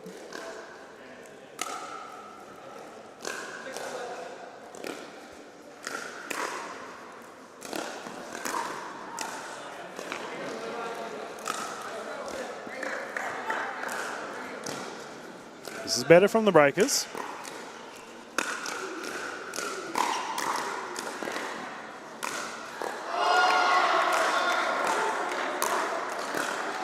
Smashing prowess. Danielle Townsend, I mean, she has the absolute strength to rip a smash. But in that instance, she looked very controlled. Yeah, absolutely.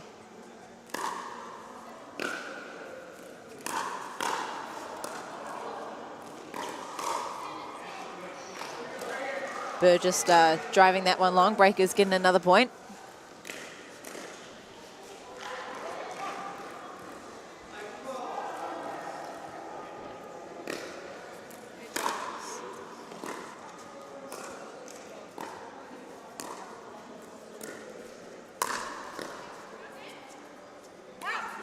Called out.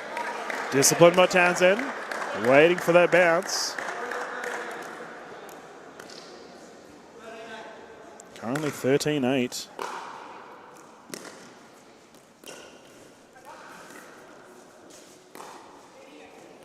A lob by Lou is good. A lob by Townsend, not so much. I was about to say, I feel like Townsend's had a very consistent game thus far.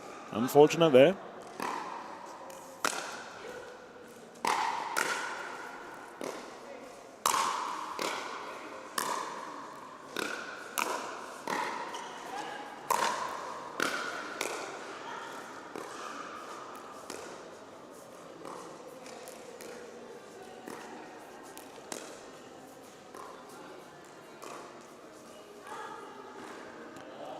When you bring up consistency, typically Sarah Burr is one of the first names that gets mentioned. Yeah, some nice long rallies in this one. You did say it was going to be close.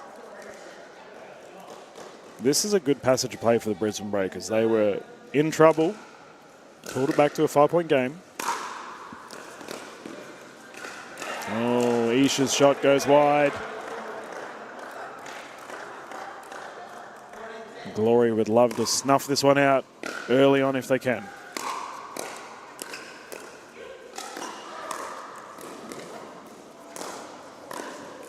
Oh, how was that reach from Shaki?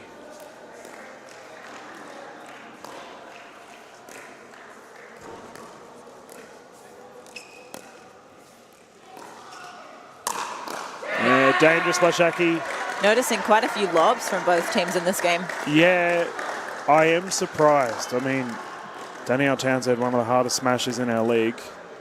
Sarah Burr is known to rip a couple when she gets the chance as well.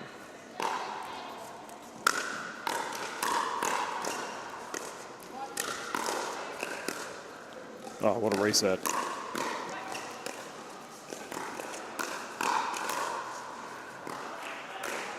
Oh, down to the feet, perfect. Glory on fire right now. Surprised we haven't seen a timeout from the Breakers, Caleb. Yeah, that's true. I kind of forgot about timeouts there. I haven't seen one in a while.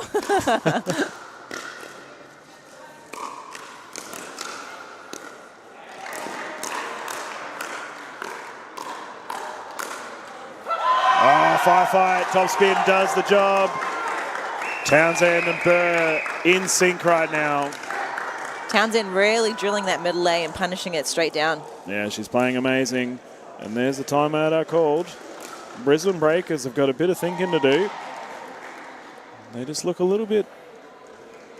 they're just not in sync. Yeah, I would agree there. Yeah. I mean, I have noticed that Gold Coast are really kind of pushing them back as much as they can and keeping them in that back court and just really dominating up at the kitchen. Yeah, the aggressive play style by the team in the blue clearly paying dividends right now.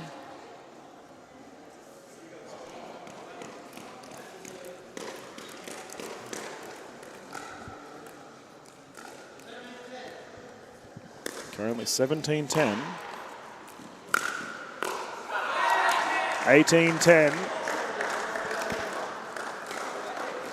Glory currently really looking like they're quite confident.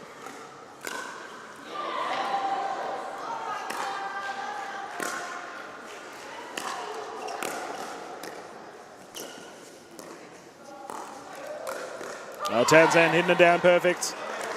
Yeah, I think it's fair to say that Sarah Burr is on top of the captain's clash right now. For the duo in purple, they need to dig deep.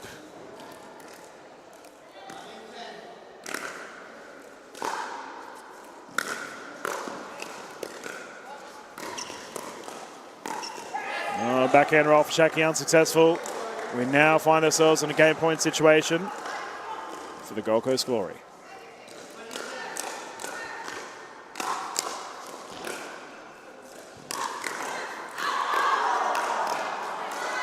Oh, great hands. Townsend finishes. She was on point that game. Townsend really hugging the middle and just going so hard. Yep. An aggressive powerhouse gets the job done. And the Glory, one up to start this game. We now have our gentlemen hopping on court. The duo of the Vine brothers. And they will be up against Alex Fairbanks and Roman, who has received a ton of praise in that he is so consistent. Yeah, absolutely. I watched them and the Vine brothers today played out of their mind. They'll be pretty fatigued today based on their matches. Yeah, well, Wesley Vine is prone to cramping at the end stage of a tournament, and we hope it doesn't occur during this.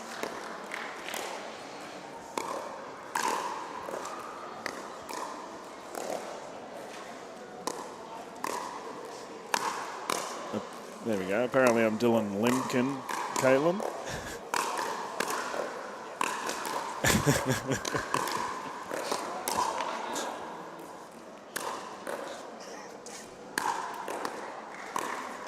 A 1-0 lead for the Glory.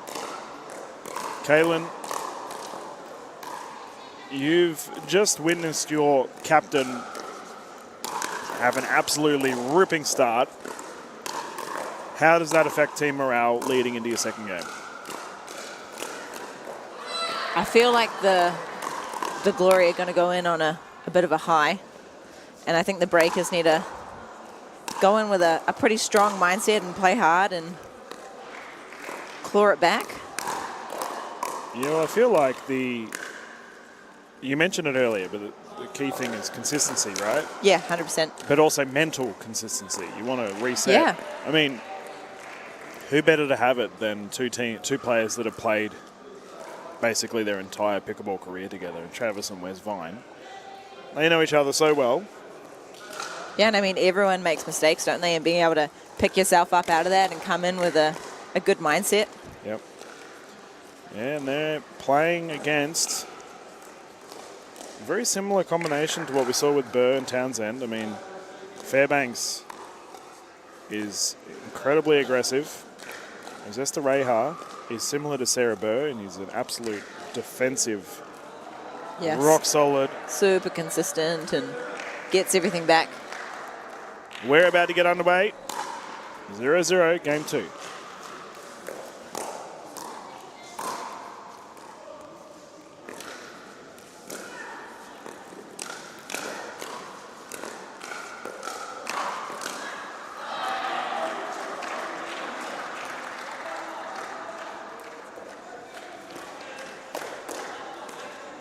Well, pretty much like every other game we call in the MLPA, we immediately resort from super fiery ladies play to Yeah. a gentleman's game of dinking. Dinking finished off with a hands battle. What a reset. Yeah, Travis Vine pretty handy on the court. Couldn't get that one back, however. Fairbanks. There's to Ray Hart.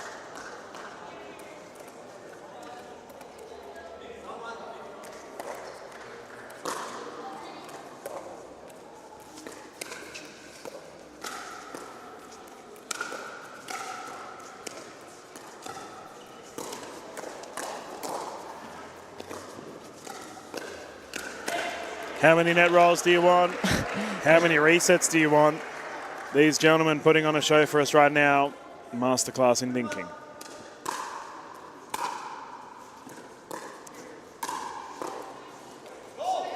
Travis and Wes rather in that instance, just a little bit casual. Tied game, 2-2.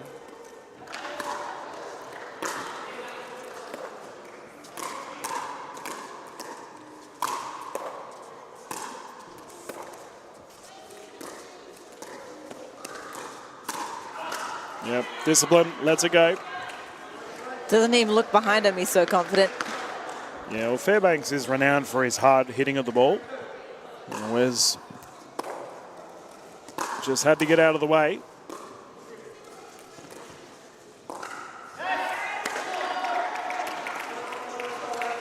And the Glory get one back. Tied game and similar to the start of the ladies.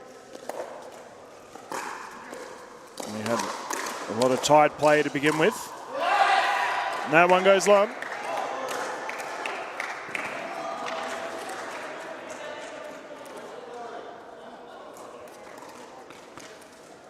Four, 3.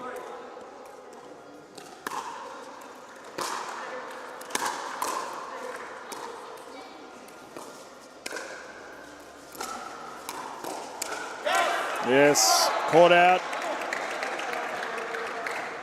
And the Glory continuing that fine form from the ladies that we just saw. I really think this game could go either way.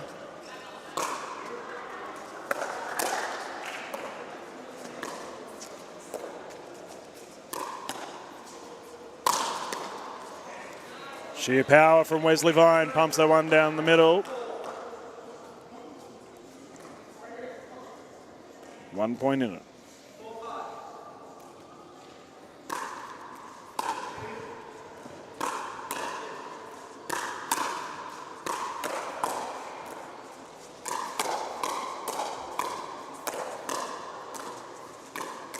Oh, what a rally. That rally a little bit different to a dink rally, wasn't it? Straight in with the firefight. Yeah, fellas need to warm up. It's getting cold. 5-5. Wes Vine to serve.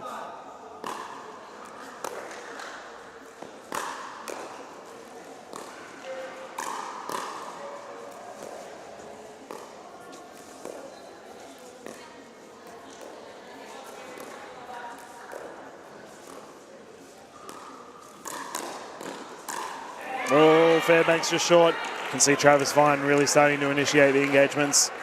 Yeah, the Vine brothers seem to be wanting to be on the attack. Oh, down the side. Travis, renowned driver of the ball. Probably the more aggressive out of the two. Yeah, I mean, this is what the Breakers need, right? A win here.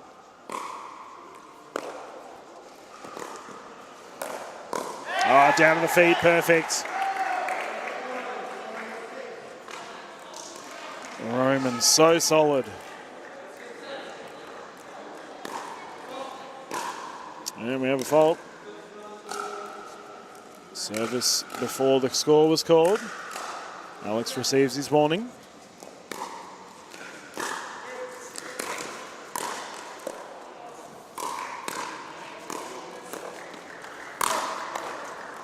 Oh my goodness, Roman. Stop it. Absolute insane defensive there play from Roman.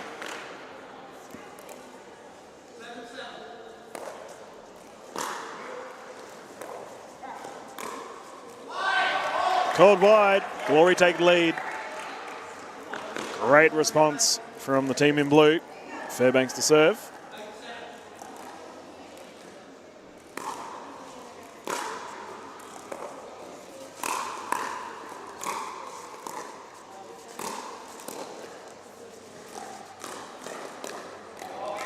Oh, Fairbanks did so well there. Took his time. Yeah, I'm just really noticing Travis really on the attack. You know, he's just pushing them back, driving hard.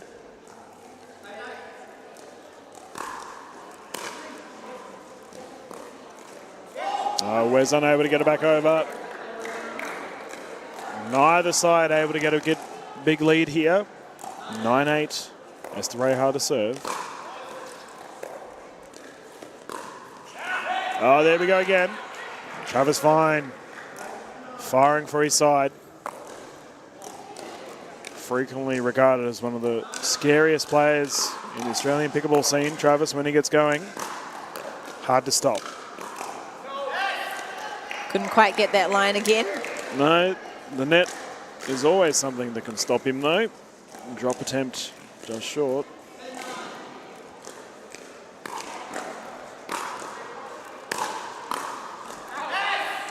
There we go, rotation underway, 11-9 lead thus far to the Gold Coast Glory.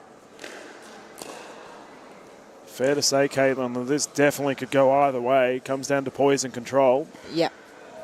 Definitely noticing there's no clear dominance from either side. You know, it's pretty even. It might come down, you know, to that freeze at the end at the 20 points and who can be more consistent. Yeah, I do like the slight change. Travis deciding to play a bit more angry. Yeah, a lot more aggressive, I think. And Roman, like you say, is really good at those resets. And I think he's just trying to get into the kitchen and wait for that opportunity. Yeah. Yeah, we can get started with our final half of this game too.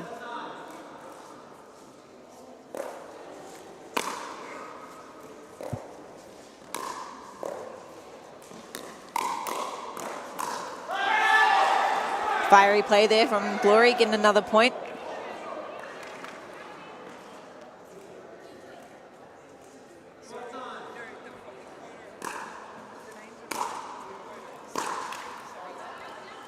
Unable to get that drive there. Now point to the breakers.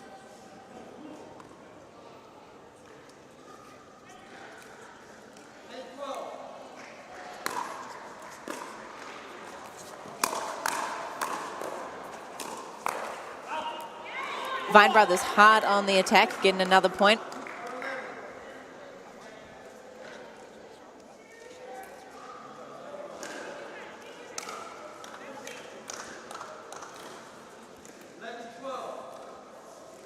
Score is now 11-12 to the breakers.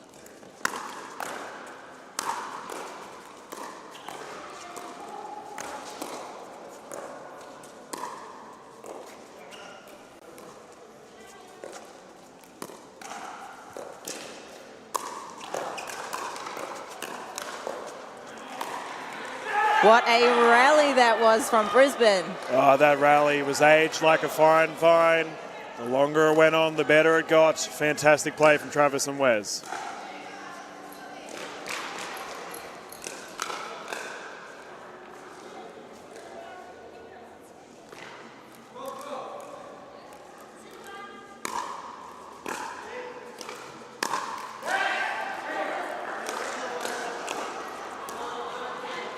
Those cheap and easy points, so important in this rally scoring format. As the Rayhar ball in hand.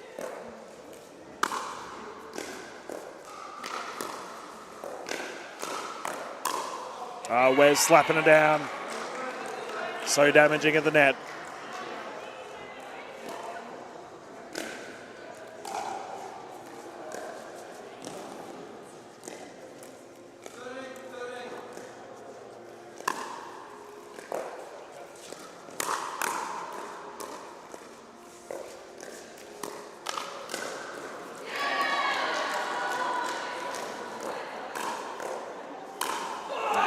Oh, Travis fine.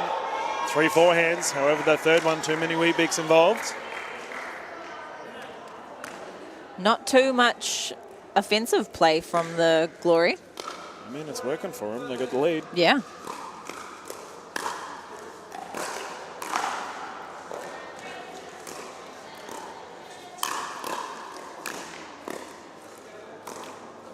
Oh, cheeky by Wes.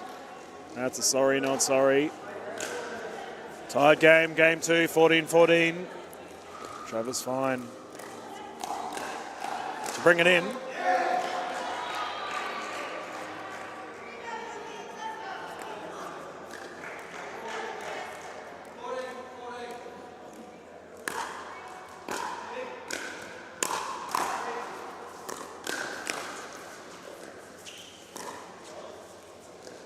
Lob is long.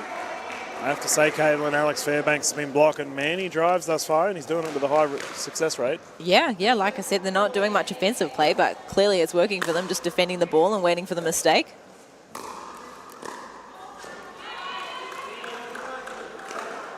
And unfortunately, you mentioned the word mistake, and that's the first thing we see. It's still so even, it really could go either way. Yeah, 15-15.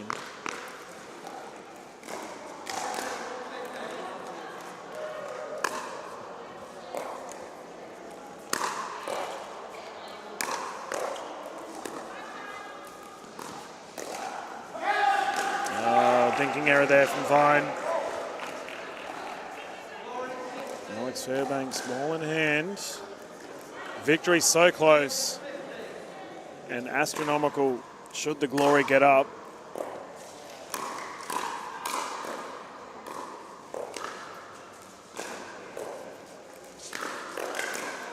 And that's exactly what Roman wants. Fiery passage of play there. Just some absolutely insane resets. I can't believe his consistency. Oh, he's incredible. Return error. And another one for the Glory. 3-point lead. We will see a timeout from the Breakers, I imagine. Yep, that's exactly what happens. Mr. Reha is quickly making a name for himself here in the Australian pickleball scene. Yeah, I mean, although Brisbane's going in pretty hot and pretty dominating at the line, they just can't seem to convert with Roman getting everything back. Unstoppable force meets an immovable Roman. Getting everything back, and Alex Fairbanks also doing his role well right now. Yeah, 100%. So consistent from Gold Coast.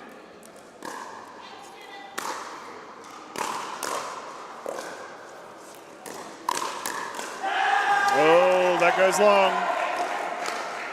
This is big for the Glory. Pressure rising. The Breakers must respond.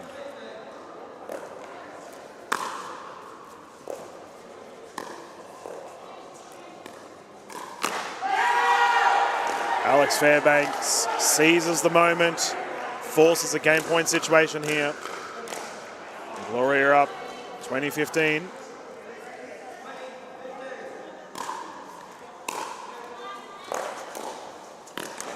Yes, the body bag will work. And we have a 2 lead for the Glory right now. Speechless, Caleb. Yeah, that was a really good comeback and just so good. Yeah, I feel the game was so close till that Really close. final couple of minutes where the Glory just put the foot down. Yeah, no errors from the Glory really in the last 5 or 6 Minimal. points. Minimal errors. Full credit to the gentleman.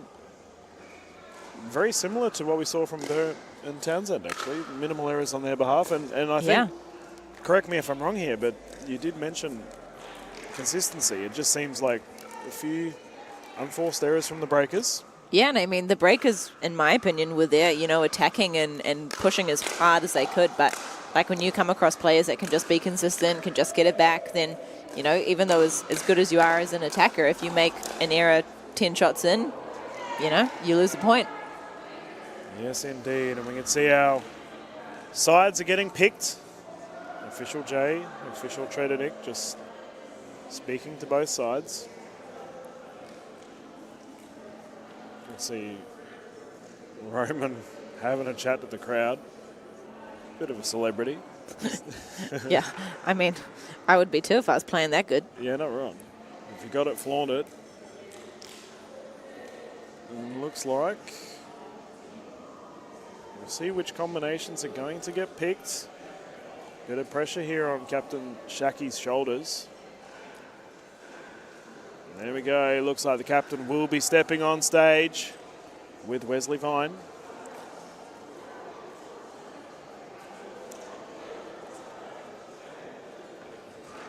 I think all 4 players in Glory are playing pretty solid, pretty consistent, and I think it's going to take a lot to beat a team that can just get pretty much everything back. Well, we can see Sarah Burr has opted to not have a captain clash. She has faith in her side. We saw how well Townsend and Fairbanks played in the last set of games. Pressure definitely on the breakers. This is a must-win game to force a game 4. Gold Coast Glory will be bringing it in first.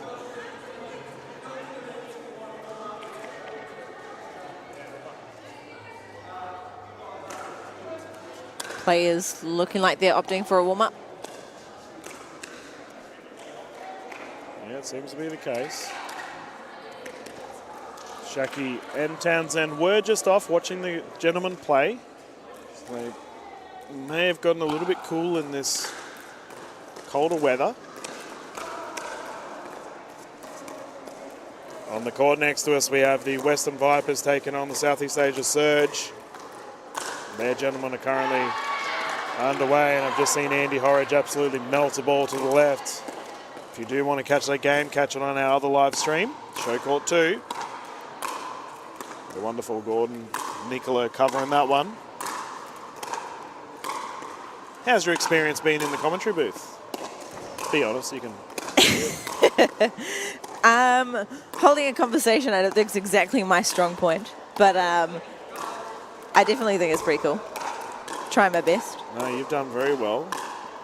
It's always good to have a funny accent sitting alongside me. Ah, thanks. I thought you were talking about yours. Well, I don't know. There probably are some international viewers right now that can't understand me or my analogies. But that's okay. We have fun here in MLPA, and it looks like the Breakers and Glory are ready to have fun too. Game 3 going to get started with the mixed. See both ladies opting to be on the right side of the court.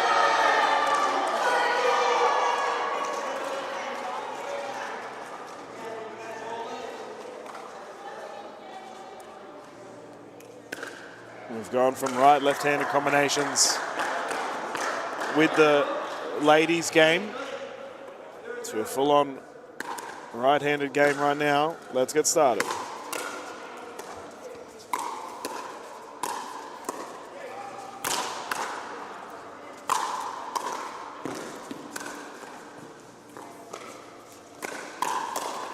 Hands, ball still good.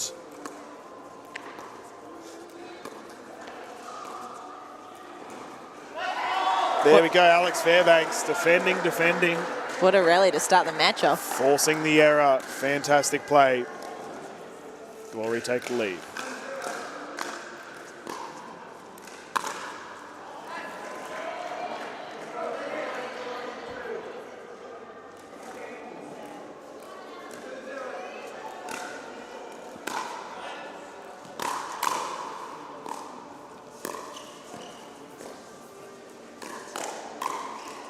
Oh, Townsend tried getting a paddle out of the way. Not fast enough.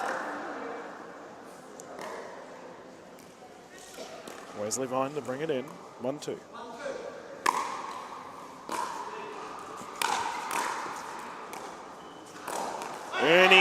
is good. Alex leaping across that one. Legs like a grasshopper. Easy to make that jump. I don't think I could have done that. Caitlin. Yeah. I mean, he is tall and long to make something like that. Rebecca Shaki letting it go. 1 point in it. Glory have come out firing immediately. Breakers need to try their best to do so as well. Not with that drive. That is a 2-point lead to the Glory. Fairbanks and Townsend looking like they're coming in pretty hot to start.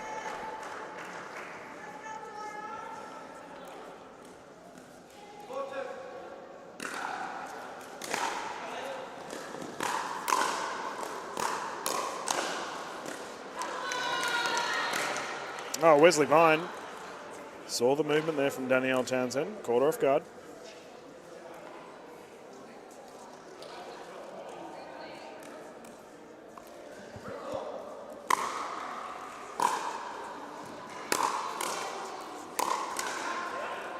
Well left by Fairbanks. Did it clip the paddle? It looks like it did. Tied game. Solid honesty there by Alex. Immediately pointed to his paddle.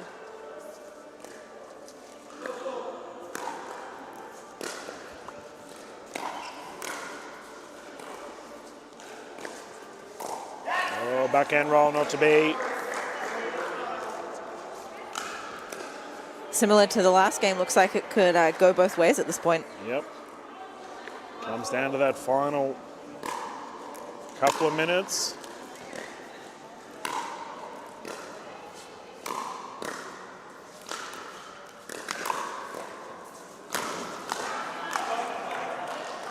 That's called long. Shaki and Vine have challenged. We'll see what the call is.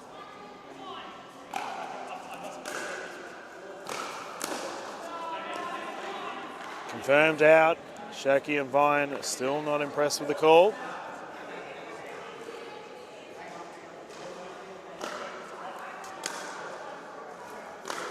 Little bit of a negotiation going on there.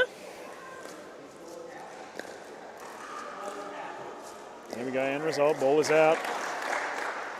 Glory with a 2-point lead.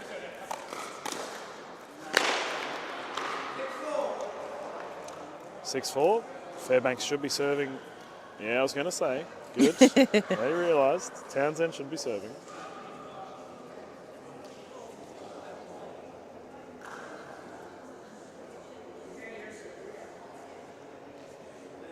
There we go. Now we're all sorted.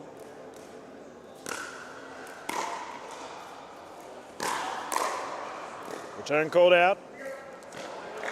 3-point lead, and has to be mentioned, Caitlin, after a close call like that one, it can get in the head of the breakers. Yeah, I think sometimes it's hard to brush something off when you're strongly opposed to the call made.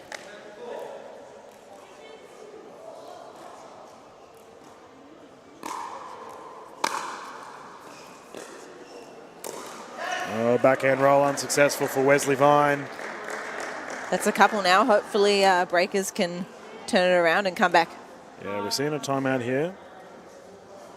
And I feel that is a smart timeout, Caitlin. Yeah, I would agree there. Just the sheer difference in morale from the Glory to the breakers. Gold Coast Glory, very boppy right now, full of energy. And for the Brisbane Breakers, they need to try and find a spark. You can see Isha Lakani talking to her side, trying to pull something out. Yeah, I think brushing off that call they disagreed with and just going in and going hard to win the game is kind of all that needs to happen now. Yeah, not wrong. So we can see Townsend, Fairbanks, they're ready to go. Yeah, I think they started off the game pretty ready and lively and yes, I full agree. guns blazing. Yeah, you have to give them credit. It's hard to dig deep and find some energy 12 hours into a day of pickleball. Yeah, I don't know how I would do. They have done exactly that. Fantastic to see. Townsend to serve 8-4. Game back on.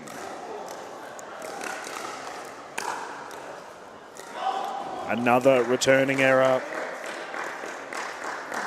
And Glory getting these easy points. They would be loving this.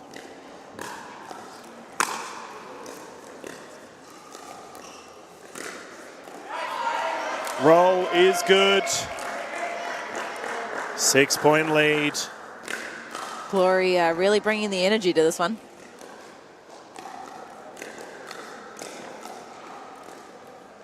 See Shaki and Vine just having a bit of a strategy chat. Fair to say they probably need to change some things up. That is a great drive from Alex Fairbanks. Absolutely insane there. Net roll working in their favour. And that there's a 7-point lead. We're going to have a rotation.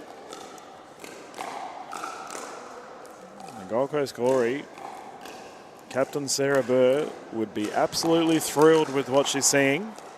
No doubt. So we could harp on about the Breakers with their morale and confidence, but let's talk about the Glory keeping it going.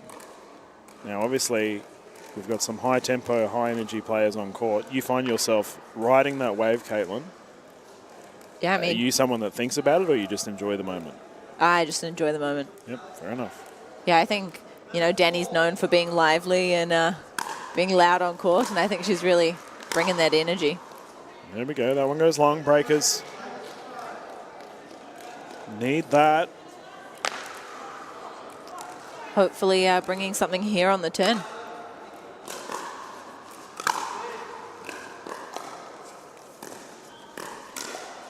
And again, it might just be that side of the court. Dare I say, Caitlin, as we are indoors, is there a bit of a breeze? I wish it's cold.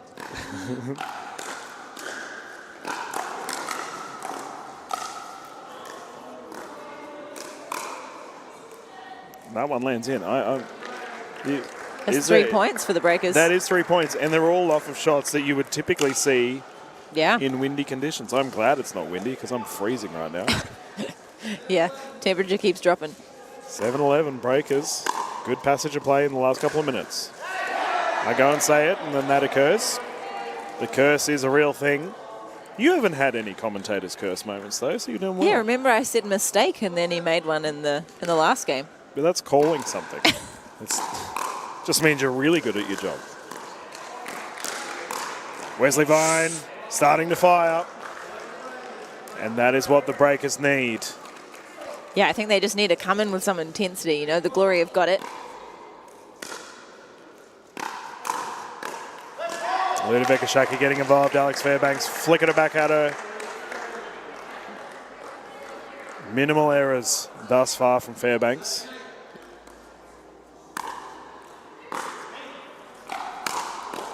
Like that. Absolutely beautiful drive straight down the middle. There's not much you can do about one that curves down straight into the kitchen like that. Yeah, an absolute laser. Good luck stopping it.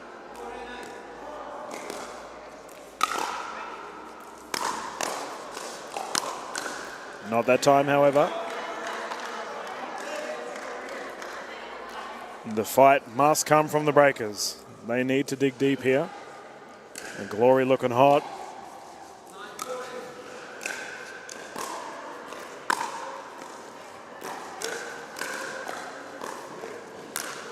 Oh, Townsend struck that awkwardly.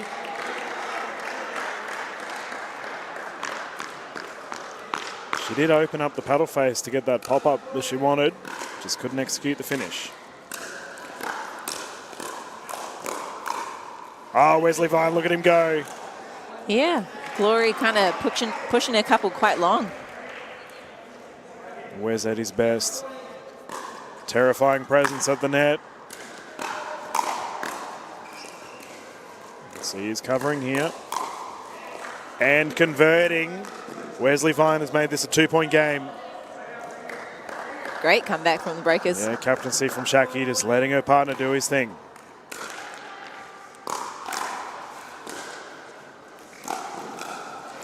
One point in it. What a response from the Brisbane Breakers.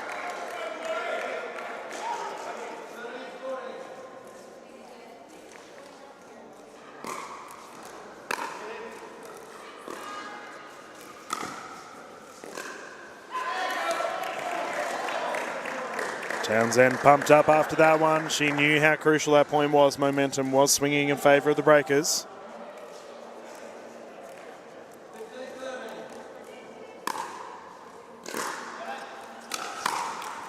Drive unsuccessful. Few errors there from Fairbanks in the last few points. He's had 2 drives into the net. He did have a flurry of successful ones and bit of a feast or famine player, Alex, when he gets going. Admittedly, before those 2 driving errors, he has been absolutely pristine. Yeah.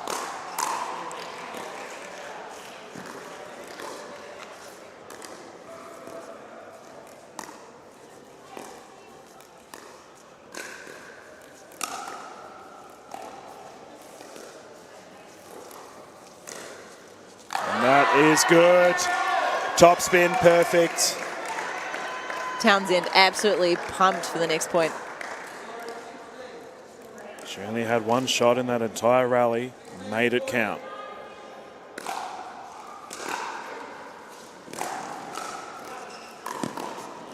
Ernie, perfect. Glory not interested in having a game 4. They want to clean this thing up right now. 3-point lead. Fairbanks to serve.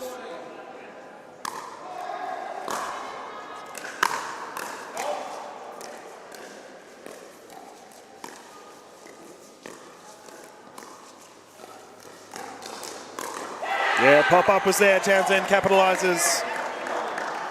Looked like the Breakers were really trying to push the Glory around, but it didn't quite work for them.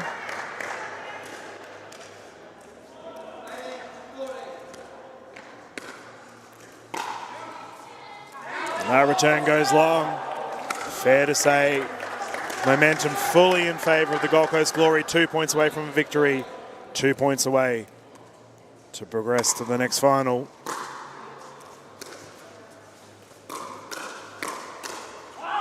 Wesley lets it go. Townsend very brave to take on the Vine. Yeah, she's got no fear in her. Not at all.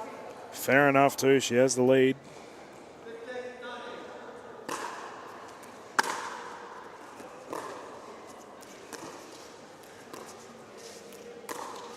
Ah, that is perfect, Alex Fairbanks. Top spin, forehand roll down the middle, right on the tee. Absolutely stunning from Alex. And match point. Danielle Townsend to bring it in.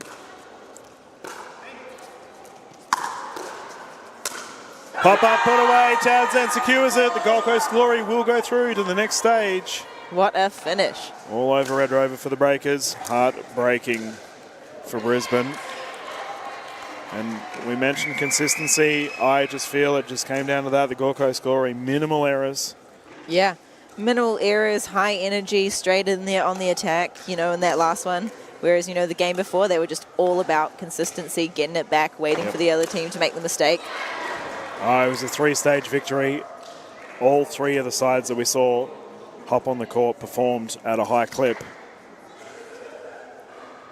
Yeah, it was great. They really brought the energy and they clearly wanted it. Yeah, it was good to see. And I believe I got to find out if we are going to do a game 4 or not, as we technically have before this quarterfinal. See, the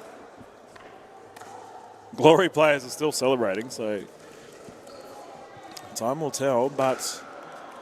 And our referees are still present on the court, so we'll find out soon enough. But regardless, we still have our game of the Southeast Asia Surge. Western Vipers currently battling it out. Duo of Rogers and Horridge. I mean, Gloria got their bags and walking, so. Oh, the Glory are gone. There we go. This game's done, ladies and gentlemen. Fantastic effort to the Gold Coast Glory. Yeah, I was saying that we've got Rogers and Horridge currently up against Pascoe and Singh. If you do want to catch more pickleball, by all means, hop on over there and have a sticky beak on our second show court. Yeah, they're certainly bringing the energy over there, aren't they? Yeah, it's good to see. Oh, it's a tied game. That's why it's a energy.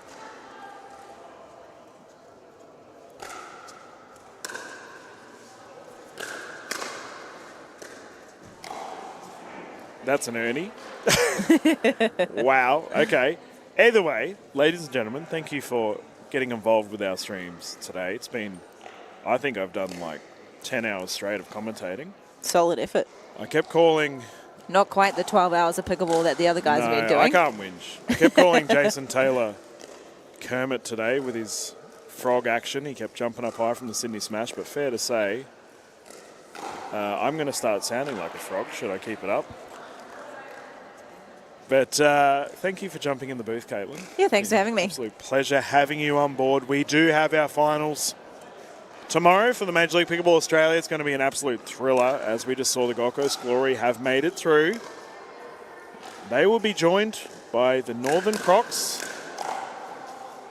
the Eastern Rush, and whoever wins out of this game on the second court, I'd highly recommend popping over there and having a sticky beak. Will we see a Southeast Asia Surge Northern Crocs Grand Final once more? Yeah. We saw it happen in Sydney, and what a thriller that was, ending in a dream breaker.